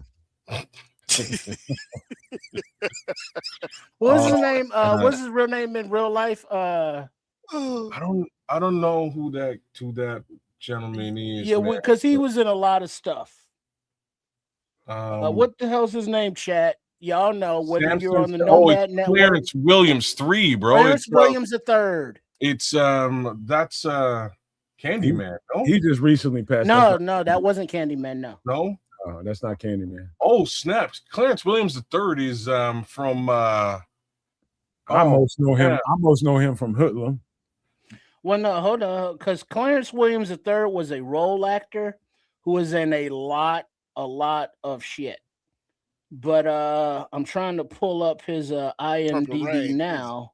I have it up. He's from something else, man. Once you see him with the afro, what is he from, brother? Is it Mod Squad? Mod Squad. Thank you, bro. Thank you. Let's see, Mod Squad, Tales from the Hood, Mystery Woman, Sugar Hill, classic, Hoodlum, Nomad just mentioned, Half Bake, 52 Pickup, Life, Don't Be Scared. Don't be scared. He's a real one. The General's Daughter, The Legend, Reindeer Games, classic, Ben Affleck, Purple Rain, he was Prince's daddy, Against the Wall, The Return of the Mod Squad. Oh yeah, Deep Cover, he was the cop in Deep Cover with Lawrence Fishburne in them. Blue Hill Avenue, 1900, Mystery Woman. Slow down, Trish. Blue Hill Avenue. I suggest everybody within the sound of my voice watch that movie. That is what's old boy's name? He's from New Jack City that played Carl Anthony Payne. Well, not Carl Anthony Payne, but you're talking he played what's the dude next to Nino? What's his name? G Money. G Money. So G Money, that guy plays as the lead in that. That's one of the more underrated movies you're ever gonna see. Blue Hill Avenue is dope. It's dope. You better watch it, or you missed it. Yeah, Blue Hill Avenue, 2001. Check it out. So yeah, I mean Clarence and it goes on, but Clarence Williams III is like, oh, I know that guy from that movie. He was never the star, but he always played a role that was crucial. Now in Half Baked, as Samson, he was the kingpin drug dealer. And his one more lair, step and your Mexican friend gets it. He's like, I'm Puerto Rican. I'm Cuban B. Cuban B. Cuban B. And so that was his name. Cuban B. But Samson's lair. But Samson's lair. So Bishop had to bounce out, man. He got to get up and go to work. But I do. Any last quick thoughts on Half Bake? Half Bake is classic. It's so dear to me. It's like a part of me, man. I watched. If you have been, or might become a pothead, there's all of the above there. Or if you're just like a funny comedy film, this movie's got just about everything you need in it. Greatest weed movie ever. Freaking. I'm not sure. I'm sure. Like, there's a lot of weed movies out there, and a lot of them. This is better than them all, man. No. But listen to the cast. Hold on to the cast though. You got Dave Chappelle. Everybody knows Dave Chappelle. Jim Brewer. He's the teacher guy. but he's a comedian. No, bro, is this guy, this idiot. Yeah, he's a guy on the screen there with Dave Chappelle. But Guillermo Diaz, he's a guy that's like, fuck you, fuck you, fuck you. You're cool. I'm out. When he quit a job. Harlan Davis, comedian. Tommy Chong, as Kez mentioned. Clarence Williams that we talked about. Neil Brennan, comedian. Jon Stewart, Daily Show. Rachel True, Laura Silverman, David Bluestein, Greg Regal. Watch TV. And peace out, Foster. Foster got to bounce out too. Peace, Foster. Thank you for coming here, man. Snoop Dogg, Stephen Baldwin, Willie Nelson. Willie fucking Nelson, bro. Tracy Morgan, somebody gonna get pregnant.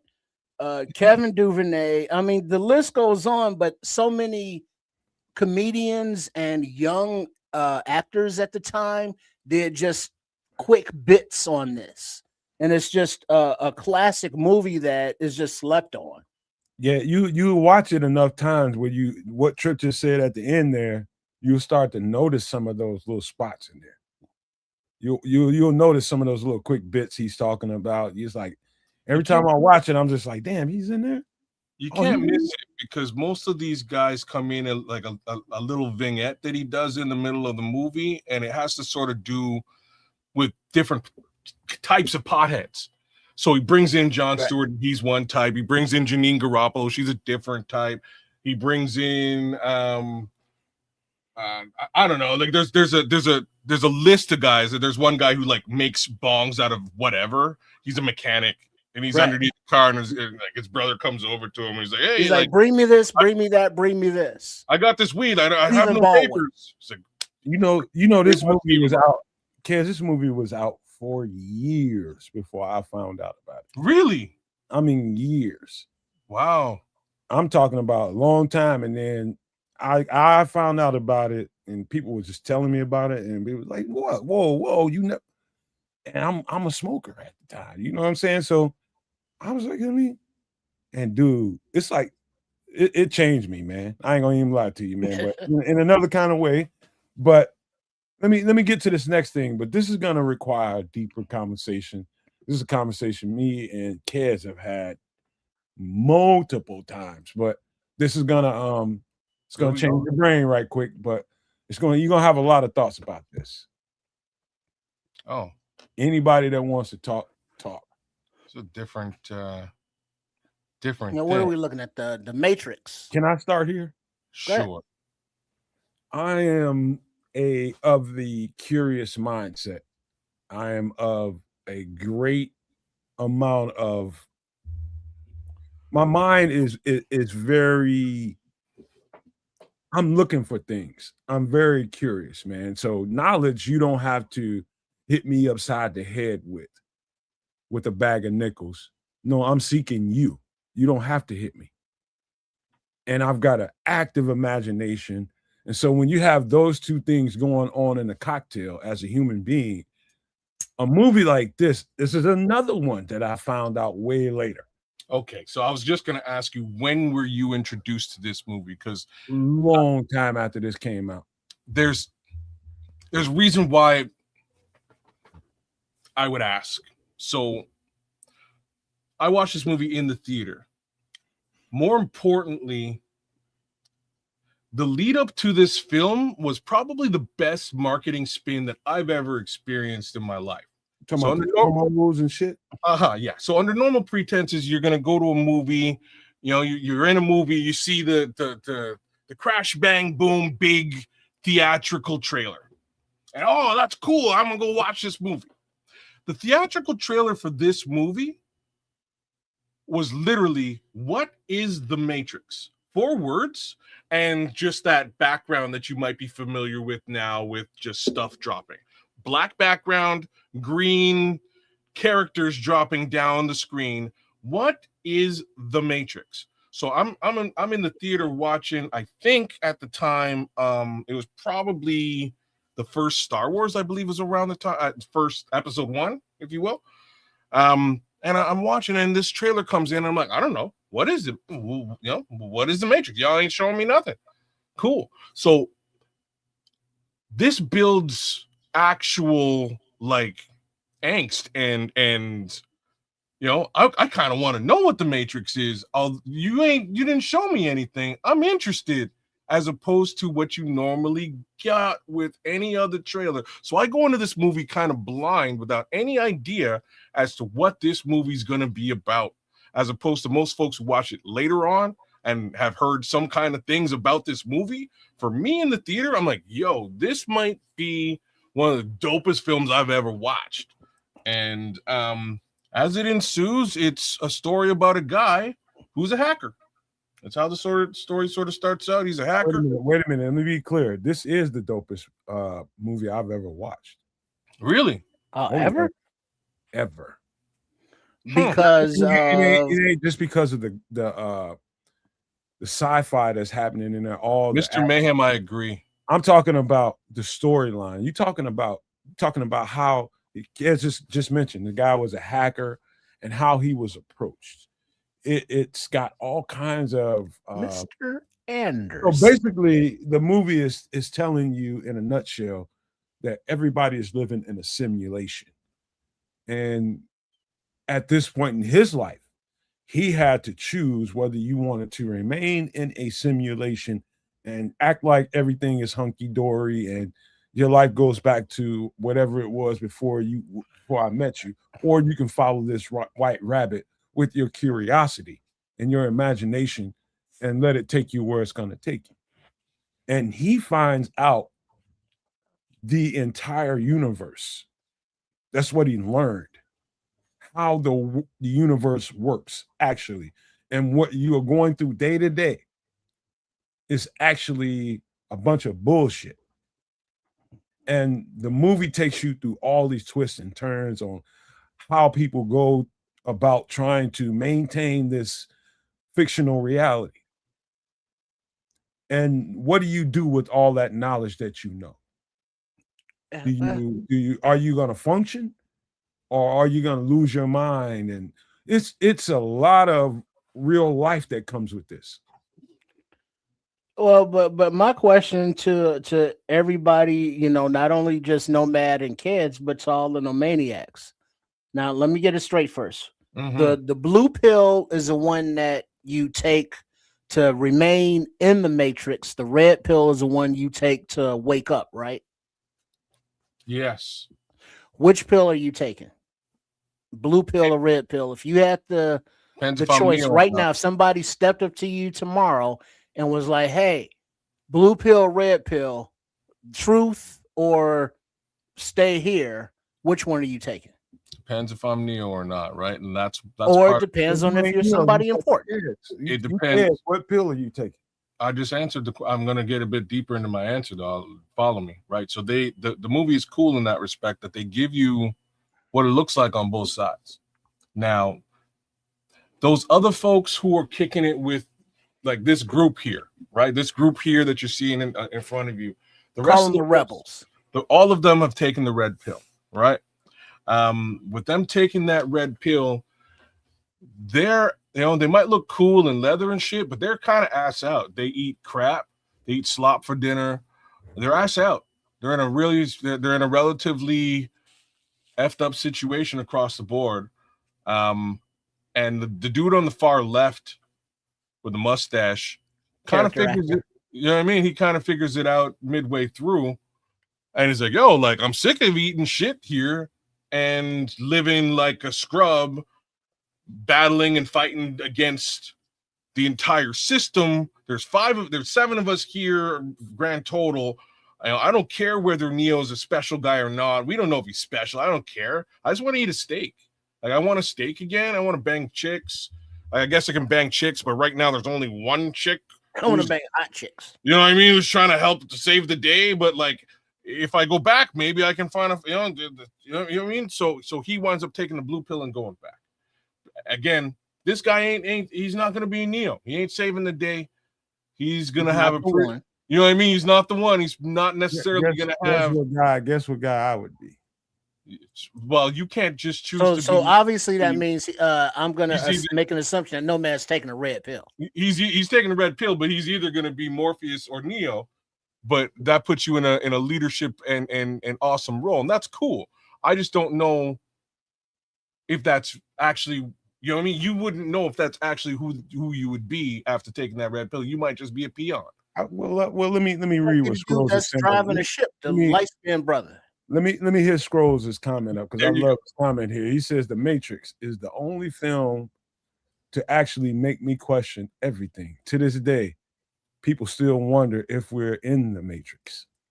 And that is the truest, one of the truest things he's ever said on this show. And that's really what it is, man. I can remember, I'm not gonna tell no shit, but I'm gonna kind of lead y'all down a road that you can kind of use your imagination. But I had a certain person, let's just say he had some affiliations. Before I ever watched this movie, I was telling him about it, and he was just like, "Dog, don't watch it." I Don't said, watch it. what do you mean don't watch it? He said, "Dog, do not watch that movie. Don't watch that movie. It's gonna fuck with you. Don't watch it." And so I was that made me a little bit more curious, but for the right reasons. Like, wait, hold up. So I watched the movie, and I'm like, Scrolls is. Was there any other movies he suggested that you shouldn't watch? Went to bang steaks. Just checking it out because you should probably go watch those too. No. Those are fun. No. This movie is quite profound for a bunch of different reasons. I found that there was a lot of truth, and I'm talking about years and years now since I've continued to live my life. I found more truth in this movie than most anything I've ever seen. And for reasons being that, we live in a society that is all about what I have versus what you have. Everybody's in this rat race and for the wrong fucking reason. True. And this movie is all about getting yourself out of here. If you got enough power within you, you can change it all and convince these people that you don't have to constantly be chasing this or that and measuring who you are as a human being based on what you have. Message. That's really the thing. So Neo is plucked out of this situation to be shown that you have the power to change it all. Well, again, you have to look at the broader scope. Neo was the chosen one. The one. You know what I mean? He was the guy who was able to make. You couldn't do this. They went through a lot of other ones unless you before were him. Neo, you couldn't do it. You couldn't be anybody but Neo, right? No, I'm just trying to map it out for everybody the way that they mapped it out to show the breadth of the actual situation. There's some fantasy here, obviously, because we're watching the movie for the most part through the eyes of Neo, but there's another way of looking at it. You could be the light-skinned brother that Trip was just talking about. You could be his brother who gets blasted. You could be this homie with the mustache who wants to eat a steak. You know what I mean? Like, it's not necessarily all awesomeness. It turned out to be awesomeness with Neo because he could, learn kung fu. He was the one and master it because he was the one. It's not all. It would not be, and like that part of the story is that it would not be friggin' all roses. You know what I mean? Like, kind of looks that it is through Neo's eyes, but for everybody else, it ain't all roses. It's a struggle, man. It's a struggle. So what I found out in the later parts of it, I don't know if it's the second one or the third one, the story continues, right? And it starts to build out a little bit more about some of what kids is talking about. Like, if you're not Neo, who are you in this situation that you're not in the Matrix? Now you're part of a group and part of no, that's squadron. Hold on, let me finish, bro. Okay, go ahead. You're part of a squadron of people that are together to try to disrupt this fucked up reality that all these people are living. And if you're not Neo, then who are you? You're part of a group that's trying to do what they can do for the world so the world can see. The world can see. The entire world can see.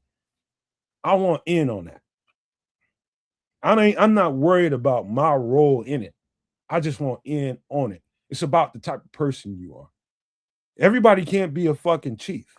Somebody's got to be a goddamn Indian. And if that's the thing. Neo is the chief, basically.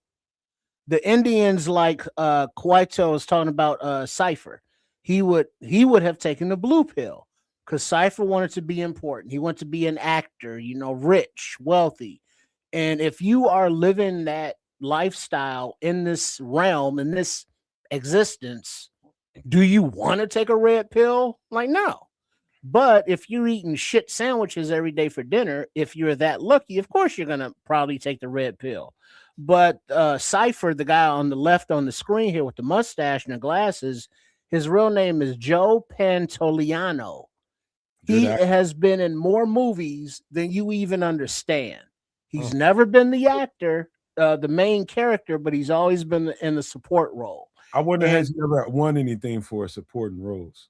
Well, hold on. Let me just run through this list and let me know if you've heard of any of these movies. Oh, Bad Neil Boy.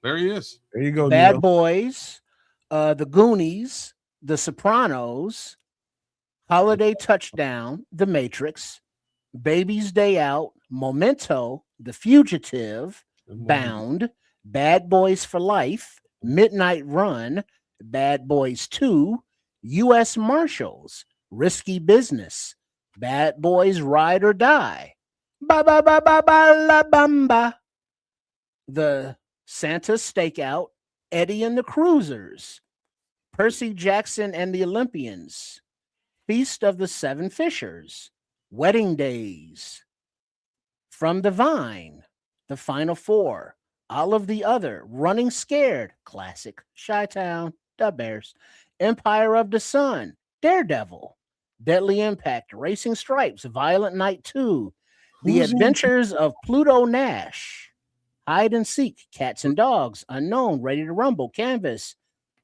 Zandali, Lake Placid, Alligators, Crocodiles, give it a name, Taxman, The Last of the Finest, Downtown, The Amateurs, Cats and Dogs 2, No Kidding, Me Too, The Matrix 2, The Perfect Match, The Last Word, El Diablo, Eddie and the Cruisers, Three of Hearts, and Robot and the Family.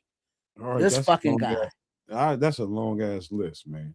Let me say this one last thing about this movie. It depends on what kind of mind you have, right?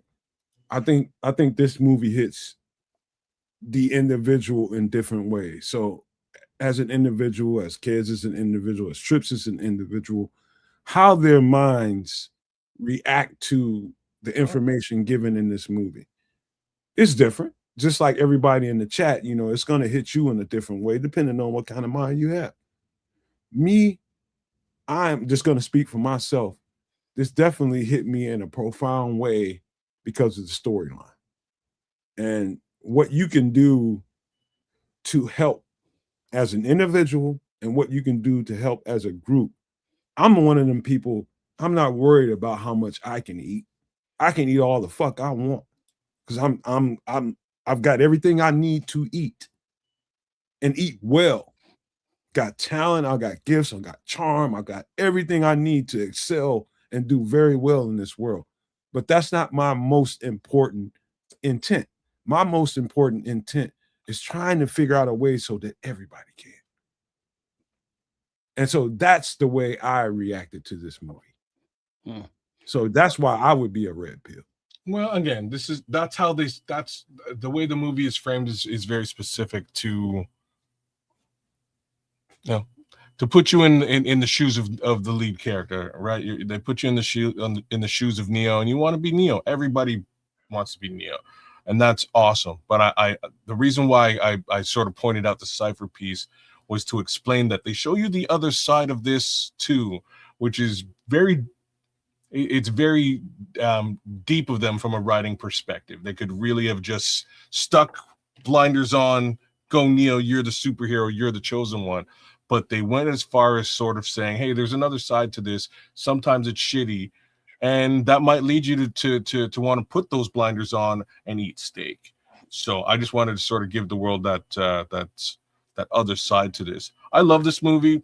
Didn't necessarily personally, I think that this movie could have ended and I would be fine without ever watching The Matrix 2 or 3.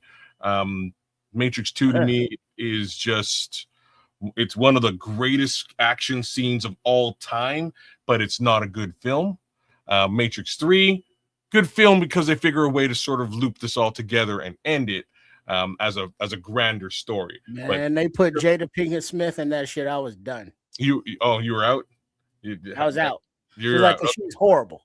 She was not great in the movie, but like I said, this movie here, front to back, just this movie, I think everybody on the planet Earth should watch this. I won't mince words about it. It is that good. The other two other movies that I think are that good, V for Vendetta, right back there. I feel that movie is that good in a very similar vein. I also think that the movie Fight Club is that good as well. First rule. I'll say this. This is the last thing I'll say before I let you guys have final thoughts before we wrap this up.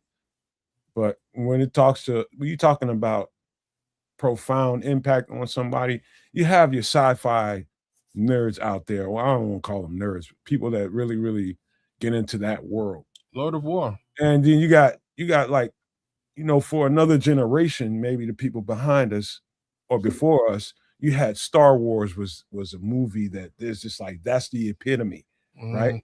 Yeah. And everybody's not the same, kids. I'm just making a point. Yeah. I'm saying that for me in my lifetime, a sci-fi movie to have profound impact, it's on that Star Wars level that a lot of people see in that sphere. I'll just say that. It's that for me. Well, I hear you. The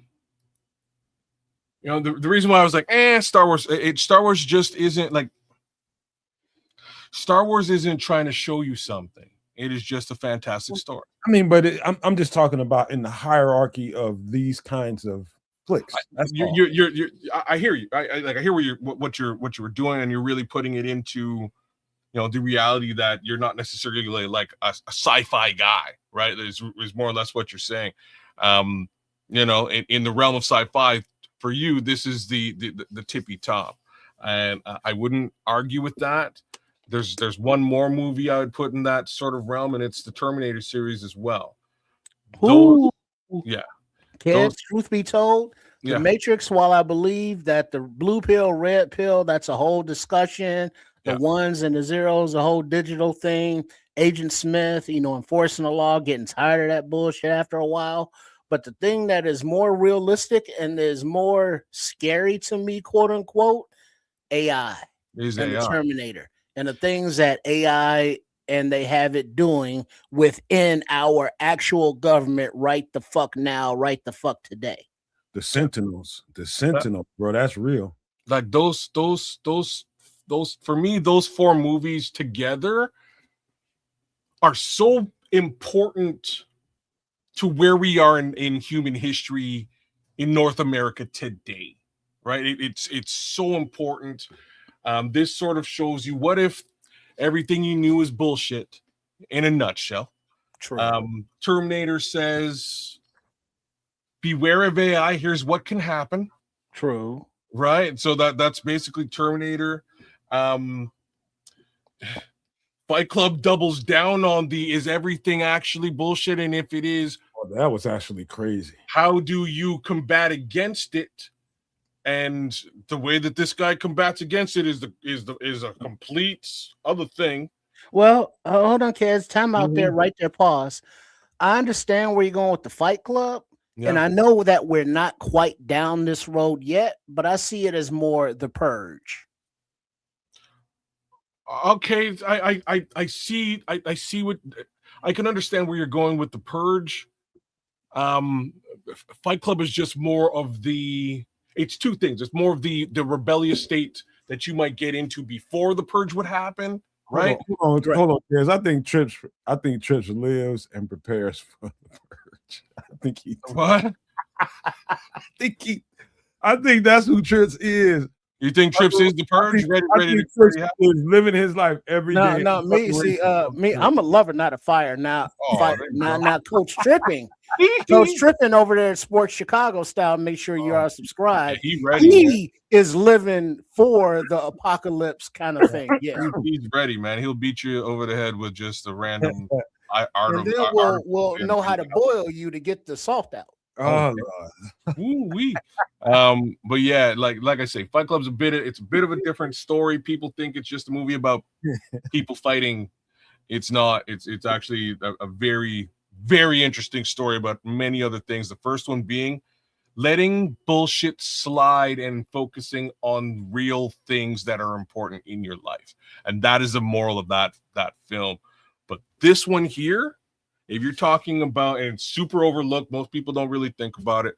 If you're talking about a film that, and just, quick 2 cents, V for Vendetta was written way before the year 2000, way before the things that you would make the obvious comparison of it to, which is 9/11.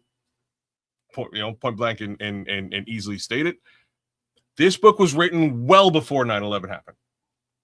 And the question is, hey, what if the government, did some false flag stuff and maybe experimented on people and stuff? Maybe the government did that, and what would the fallout be? And would you be pissed off at your government if they experimented on you? And that's sort of where this movie starts and goes towards syphilis. And it is crazy how they map it out. Again, mapped out well before any sort of thing like that actually occurred on American soil. Now my final comment, Nomad. I think that most people and myself envision us being the Neo character, the main character, whereas I think I could be other Morpheus. I've lived. I can share my experience. I can keep control in a leadership position, or you could be Cypher. It's like, what? Fuck all this dumb shit. I want the hot honeys, and I want the finer things in life. Or could I be Trinity because I look fantastic in leather? I don't know. But the first movie was cool. The subsequent the next two were nah, and they didn't answer, they didn't push along the story of any subsequentive nature. So yeah, The Matrix just in general as a standalone movie is good. You don't need to see the remakes or the sequels. My last thing is, I feel different about the sequels. I think you should see them. Number one. Number two, I think the most profound part of that movie is the very intro, how Neo got out of the Matrix and, what he was presented with and his options after he was out. Most profound part of the movie. Second most profound part of the movie was the Oracle interaction. To me, that's just the way, for me, that was the nucleus of everything. Cookies and shit. Yeah, it's well, there is no spoon. It is mental training in that movie, and it's a great little conversation. What's really sad is the way that they sort of had to leave it with her after that actress passed away, unfortunately, and they had to sort of rehash it later on.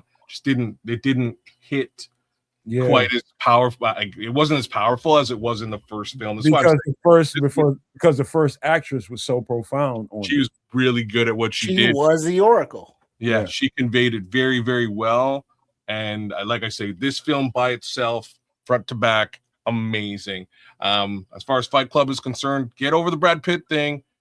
Think about Edward Norton. Edward Norton's a fantastic actor. He's a great actor. I got to tell you real quick before we get out of here, how another movie, years after the shit was out, I go home and I turn on one of the cable channels I had with fucking HBO or whatever it was. And I'm folded. I'm coming from a night out, but I ain't all the way sleepy. So I eat a little something and I jump on the couch and turn on the TV, grab a blanket and just start watching something. And that shit comes on. Fucking Fight Club. And I thought it was the weirdest shit. I turned it off. I was folded. You know, I ain't gonna lie to you. I just came from the club, and I was just trying to, you know, I had the next day off, so I'm just trying to look at something before I get ready to fall asleep and ate. So I'm in that, Did we lose him?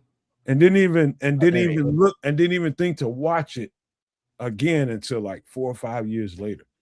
Turn it on again, and it had a different. I was just like, hold up, this shit. Whoa, Brother. whoa. And then it hit me. What the? I'm like, hold up.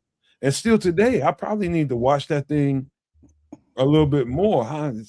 So I got a weird story I can tell y'all later on after off of camera, man. But some weird shit happened in that movie, man. I had to check somebody about that. But now now Fight Club is classic just because of the subject matter. But don't hate on Brad Pitt, because another, I think, well, in a certain niche, it gets its love. But the movie Seven with Kevin Spacey,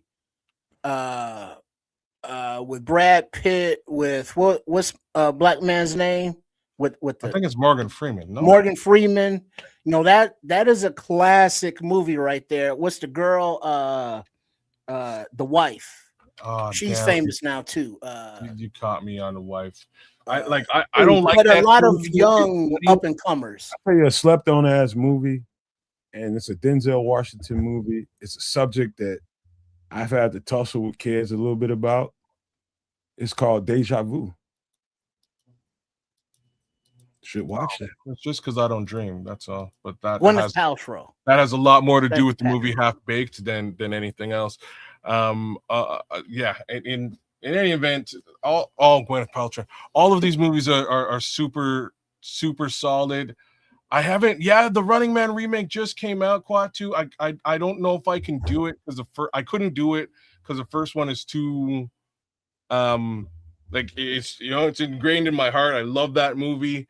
I do. I honestly do love it. It's The a little bit different premise, and The Running it's Man? not like a one for one remake. Let's say.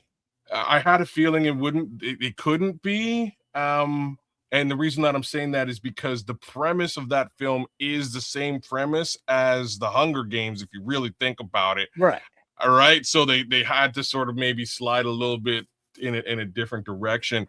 But love that film, especially the first guy whose head explodes within the first 15 seconds of the film. That's just a great way to enter a movie. Ba-boom.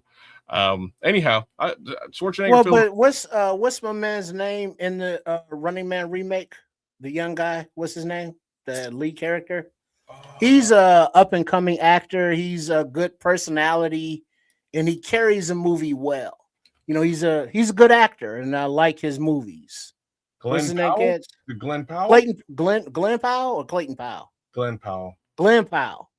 Yeah, he's had some nice roles coming up in his career, and he's now getting that leading man role, and I think he carried it well in Running Man 2.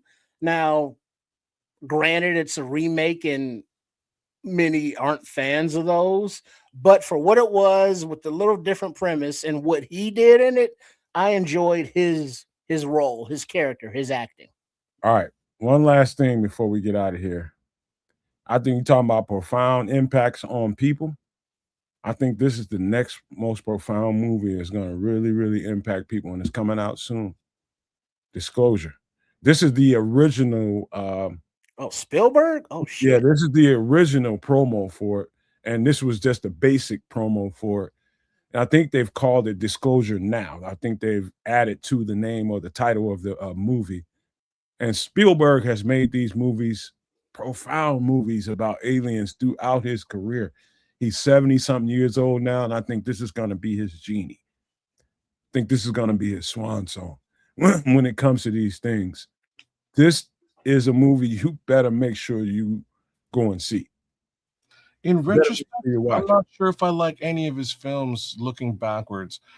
As a kid watching his movies, I liked them all because, again, they're really all just fantastic stories and they're really well directed. But outside of them being a fantastic story, just given the movies we're talking about today, all of those movies sort of have a little bit more oomph. You know, it's not just a fantastic story, but there's a premise behind all this. There's a grander idea and thought train to all of those films that we talked about today, and that's the difference. I wonder if that's where he's going with this as far as Spielberg is concerned, but I haven't really seen him Well, do go do yourself a favor, kids, and go start looking at. He got a couple of trailers out there, bro. Yeah. So one thing you'll learn about me, and I'll just say it now, because of the Matrix, since considering what we're talking about, after that Matrix promo, which showed me nothing, I do not watch trailers. I avoid them like the plague. If I go to the movie and the trailers are on, I go to the washroom. Depends. Like some producers, directors, writers, executive producers, like you know proven when you know proven. This guy's proven. No, I know he's proven, but I know what he's about, and he hasn't been about unveiling anything other than a really cool story for me. So I like that's sort of where I draw from. You know what I mean? I'm not a big Spielberg fan, is really what I'm saying. Kids, you tripping? Am I? What is he really? Right, well, hold on. All right, check this out. Nomad, no maniacs. Just TV. Were you not a fan of Band of Brothers? No, I didn't watch the series. Pinky and the Brain. Love the series. That was Steven Spielberg. Oh, I didn't realize that was Spielberg. Okay. Yeah. Surprise, motherfucker. All right, now movie-wise, Jaws, Schindler's List, Disclosure Day, Jurassic Park, E.T. the Extraterrestrial, The Famblem, Ready Player One, which is a good reflection of society, Indiana Jones, Saving Private Ryan, classic, Close Encounters, Hamnet, don't know that one, Duel from 1971, that trucker movie on the highway. I've never seen that fucking love that movie. Catch Me If You Can, West Side Story, I Love to Live in America, I Love to Live in America, Back to the Future, Indiana Jones Part 2, The Terminal, Tom Hanks, Robin Williams, rest in peace though, Color Purple, Fight the Power, War of the Worlds, Poltergeist, They're Here, AI, the Artificial Intelligence, Jurassic World, Minority Report, another Tom Cruise there, Munich, I like The Adventures of Tintin, The Goonies, classic, Truffle Shuffle, Gremlins, really? Gremlins? Jurassic World, Lincoln, how was the play, Mrs. Lincoln, otherwise? Hook, Robin Williams, rest in peace, Indiana Jones Part 3, Bridge of Spies, Tom Hanks, the BFG, Empire of the Sun, Japanese War, classic, War of the Worlds, Indiana Jones, another Indiana Jones, Super 8, dark, very intense, 1941, a more warish kind of movie, Shrek, and all of those comedies, more Jurassic Worlds, The Post, Transformers. So none of those movies you liked? So don't get me wrong. I'm just saying I'm not necessarily a fan of his because of what he does. Like all of the things that you've listed, except for, in my opinion, maybe two. So the first one would be Ready Player One, and the second one would be AI, are just fantastic stories. Don't get me wrong. We're talking about Steven Spielberg here. Mm-hmm. He's a fucking fantastic storyteller. Everything you've listed here, for the most part, is an example of that. Jurassic World. I hate the Jurassic series, but that's neither here nor there. So yeah, but the first one. Explain why you're not a fan. I want to hear that. Because of what I just said a minute ago. I prefer films where you're not just giving me a fantastic story, but you're also giving me more meat on the bone, a little bit more, the Matrix. As let's step Saving away from Private Ryan. Let's step away from all the things that we've said so far, and let's just say Avatar, for instance. Avatar is a fantastic story about some weird alien shit. But there's a deeper thought train to the entire film that's being put forth. So in that respect, I give the man big respect for doing what he's doing. Let me break down a little something for you. It's to the last film you were just talking about, Avatar. Yeah. Look at the characters. Look at the characters. Just screenshot if you want to in comparison the characters of Avatar. Those blue beings that had all these shit going on. Basically, those are Sudanese people. The exact same markings on their faces, exact same markings on their bodies, exact same body shape. They just turn them blue. Those are Sudanese people. And he's telling the story of Sudanese people with a little flair to it. All you got to do is take side-by-side view of the avatars and Sudanese people from Sudan have the exact same body structure. And what does Sudan have that people want that are invading their territory for? Resources. Exactly. Well, gotta so look deeper, man. I'm not going to say yay or nay here. I'm going to say there's elements of that. Absolutely. There's clearly elements of what happened to the native people in North America here spun into that film as an underlying expose. And these are the types, like, he's telling a story within a story within a story, and that's the type of shit that I like. You know what I mean? Like, Steven Spielberg's just telling a story, but I'm gonna have to I have to take a step back because the Ready Player One is a story within a story. If you can figure out what the back end is, I'll just leave that alone. Same thing with AI. AI is a bit of a story within a story. And I actually really like that film. It's not just the journey that's happening in the movie. It is the ramifications of the situation that is a little bit different, and sort of speaks a bit louder. But like I say, it's just my personal. But you can understand why we take exception to you saying you're not a Spielberg. Well, but here's the thing, though, Nomad and kids. There's a discrepancy on what we're talking about, because as Patrick put up in the chat, where he said we, and I'm assuming that we as in him and kids, is that they want truth on the subject as opposed to a story. Would that be a fair categorization, kids? That might be a very good way of, like, it's a good way of explaining it. At the same time, it is another way of explaining it would be like, sometimes you just can't sort of come out and say shit to people. Yeah. You know what I mean? You just can't. But isn't that? But in Nomad's point, that's exactly what Avatar is. Mm-hmm. It's the truth about what's happening in the Sudan, but it's a story to sell to the masses that people go to the movies and see. This is why it was my example. That's exactly why I said that. That's why I brought Avatar in the first place, because it's not just a fantastic story about funky sci-fi shit. There's a whole underlying conversation to be had. It drives a conversation that you might not be able to just have, right? So kids is all about the Winston Churchill quote: a riddle wrapped in a mystery inside an enigma. Is what he's looking for to be entertained. Or Hamlet, a story within a story within a story.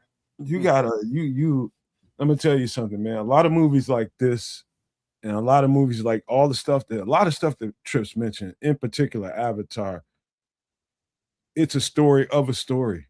It's an indirect way. It's like a workaround to tell you the truth. This is why I like The Matrix. It's the same thing. This is why I like V for Vendetta. It's the same thing. This is why I like Fight Club. It's the same thing. Like I'm just you know what I'm saying? Those are the types of movies that really catch me.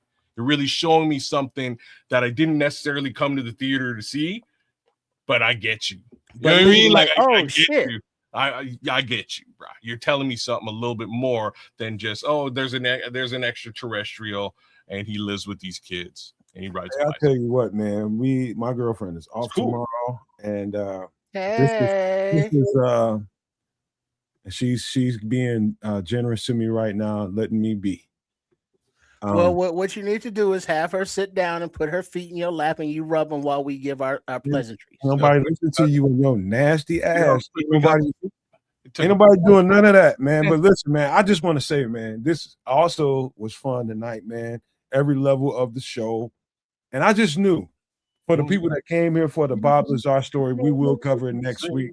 I will make sure I get these guys in a better mood, but I think it went off rails when me and Trip start talking about doomsday prepping. I think they got him off, man. I think we could have done it if we hadn't started. Yeah, like you gonna walk down the street with a goddamn chainsaw on your back and not draw attention. You honestly, brother, if you while you were defending that shit, if you were reading the chat was on another level. I know. I seen some of that shit. It's funny. I'm sorry, man. I was having a good time with it, but this was fun, man. And I don't want to cut y'all short, man. But we do need to let's talk before we get ready to get out of here, man. Let's shut her down. Big shout outs to everyone in the chat, real quick to Total Recall. Shout out to the Bishop that was here with us all night. Big ups to Bishop for hanging out and holding down the fort. Shout out to my guy Triple R with respect to all of the heads at Sports Chicago Style, including himself.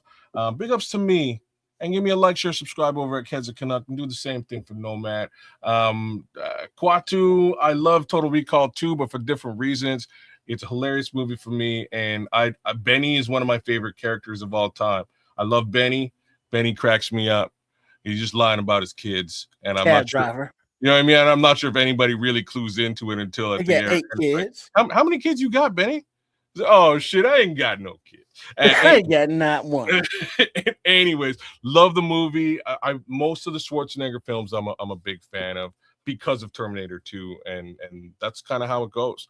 Outside of that, big ups to Woke Before Karen. Big up to you, man. Good thank you for coming through. I appreciated all of your comments, Patrick Higgins. You've been with us the whole night, man. Big shout out to Super No Maniac Patrick Higgins.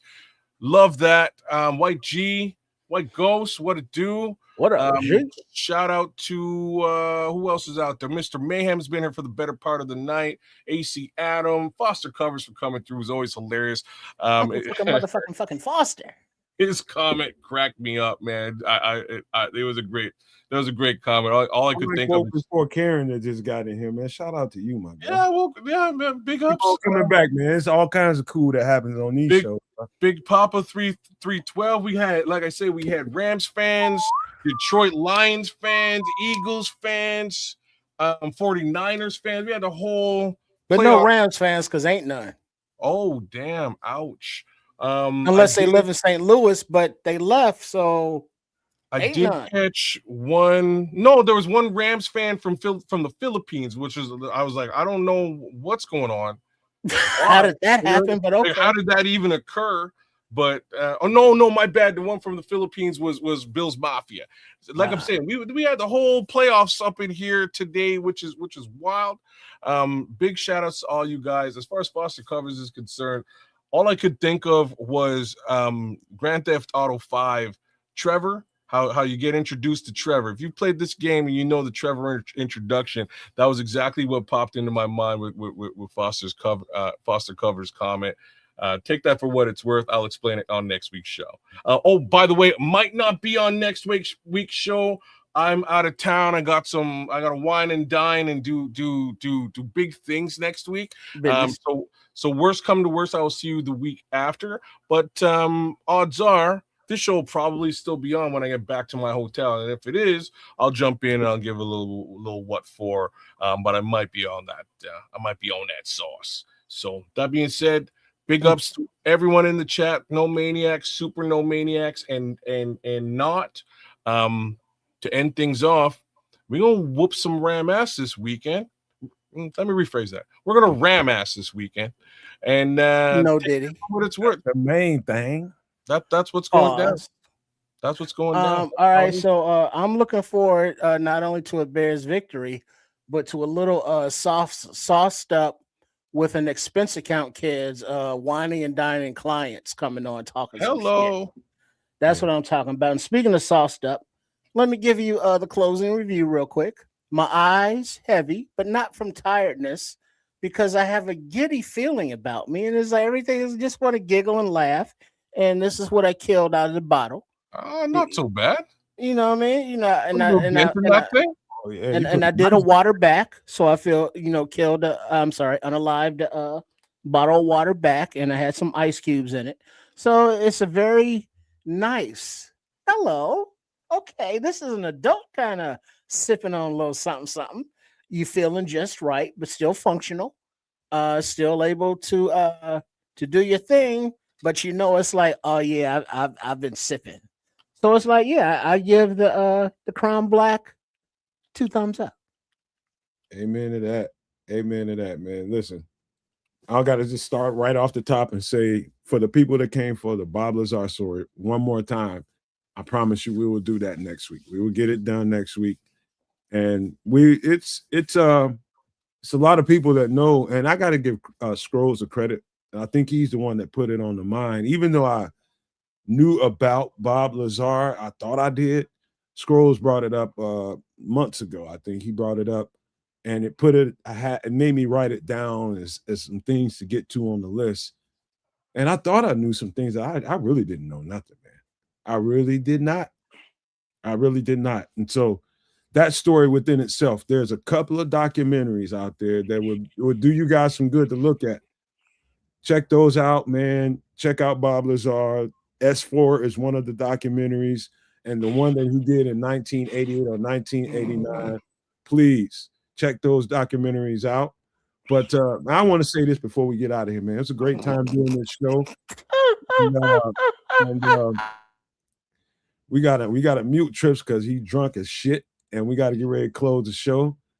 You saying hold on? What? Hold man? on, but hold on real quick. Ked said in the chat, they're talking about Arnold Schwarzenegger. And Keds loves the movies Twins, but is hating on Spielberg. And it's like, what are we even talking about? Hey man, I also love the movie Spaceballs.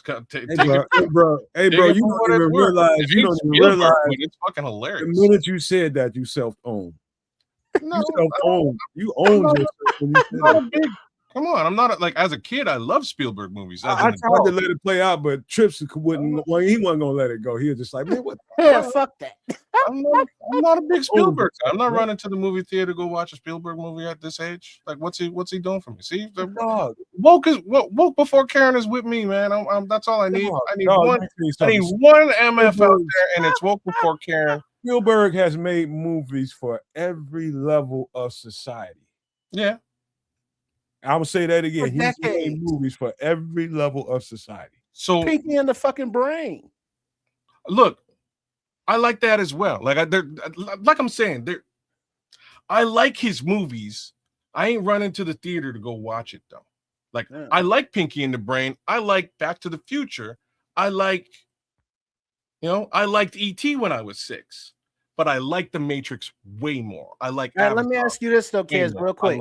But the movies that you all mentioned, Back to the Future, E.T., all of the movies that Spielberg makes, there's a common theme. What if? ... What if aliens? What if this big power invades this small power to take their resources, but they look different because ...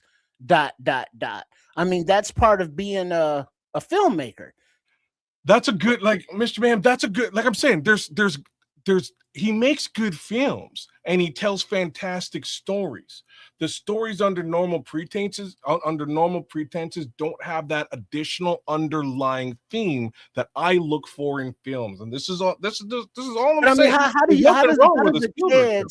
does a rebel like the Kids not fight and feel for a young Drew Barrymore and her brother with their alien friend E.T.? No, I did when I was 6. I mean, that's all that's necessary. It doesn't mean that you got to look back on it when you're 63 as a reflection. It's like, no, that didn't satisfy this craving. No, you enjoyed it as 6. See, he did his job. No. I'm not saying he was like I'm saying he didn't. Hold on, man. He made a bad film with E.T. I think he's made a movie for like pretty much almost every genre, but every age group, every mindset, it's just the layers of the production that he's made. There's some shit in there for you, Steven Spielberg. So for you to make that statement, that you definitely whooped yourself on that one. Oh, yeah, if you say so. I mean, because you look at that list of movies, you look at his discography, you can point to how many movies that it's like, oh yeah, I enjoyed that, versus no, that movie sucked. You can't count the ones that you haven't seen because you can't vote on those. I like Cameron a lot. to be honest with you. I like James Cameron a lot.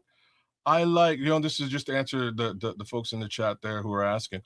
Cameron is Terminator 2. He's also Avatar. Those are two of those films that are on that list that we were just talking about. I also like Christopher Nolan. I think Christopher Nolan is a really good director for all intents and purposes. Tarantino's good too, but for different reasons, not for any of the reasons that I've mentioned here today. But his stuff does get fairly repetitive. Trips, he never would have said none of this shit before he was wearing shades on the show. I'm telling you. Right? You know what I mean? Because, he over here hating on One Eye Willie. Brother, I watched One Eye Willie when wait a pause. Right. I watched that when I was 6. That's a whole other thing. But I mean, at the time, you enjoyed it. No. It tickled your fancy. It gave you all of his movies are about imagination. And that's where he lives and thrives. And this is what I'm saying. Like, I appreciate. And you have an imagination, so that's what's really confusing. Right. It would think like you would enjoy his follow stuff. me. I appreciate that, but personally, after growing up watching that fantastic stuff and appreciating it, I started to look for a little bit for another layer under the fantastic. And those are the films that I personally. All right, well, let me ask you this thing, kids. Hold on. Have you seen Avatar? I told y'all my girlfriend off. We gotta go, man. Well, one question: have you seen Avatar? Russell Simmons on your head. All right, so have you seen all 3? I haven't seen the third one yet. All right. Well, the thing is, just real quick, for those that haven't seen Avatar, it's about powers taking over another power for resources, and in the beginning, one of the ones taking over, one of the humanoids had relations with an alien and had like a little half and half baby. Now, just imagine that is a soldier from whoever country's military invading some country and having a child with one of the natives, and story ensues from there. If you look at it from that kind of level, does that change it at all? He gonna give you a long ass answer because it's still the same thing. There's an underlying story baked within the sci-fi that they're putting forth, right? That's what I look for more so than just the fantastic story, the fantastic sci-fi story. And that's truly the answer. Spielberg, again, does have a few films that are more than just fantastic stories. And in my opinion, those are Ready Player One and AI. There's probably 2 more. Terminal's very good, but again, fantastic story, very well directed. There's so many of them at different levels. I love the Back to the Future series. I do. I grew up on it. There's certain films in his list of stuff that I absolutely love. I'm a big Transformers fan growing up. Not a big fan of those films. Didn't I tell you he can't give a short answer, man? Hey, man, but that's the thing, though. It's kind of contradictory because, so it's like, are you a fan of Spielberg or are you not? I'm not like I said, I'm not a huge Spielberg fan at this age. As a younger kid, I was. Okay, I've just moved on to something else. All right, Trips, don't do that shit no more, man. Every time I get ready to close and y'all having a good time, man, y'all do this shit. Come on now. I gotta go. We ain't got no feet to rub. I got to go. I love y'all, man. Make sure you stay tuned for the live broadcast, man. The live reaction show we do on. I think the game is at about 5:30 on Sunday. I think it's about 5:30 on Sunday, something like that. It might be. Check your local listings for the game in your area, but I think it's somewhere around that. That's the last time I checked. But whatever it is, we'll be on 30 minutes before the broadcast because that's what we do, man. You'll never get a live broadcast, live reaction to a game like that. We're actually breaking the game down while we're watching and giving you colorful commentary. So stay tuned for that. And again, I apologize for all that came for the Bob Lazar story. We will make up for it next week, but make sure you come next week because this show is so much fun to do. And I love you guys. And I got to leave you with these famous words: love, peace, and hair grease, y'all.